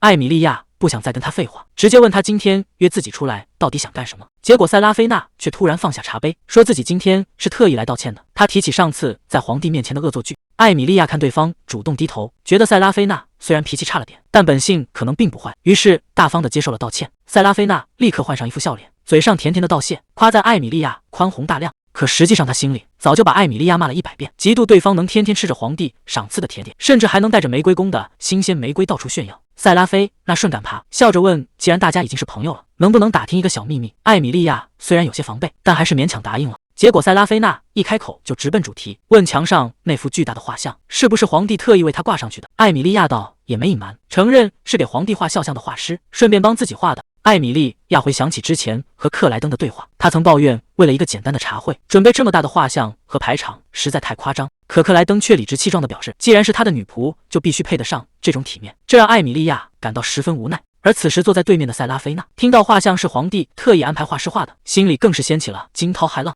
这个女人到底用了什么手段，竟然能把皇帝迷得团团转？她怀疑这背后有布隆德尔公爵的势力支持，暗暗发誓一定要查清真相，把艾米莉亚彻底赶走。艾米莉亚察觉到了气氛有些不对劲，主动开口想要转移话题。她指着旁边那只正在睡觉的白猫，介绍说这其实是一只叫萨卡鲁达的母，自己只是运气好才碰巧遇到了它。塞拉菲那一听这只猫的名字，整个人都惊呆了，这可是阿普兰大陆上被奉为神兽的萨卡鲁达，怎么可能随随便便就出现在这里？艾米莉亚看他这么大反应，有些不好意思的解释，说自己来皇宫之前根本没见过这种世面。接着他转过头，亲昵的叫那只神兽小猫咪，这一下可把塞拉菲娜气得够呛。他猛地站起身质问艾米莉亚，怎么敢用叫野猫的名字去叫高贵的圣兽？艾米莉亚刚想开口解释，塞拉菲娜却根本不想再听下去，他冷冷地打断了艾米莉亚，警告她不要再仗着皇帝的宠爱到处炫耀，甚至还丢下一句极其难听的话，说艾米莉亚的这种行为简直让人恶心。艾米莉亚试图开口解释，说事情根本不是塞拉菲娜想的那样，可塞拉菲娜哪里听得进去，只觉得对方虚伪到了极点。塞拉菲娜冷笑着步步紧逼，质问他是不是又想装无辜，把一切都推到皇帝身上。他倒要听听皇帝到底为什么要对一个女仆这么好。其实艾米莉亚心里很清楚，当初克莱登就曾亲口警告过她，作为皇帝的女仆，她的脸面就代表着皇室的尊严，绝对不能丢了皇帝的脸。面对塞拉菲娜的咄咄逼人，艾米莉亚没有退缩，表示自己无法透露太多细节，但这一切都只是为了向皇帝效忠而已。艾米莉亚希望对方能够理解自己，可塞拉菲娜心里却早就恨得咬牙切齿，她根本无法原谅艾米莉亚之前的所作所为，更不能接受这个女人抢走了露西亚的位。在塞拉菲娜看来，艾米莉亚的解释不过是在挑衅和炫耀，但她很快就强压下怒火，换上了一副通情达理的笑脸，表示自己刚刚只是误会了。塞拉菲娜主动示好，问自己能不能也摸摸这只神兽。艾米莉亚虽然有些犹豫，但还是表示只要萨卡鲁达不反对就行。谁能想到塞拉菲娜根本没打算好好抱猫，她趁着大家不注意，一把拽住了桌布，这一下子桌上的茶点和红茶全飞了出去。塞拉菲娜还故意大喊，说是神兽的爪子勾到了桌布，红茶直接泼了艾米莉亚一身，精致的茶具也摔得粉碎，茶杯在地上摔得粉碎。塞拉菲娜却立刻倒打一耙，大声指责是艾米莉亚打碎了帝国珍宝。这出恶人先告状的戏码，直接把艾米莉亚给整懵了。看着满地的瓷器碎片，艾米莉亚担心猫咪萨卡鲁达受伤，急忙伸手想要去抱它，可还没等她碰到猫咪，塞拉菲娜就突然惨叫起来。她一边死死捂着右手，一边大喊是艾米莉亚指使猫攻击她。眼看侍从听到动静赶了过来，塞拉菲娜哭得梨花带雨，嚷嚷着要立刻离开这里。艾米莉亚这下算是彻底看透了，塞拉菲娜根本就不是来道歉的，她哭哭啼啼的要求侍从联系家里，想让罗里家的伯爵派骑士来接她。可侍从却面无表情的直接拒绝，表示皇帝早就下达了禁口令，玫瑰宫里发生的一切都不能外传。塞拉菲那一听顿时急了，大喊着帝国珍宝被毁，自己绝对不能坐视不管。看着塞拉菲那不依不饶的样子，艾米莉亚本想主动认错息事宁人，可她突然想起了克莱登之前说的话，皇帝的女仆代表的是皇室尊严，绝对不能轻易向任何人低头。艾米莉亚顿时恍然大悟，觉得这一定是皇帝对自己的考验，于是她直接反客为主，让塞拉菲那别再白费心机，还是赶紧收拾回家吧。这一下直接把塞拉菲那给整不会了，眼看陷害不成，塞拉菲那直接开始撒泼，指着那只猫大喊大叫，非说对方是在故意威胁他。他甚至连旁边的侍从也一起骂了，咬定大家都是一伙的，在皇宫里合伙欺负他。接着塞拉菲娜还不罢休，凑到罗莎耳边低声警告，说自己会死死盯着这里，看他最后怎么收场。面对这种明晃晃的威胁，罗莎连眼皮都没抬一下，只冷冷地回了一句随你便。画面一转，时间回到了几个小时前，那时候艾米莉亚正准备出发，总管还贴心的祝她假期愉快。就在艾米莉亚准备出发的时候，莫里斯突然传送了过来，一看到艾米莉亚他就激动地迎了上去，这让旁边的克莱登脸色一下子黑了下去，心想这家伙怎么偏偏这时候来捣乱。艾米莉亚道是没想那么多，叮嘱莫里斯好好照顾皇帝后，便准备动身去茶会。可克莱登却突然叫住了他，冷冷地交代了一句，要是有人敢找麻烦，就直接碾碎他们，自己会在背后给他撑腰。听到这番硬核的嘱咐，艾米莉亚也只能乖乖答应。可旁边的莫里斯却听不下去了，忍不住吐槽克莱登，哪有人会对一个淑女说这种话，这语气听着简直就像是送儿子去街头打架。克莱登却嘴硬不肯承认，坚称自己只是在给女仆真诚的鼓励。莫里斯也懒得跟他争辩，转而问起了一个关键问题，艾米莉亚这次茶会到底是要去哪里？克莱登告诉莫里斯，艾米莉亚这次是去见罗里加德家的大小姐。莫里斯一听就明白了，难怪克莱登刚才那么紧张，毕竟那位大小姐可是出了名的难缠。莫里斯忍不住打趣道，要是艾米莉亚真的跟对方动起手来，他打算怎么收场？结果克莱登不仅不担心，反而一脸得意地表示，谁要是敢找他女仆的麻烦，他求之不得。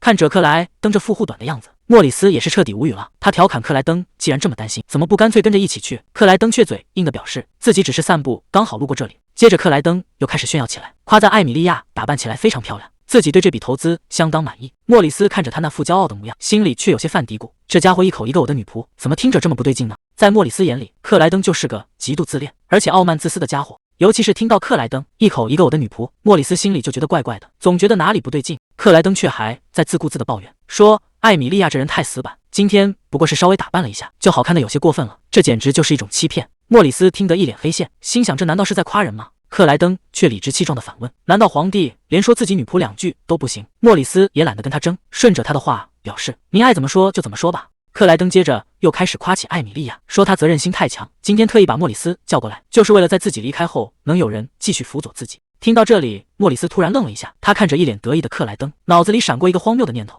这家伙该不会是……莫里斯试探性的开口问克莱登，陛下，您该不会是喜欢上艾米莉亚了吧？这句话一出来，克莱登整个人都僵住了。克莱登的脸色彻底阴沉下来，暗骂他是个疯子。他深吸一口气，站起身走到窗前，试图掩饰自己内心的慌乱。接着莫里斯便开始嘴硬狡辩，非说艾米莉亚平时其实挺烦人的。还没等莫里斯反应过来，克莱登突然猛地凑了过去，语气里充满了冰冷的威胁，警告他刚刚听到了不该听的话。眼看克莱登的脸色越来越难看，莫里斯的求生欲瞬间拉满，赶紧改口说自己刚才只是开玩笑。克莱登这才面无表情的放过了他。可莫里斯偏偏是个爱凑热闹的，又忍不住凑上去追问艾米莉亚到底哪里让他觉得烦人，结果直接迎来了克莱登的一记冷眼。克莱登懒得再跟他废话，转身就准备直接离开，嘴硬说自己只是去花园散步。莫里斯一眼就看穿了他的心思，坏笑着调侃他是不是要去护短。结果话还没说完，克莱登就突然停下了脚步，接待室传来一阵争吵声。莫里斯本想劝克莱登赶紧去阻止，毕竟艾米莉亚动起手来可绝不留情。可克莱登不仅完全没听进去，眼神里反而闪过一丝兴奋，他甚至直接站在旁边给艾米莉亚助威，恨不得把事情闹得越大越好。看着艾米莉亚拿猫当武器的硬核操作，克莱登不仅不觉得荒唐，反而忍不住大加赞赏，觉得他这招借力打力用得极其聪明。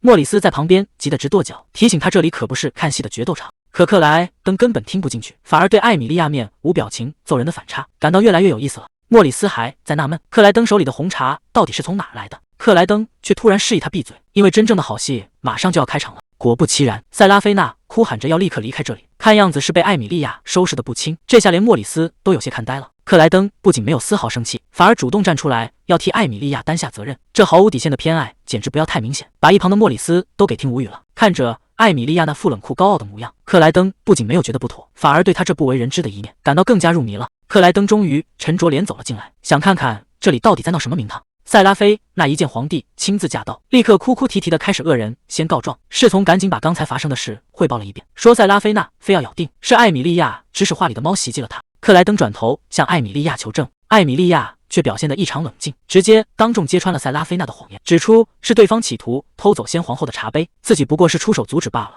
眼看自己的阴谋彻底败露，塞拉菲娜索性倒打一耙，指责艾米莉亚打碎了帝国珍宝，理应受罚，还得意洋洋的想让皇帝治艾米莉亚的罪。可克莱登接下来的反应却让他彻底傻了眼，看着眼前完好无损的茶杯，塞拉菲娜整个人都傻眼了，他怎么也想不通，刚才明明已经摔碎的帝国珍宝，怎么会突然恢复原状？面对塞拉菲娜的狡辩，克莱登的脸色一下子冷到了极点，质问他是不是在怀疑皇帝的判断。这一下直接把塞拉菲娜吓得够呛，只能支支吾吾的拼命解释。就在两边僵持不下的时候，艾米莉亚突然注意到了旁边的动静，原来是莫里斯及时赶到，用魔法把摔碎的茶杯彻底修复了。这下塞拉菲娜彻底没了指控的证据。克莱登直接把矛头对准了塞拉菲娜，冷冷地指出这个房间里只有一个骗子，知不知道欺骗皇帝会是什么下场？眼看事情彻底闹大，塞拉菲娜这下彻底慌了神，赶紧低头向艾米莉亚求饶，希望对方能放自己一马。可艾米莉亚根本不吃这一套，只是冷冷地反问对方，自己凭什么要接受这个道歉？艾米莉亚冷冷地表示，自己根本感受不到任何诚意，这事情显然没得商量。克莱登立刻顺水推舟，直接给塞拉菲娜下了逐客令，并警告惩罚随后就到。眼看皇帝这次要动真格，塞拉菲娜吓得当场招供，承认自己是故意拉扯桌布。她哭喊着向艾米莉亚认错，求对方放过无辜的随从。艾米莉亚这才终于松口，找了个借口让人把他们带走。克莱登也冷冷的让他们滚蛋。闹剧终于彻底收场，房间里只剩下他们3个人。艾米莉亚转头看向莫里斯，一边打着嗝一边向他道谢。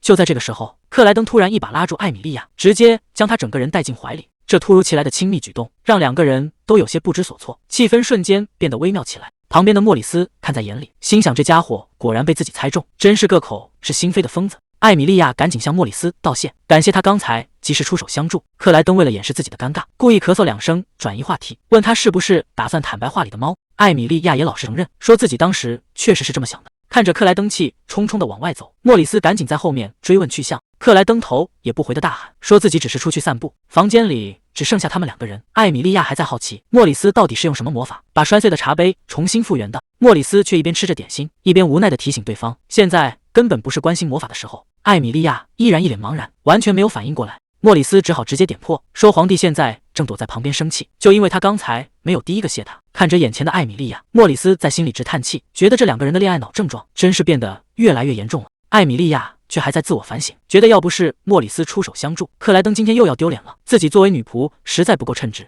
莫里斯赶紧出言安慰，说他可是皇帝亲自挑选的，早就已经足够合格了，毕竟克莱登的眼光非常挑剔。接着莫里斯又有些好奇，问艾米莉亚口中真正的女仆到底应该是什么样子。结果艾米莉亚一脸认真的回答，说皇帝需要的是能以一敌百，随时维护皇帝尊严的终极女仆。听到这个离谱的回答，莫里斯整个人都无语了，决定放弃去理解他的脑回路。不过比起这个莫里斯更关心八卦，坏笑着凑过去低声问他，刚才被皇帝抱在怀里什么感觉？这突如其来的八卦提问直接让艾米莉亚当场愣住，整个人都有些不知所措。她只能尴尬的笑着打哈哈，找了个借口赶紧落荒而逃。看着艾米莉亚逃跑的背影，莫里斯忍不住在一旁感叹，这姑娘在各种意义上确实越来越像个合格的女仆。到了第2天，大家在办公室里碰面，莫里斯主动跟大家打招呼，艾米莉亚也礼貌地向2人问好，可克莱登却只是冷淡地应了一声。这反常的冷淡反应让旁边的莫里斯有些纳闷，这家伙今天居然没有借题发挥。艾米莉亚主动上前询问要不要给皇帝泡杯茶，克莱登倒也没有拒绝，直接点了平时爱喝的提蒙茶。看着艾米莉亚在一旁忙碌，克莱登的目光就没移开过，他心里有些犯嘀咕，昨天他报了艾米莉亚的事，难道对方就一点都不在乎吗？艾米莉亚像往常一样把泡好的茶端了过来，克莱登指了指桌子右边，让他把茶杯放过去，说自己待会儿还要批阅文件。艾米莉亚正要递过茶杯，克莱登也刚好伸手去接，2人的距离在瞬间拉近。艾米莉亚动作微微一顿，克莱登更是整个人直接僵住，悬在半空的手不知该收该放。看着艾米莉亚迟疑的模样，克莱登忍不住开始胡思乱想，难道他是在犹豫要不要靠近自己，甚至是在意自己吗？但他很快打消了这个念头，觉得自己肯定是在自作多情。就在这时，昨天那只捣乱的白猫突然跑了进来，看到这个罪魁祸首，克莱登顿时气不打一处来。莫里斯也凑了过来，一眼认出这只猫的品种不凡。艾米莉亚开心地抱起白猫，还热情地问莫里斯要不要抱它。看着那只猫和莫里斯凑在一起，克莱登心里开始泛起嘀咕，要是这猫碰了莫里斯的脏袍子，再跑回艾米莉亚怀里可就糟了。克莱登越想越觉得生气，甚至后悔今天早上见面时没直接放火把莫里斯的袍子烧掉。这时莫里斯好奇地问起猫的名字，艾米莉亚有些不好意思地解释，这只是自己随便起的临时名字。听到艾米莉亚说很快就会有人把猫接走，莫里斯故意叹了口气表示遗憾。艾米莉亚虽然嘴上说着不遗憾，但谁都能看出她有多么舍不得。站在后面的克莱登看着他们聊得这么开心，这下是彻底看什么都不顺眼了，把这只猫和莫里斯全都记恨上了。不过看他笑得那么开心，克莱登忍不住暗自琢磨，难道他喜欢这种软绵绵的小东西？这让他突然想起了昨天的事，当时把艾米莉亚抱在怀里的时候，那种感觉确实挺特别的。想到这，他自己先受不了了，猛地一拍桌子站了起来，大喊着绝对不可能。这突如其来的动静把旁边的艾米莉亚和莫里斯都吓了一跳，为了掩饰自己的尴尬，克莱登直接把火撒在莫里斯身上，质问他为什么会在这里。莫里斯觉得莫名其妙，忍不住吐槽他实在是太小气了。结果克莱登直接下了命令，让艾米莉亚去找总管，给魔法塔的所有法师都换上新袍子，并且把他们以前的旧衣服全部烧掉。这下轮到莫里斯彻底傻眼了。艾米莉亚虽然觉得莫名其妙，但还是抱着猫乖乖退了出去。等艾米莉亚一走，克莱登立刻转过头，冷冷的让莫里斯也滚出去。莫里斯忍不住调侃他，是不是因为自己刚才在艾米莉亚面前说他小气，所以他才公报私仇？结果克莱登根本不接话，只是冷冷的重复了一遍，让他立刻出去。莫里斯见状也只能无奈的退了出去。就在这时，门外传来通报，鲁恩侯爵求见。克莱登收起情绪，让人进来。马洛伊斯捧着一个精致的雕花首饰盒走了进来，恭敬的向陛下行礼。克莱登问起他带回来的东西，马洛伊斯解释说，这里面装的是一箱阿米拉德种子，足够播种一整个小领地，等船一到就会立刻送往北方。这种叫阿米拉德的植物原本产自罗卡索王国，生命力极强，即使在寒冷的气候下也能生长得很好。这种作物不仅好养活，还是解决北方粮食短缺的关键。所以之前克莱登特意嘱咐让马洛伊斯亲自去办这件事。正试谈完，马洛伊斯突然话锋一转，打听起艾米莉亚的下落。克莱登一听顿时警惕起来，质问他找艾米莉亚做什么。马洛伊斯笑着解释，自己只是好奇她是不是已经回北方去了。克莱登冷冷地丢下一句，绝对不可能，直接下了逐客令，让他赶紧走人。马洛伊斯也不多纠缠，恭敬地退了出去。没过多久，艾米莉亚就办完差事回来了，向克莱登汇报自己已经把命令传达给了总管。克莱登装作不经意地提起，刚才马洛伊斯来打听过他。艾米莉亚听了有些意外，忍不住多问了2句。这下克莱登的醋坛子又翻了，直接霸道的警告他不许对别的男人产生好奇，只能把心思放在自己身上。还没等气氛缓和下来，侍从就送来了外城的紧急信件，指名道姓要艾米莉亚把猫送过去。克莱登一听，当场就炸了，想都没想就直接拒绝。这反应把旁边的艾米莉亚都看傻了。不过冷静下来之后，克莱登还是把这个消息告诉了他。艾米莉亚虽然有些失落，但也只能乖乖听从命令。看着艾米莉亚那副委屈的样子，克莱登自己也觉得有些好笑，居然会为了一只猫生这么大的气。最后他还是妥协了，允许他今天再陪那只猫最后一天。看着气氛越来越尴尬，克莱登直接开口感人，说今天已经没有别的工作了，让艾米莉亚先退下。艾米莉亚也没多想，恭敬的行了个礼，表示自己明天再过来。等艾米莉亚离开后，克莱登独自坐在空荡荡的房间里，越想越觉得不对劲。他低声呼唤莫里斯的名字，莫里斯唰的一下现身，有些无奈的问他怎么突然又把自己叫出来。克莱登犹豫了一下，问他女人在什么情况下会故意躲着一个男人。莫里斯一听就乐了，分析说要么是讨厌那个男人，要么是那个男人做了什么坏事，或者表现得和往常不太一样。听到和往常不太一样这几个字，克莱登一下子想到了昨天自己把艾米莉亚拉进怀里的画面。这下克莱登彻底慌了，觉得艾米莉亚肯定是对自己失望了。看着克莱登这副纠结的样子，莫里斯在旁边简直没眼看，甚至想直接逃跑。克莱登这边还在疯狂自我怀疑，觉得自己白天实在是太冲动了，不仅没有克制住，反而还挺享受那种接触。这下完了，艾米莉亚肯定讨厌死他了。而另一边的艾米莉亚躺在床上也是翻来覆去。白天克莱登突然伸手时，她下意识地躲开了，其实那只是身体的本能反应，她根本不是故意要避开的。可不知道为什么，她脑子里突然又浮现出之前在玫瑰宫被克莱登抱住的场景，那种温柔又让人安心的感觉，到现在都还清清楚楚。想到这，艾米莉亚羞得在床上直打滚，觉得自己作为一个女仆，居然对皇帝陛下产生这种心思，简直是太不像话了。送走白猫的时刻终于到了，艾米莉亚看着空空的笼子，心中满是落寞与不舍。就在她伤心转身时，克莱登突然叫住了她，示意身旁的总管打开箱子。箱子开启的瞬间，艾米莉亚彻底愣在原地，里面竟然躺着一只毛茸茸的小狗。总管笑着问她要不要抱抱看，艾米莉亚满脸不可置信，转头看向一旁的总管。这时克莱登有些尴尬的咳嗽一声，平日里高高在上的皇帝陛下竟然主动弯下腰，低声为之前的冒犯向他道歉。听到皇帝提起那天强暴的事，艾米莉亚整个人瞬间石化。克莱登有些局促的移开视线，承认自己之前的举动确实有些失控。没想到艾米莉亚居然认真地点头赞同，这让克莱登表面上维持着微笑，内心却已经尴尬的无地自容。艾米莉亚赶紧躬身行礼，保证以后会恪守女仆的本分。随后她好奇地指向桌上的小狗，询问这到底是什么意思。可克莱登接下来的回答却让气氛瞬间变得无比暧昧。他一脸严肃地看着艾米莉亚，如果以后想抱什么东西，那就直接来抱我的。艾米莉亚彻底僵在原地，甚至怀疑自己是不是产生了幻听。看到艾米莉亚惊慌失措，克莱登连忙慌乱地解释，自己指的是那个毛绒小狗，绝对不是指他本人。他特意叮嘱艾米莉亚，以后去哪里都要带着这个小家伙，难过的时候可以随时捏他泄愤。艾米莉亚乖巧地收下礼物，保证自己一定会好好珍惜。当克莱登问起小狗的名字时，艾米莉亚脱口而出叫他圆圆。这下克莱登瞬间炸毛，抗议自己的化身怎么能用这么幼稚的名字。得知这只小狗代表着皇帝陛下，艾米莉亚一时间哭笑不得，只能答应回去重新想个威严的名字。一旁的总管看得满脸无奈，把代表皇帝的化身拿来随便揉捏，这真的合适吗？等艾米莉亚离开后，克莱登忍不住向总管感叹，这姑娘心思单纯又重感情，但作为皇帝的贴身女仆，有时候太过温柔反而容易吃亏。除了性格问题，总管其实还在担忧别的事情。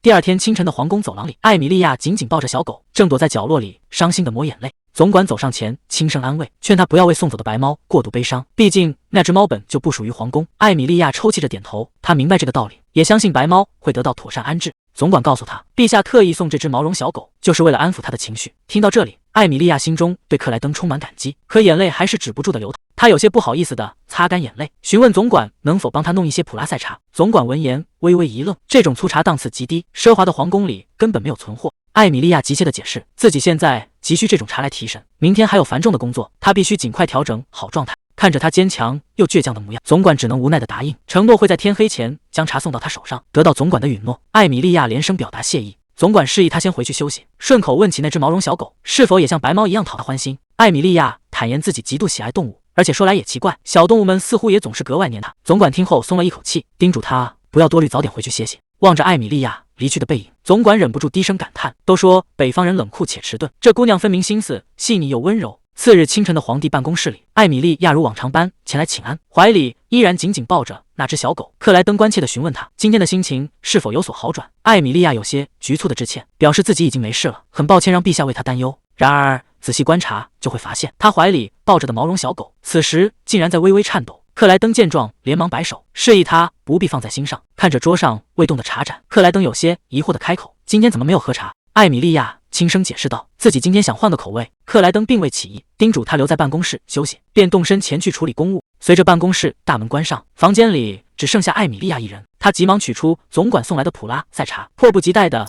为自己冲泡了一杯。温热的茶水滑入喉咙，艾米莉亚这才感觉疲惫消散了大半。看着怀里那只毛绒小狗，她忍不住悠悠地叹了口气，实在不知该如何面对这个代表皇帝的化身。一想到克莱登对她无微不至的关怀，她的思绪便再次乱作一团。艾米莉亚环顾四周，压低声音呼唤着莫里斯的名字，虚空中瞬间撕开一道传送门。莫里斯迈步走了出来，他本想向皇帝行礼，却发现克莱登并不在房间里。莫里斯有些疑惑地询问艾米莉亚，急着召唤他究竟所为何事。可当他目光扫过艾米莉亚怀中时，瞬间被那只小狗吸引了注意。艾米莉亚无奈地叹了口气，解释说这是陛下的分身，不仅是陛下亲手送的礼物，还强制要求他必须时刻带在身边。听到这个荒唐的要求，莫里斯整个人直接愣在原地。艾米莉亚一边喝着茶，一边天真的询问莫里斯，等这个小家伙再长大一点，是不是就可以不用随身携带了？莫里斯简直不敢相信自己的耳朵，反复向他确认这是否真的是陛下的命令。在得到艾米莉亚肯定的答复后，莫里斯的神色变得无比复杂。艾米莉亚神色认真的看着他，恳求莫里斯能帮自己想想办法。看着满脸认真的艾米莉亚，莫里斯还以为她讨厌被监视，正准备开口安慰她，谁知艾米莉亚连连摆手，说自己只是在为起名字发愁，甚至为此熬了一整夜。莫里斯顿时有些哭笑不得，起个名字能有多难？艾米莉亚叹了口气解释道，陛下要求起个威严可怕的名字，可他脑子里全是圆圆或者小鼻子，甚至还有烤焦的面包这种奇怪词汇。听到这些稀奇古怪的名字，莫里斯在心里默默吐槽，这姑娘真是一点起名天赋都没有。接着莫里斯神色认真起来，问他觉得陛下平时有几个朋友。艾米莉亚迟疑的回答，感觉陛下好像一个朋友都没有，不过至少还有莫里斯在身边。听到这话，莫里斯直接抓狂大喊，陛下根本就是一个朋友都没有。他叹了口气，暗示艾米莉亚，陛下之所以会突然养宠物，完全是为了某个人。随后莫里斯转移了话题，问他知不知道这只小狗的品种，并神秘地告诉他，他很快就不用一直抱着它了。莫里斯告诉艾米莉亚，这只小狗在3、4个月内就会长得和它一样高大。艾米莉亚听完直接愣在原地。莫里斯接着解释道，这其实是特殊培育的凶猛护卫犬，代表着陛下的化身，留在他身边就是为了保护他。看着怀里软萌的小家伙，艾米莉亚这才恍然大悟，难怪陛下非要起个威严的名字。莫里斯在心里无奈叹气，这姑娘显然又想偏了。他只能继续解释，这种狗一生都会拼命保护主人，足见陛下有多么在乎它。没想到艾米莉亚非常淡定，反问莫里斯，自己看起来像傻子吗？他当然知道陛下的心意。这下轮到莫里斯彻底无语了，因为他发现艾米莉亚虽然嘴上说知道，但根本没明白这背后的真正含义。艾米莉亚有些自责，觉得自己太弱，没能达到陛下的期望。莫里斯看着他，正发愁该怎么撮合这两个家伙，突然注意到他手里端着的茶，得知这是用来缓解狗毛过敏的普拉塞茶，莫里斯顿时气得直跺脚，大喊长期喝这种茶会让人变笨。艾米莉亚却乐呵呵地表示自己会控制好分量。莫里斯忍不住吐槽他已经变笨了，明明可以找他这个伟大的魔法师帮忙，却偏要自己硬撑。艾米莉亚非常认真地回答，自己不想为了私欲随便使用魔法。听到这个回答，莫里斯彻底没了脾气，只能无奈地叹了口气。看着这两个在感情上不开窍的家伙，莫里斯心里简直要抓狂了。但看着艾米莉亚疑惑的眼神，他最终还是妥协了，嘴硬地声称自己只是在练习魔法，顺手施法治好了他的过敏。艾米莉亚高兴坏了，连声向他道谢，开心地抱起怀里的小家伙，叫他圆圆。就在这时，克莱登突然推门走了进来，语气酸溜溜地质问他们为什么这么开心，还冷着脸追问圆圆到底是谁。两人吓了一跳，赶紧行礼。艾米莉亚慌忙解释小狗不叫圆圆。克莱登冷着脸继续追问，那他到底叫什么名字？艾米莉亚一脸认真的回答说他叫斯内克利三世。接着他滔滔不绝的解释，这是以前领地里最凶猛的战马，不仅跑起来威风凛凛，还在当年的魔兽潮中英勇牺牲。听到这个大有来头的名字，克莱登和莫里斯直接愣在原地。克莱登沉默了半天，最后只能无奈的妥协，觉得还是叫圆圆挺好的。这下艾米莉亚高兴了，开心的宣布小家伙以后就叫圆圆。随后他好奇地问克莱登刚才去了哪里。克莱登一脸得意地表示自己刚去看了新画好的肖像画，而且非常满意，只是搞不懂为什么画师比他还要激动。旁边的莫里斯忍不住拆台说人家画师那是对自己作品的感动，气得克莱登立刻大声反驳。克莱登突然变了脸色，直接对莫里斯下了逐客令。莫里斯气得直跳脚，但还是被克莱登强行赶了出去。临走前还不忘挑衅一句，说只要艾米莉亚需要他随时都会回来。这下克莱登更火大了，放狠话，下次一定要好好收拾他。等莫里斯走后，艾米莉亚有些紧张的开口，说自己已经知道了圆圆的来历，并向克莱登保证会好好珍惜这个分身。听到这话，克莱登的心情瞬间多云转晴，刻意叮嘱他每天都要把小家伙带过来。看着突然靠得很近的克莱登，艾米莉亚有些不好意思的答应下来。几个小时后，克莱登正在书房里忙着处理公务，侍从突然推门进来汇报，说有客人求见。克莱登顿时有些不耐烦，质问侍从为什么不按命令把人挡回去。侍从还没来得及解释，门外的人就已经走了进来。来人正是罗莎，他优雅地向克莱登行礼问候。接着，罗莎直接搬出了前任皇帝的名号，说自己是奉命前来办事。这下克莱登就算再不情愿也没办法，直接把人赶出去了。接着，罗莎注意到了旁边的艾米莉亚，主动上前虚伪地打招呼。艾米莉亚为了不打扰他们谈话，找借口转身去准备茶水。克莱登冷笑着出言讽刺，真没想到老皇帝会派他亲自过来。罗莎却不慌不忙，直接把矛头对准了艾米莉亚，质问之前退回命令的事情，到底是陛下的意思还是女仆自作主张？听到这话，正在倒茶的艾米莉亚瞬间愣住，克莱登的脸色彻底沉了下去，直接对罗莎下了逐客令。罗莎口口声声说是奉命而来，克莱登却根本不吃这一套，当场拆穿他拿前皇当挡箭牌的把戏。见克莱登态度如此强硬，罗莎转头看向艾米莉亚，故意透露前皇其实想让他亲自过去。克莱登为了保护艾米莉亚，立刻命令他先离开房间。等艾米莉亚走后，罗莎忍不住嘲讽克莱登防备心太重，甚至拿那只狗开起了玩笑。克莱登懒得和他废话，再次冷冷低下了逐客令。罗莎却不依不饶，威胁要向前皇告状，说艾米莉亚是因为忙着照顾狗才抗命。克莱登毫不客气地回怼，说自己拒绝只是因为不想让艾米莉亚在别宫碰到他这种人。听到这个回答，罗莎敏锐地察觉到了不对劲，前皇明明只是召见一个女仆，克莱登却表现得要亲自陪同一样，这强烈的保护欲未免也太明显了。克莱登依旧一言不发，冷冷盯着他。罗莎见状，立刻换了个话题，好奇地打听起克莱登养狗的缘由。克莱登没有直接回答，而是冷冷地要求他先交代前皇召见艾米莉亚的真正目的。接着，克莱登毫不客气地警告他，要是谁敢动他的人，他就绝对不会客气。这就是他养狗的真正原因。克莱登冷冷地看着他，继续追问刚才那个问题的答案。罗莎这才勉强笑着说出真相，原来前皇早就看穿了克莱登的心思，知道只要把艾米莉亚叫过去，克莱登就绝对不会坐视不管。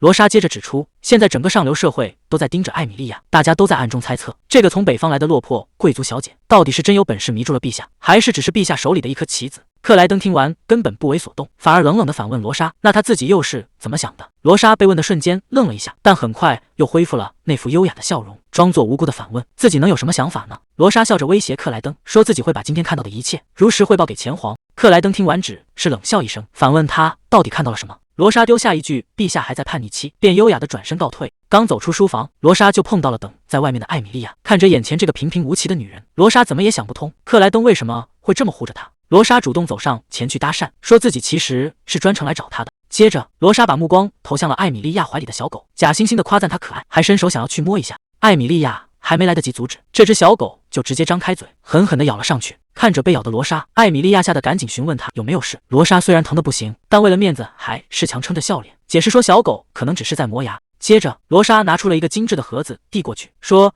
这是专门送给艾米莉亚的见面礼。打开盒子，里面是一枚非常漂亮的蓝色宝石胸针。罗莎特意强调两家是同盟关系，还说这礼物并不贵重，让艾米莉亚千万别拒绝。艾米莉亚看着眼前的胸针，先是礼貌地向罗莎道谢，但紧接着她就委婉地拒绝了这份好意。艾米莉亚解释说自己现在毕竟是陛下的女仆，做事必须得小心谨慎。她提议等自己结束工作回北方时再收，还说相信罗莎一定能理解她的处境。这番话一出，直接把罗莎给堵得没话说了。罗莎虽然被拒绝了，但还是笑着说，毕竟两家是同盟关系。就在这时，艾米莉亚发现圆圆的口水弄脏了礼盒，赶紧伸手想拿过来擦干净。罗莎顺势收回了盒子，却突然凑到艾米莉亚耳边，她压低声音嘲讽道：“真没想到陛下身边已经有了她这条看门狗，居然还要再养一只。”这番话让艾米莉亚心里很不是滋味，感觉自己被当成了狗一样对待。眼看罗莎准备告辞，还说下次见面会更愉快，艾米莉亚突然开口纠正她，强调圆圆是陛下特意送给自己的狗。接着艾米莉亚微笑着送客，祝罗莎一路顺风。这下轮到罗莎尴尬了，她只能勉强笑着道歉，随后转身离开。送走罗莎后，艾米莉亚回到了书房。克莱登一见她回来，就急切地追问她怎么去了这么久，让她把刚才发生的事一五一十交代清楚。艾米莉亚老实汇报说，罗莎刚才送她礼物，但被她拒绝了。克莱登有些意外，追问罗莎当时是什么反应。艾米莉亚回答说，罗莎表示理解她的处境。克莱登根本不信罗莎会这么轻易罢休，让艾米莉亚老实交代。艾米莉亚这才说出实情，说自己告诉罗莎，圆圆是陛下特意送给她的看门狗。听到这里，克莱登忍不住哈哈大笑起来，直夸艾米莉亚干得漂亮。接着，克莱登一脸得意地表示，自己从来没送过别人礼物，毕竟能见到他的脸就已经是莫大的恩赐了。看着自恋的克莱登，艾米莉亚在心里默默吐槽，难怪这家伙一个朋友都没有。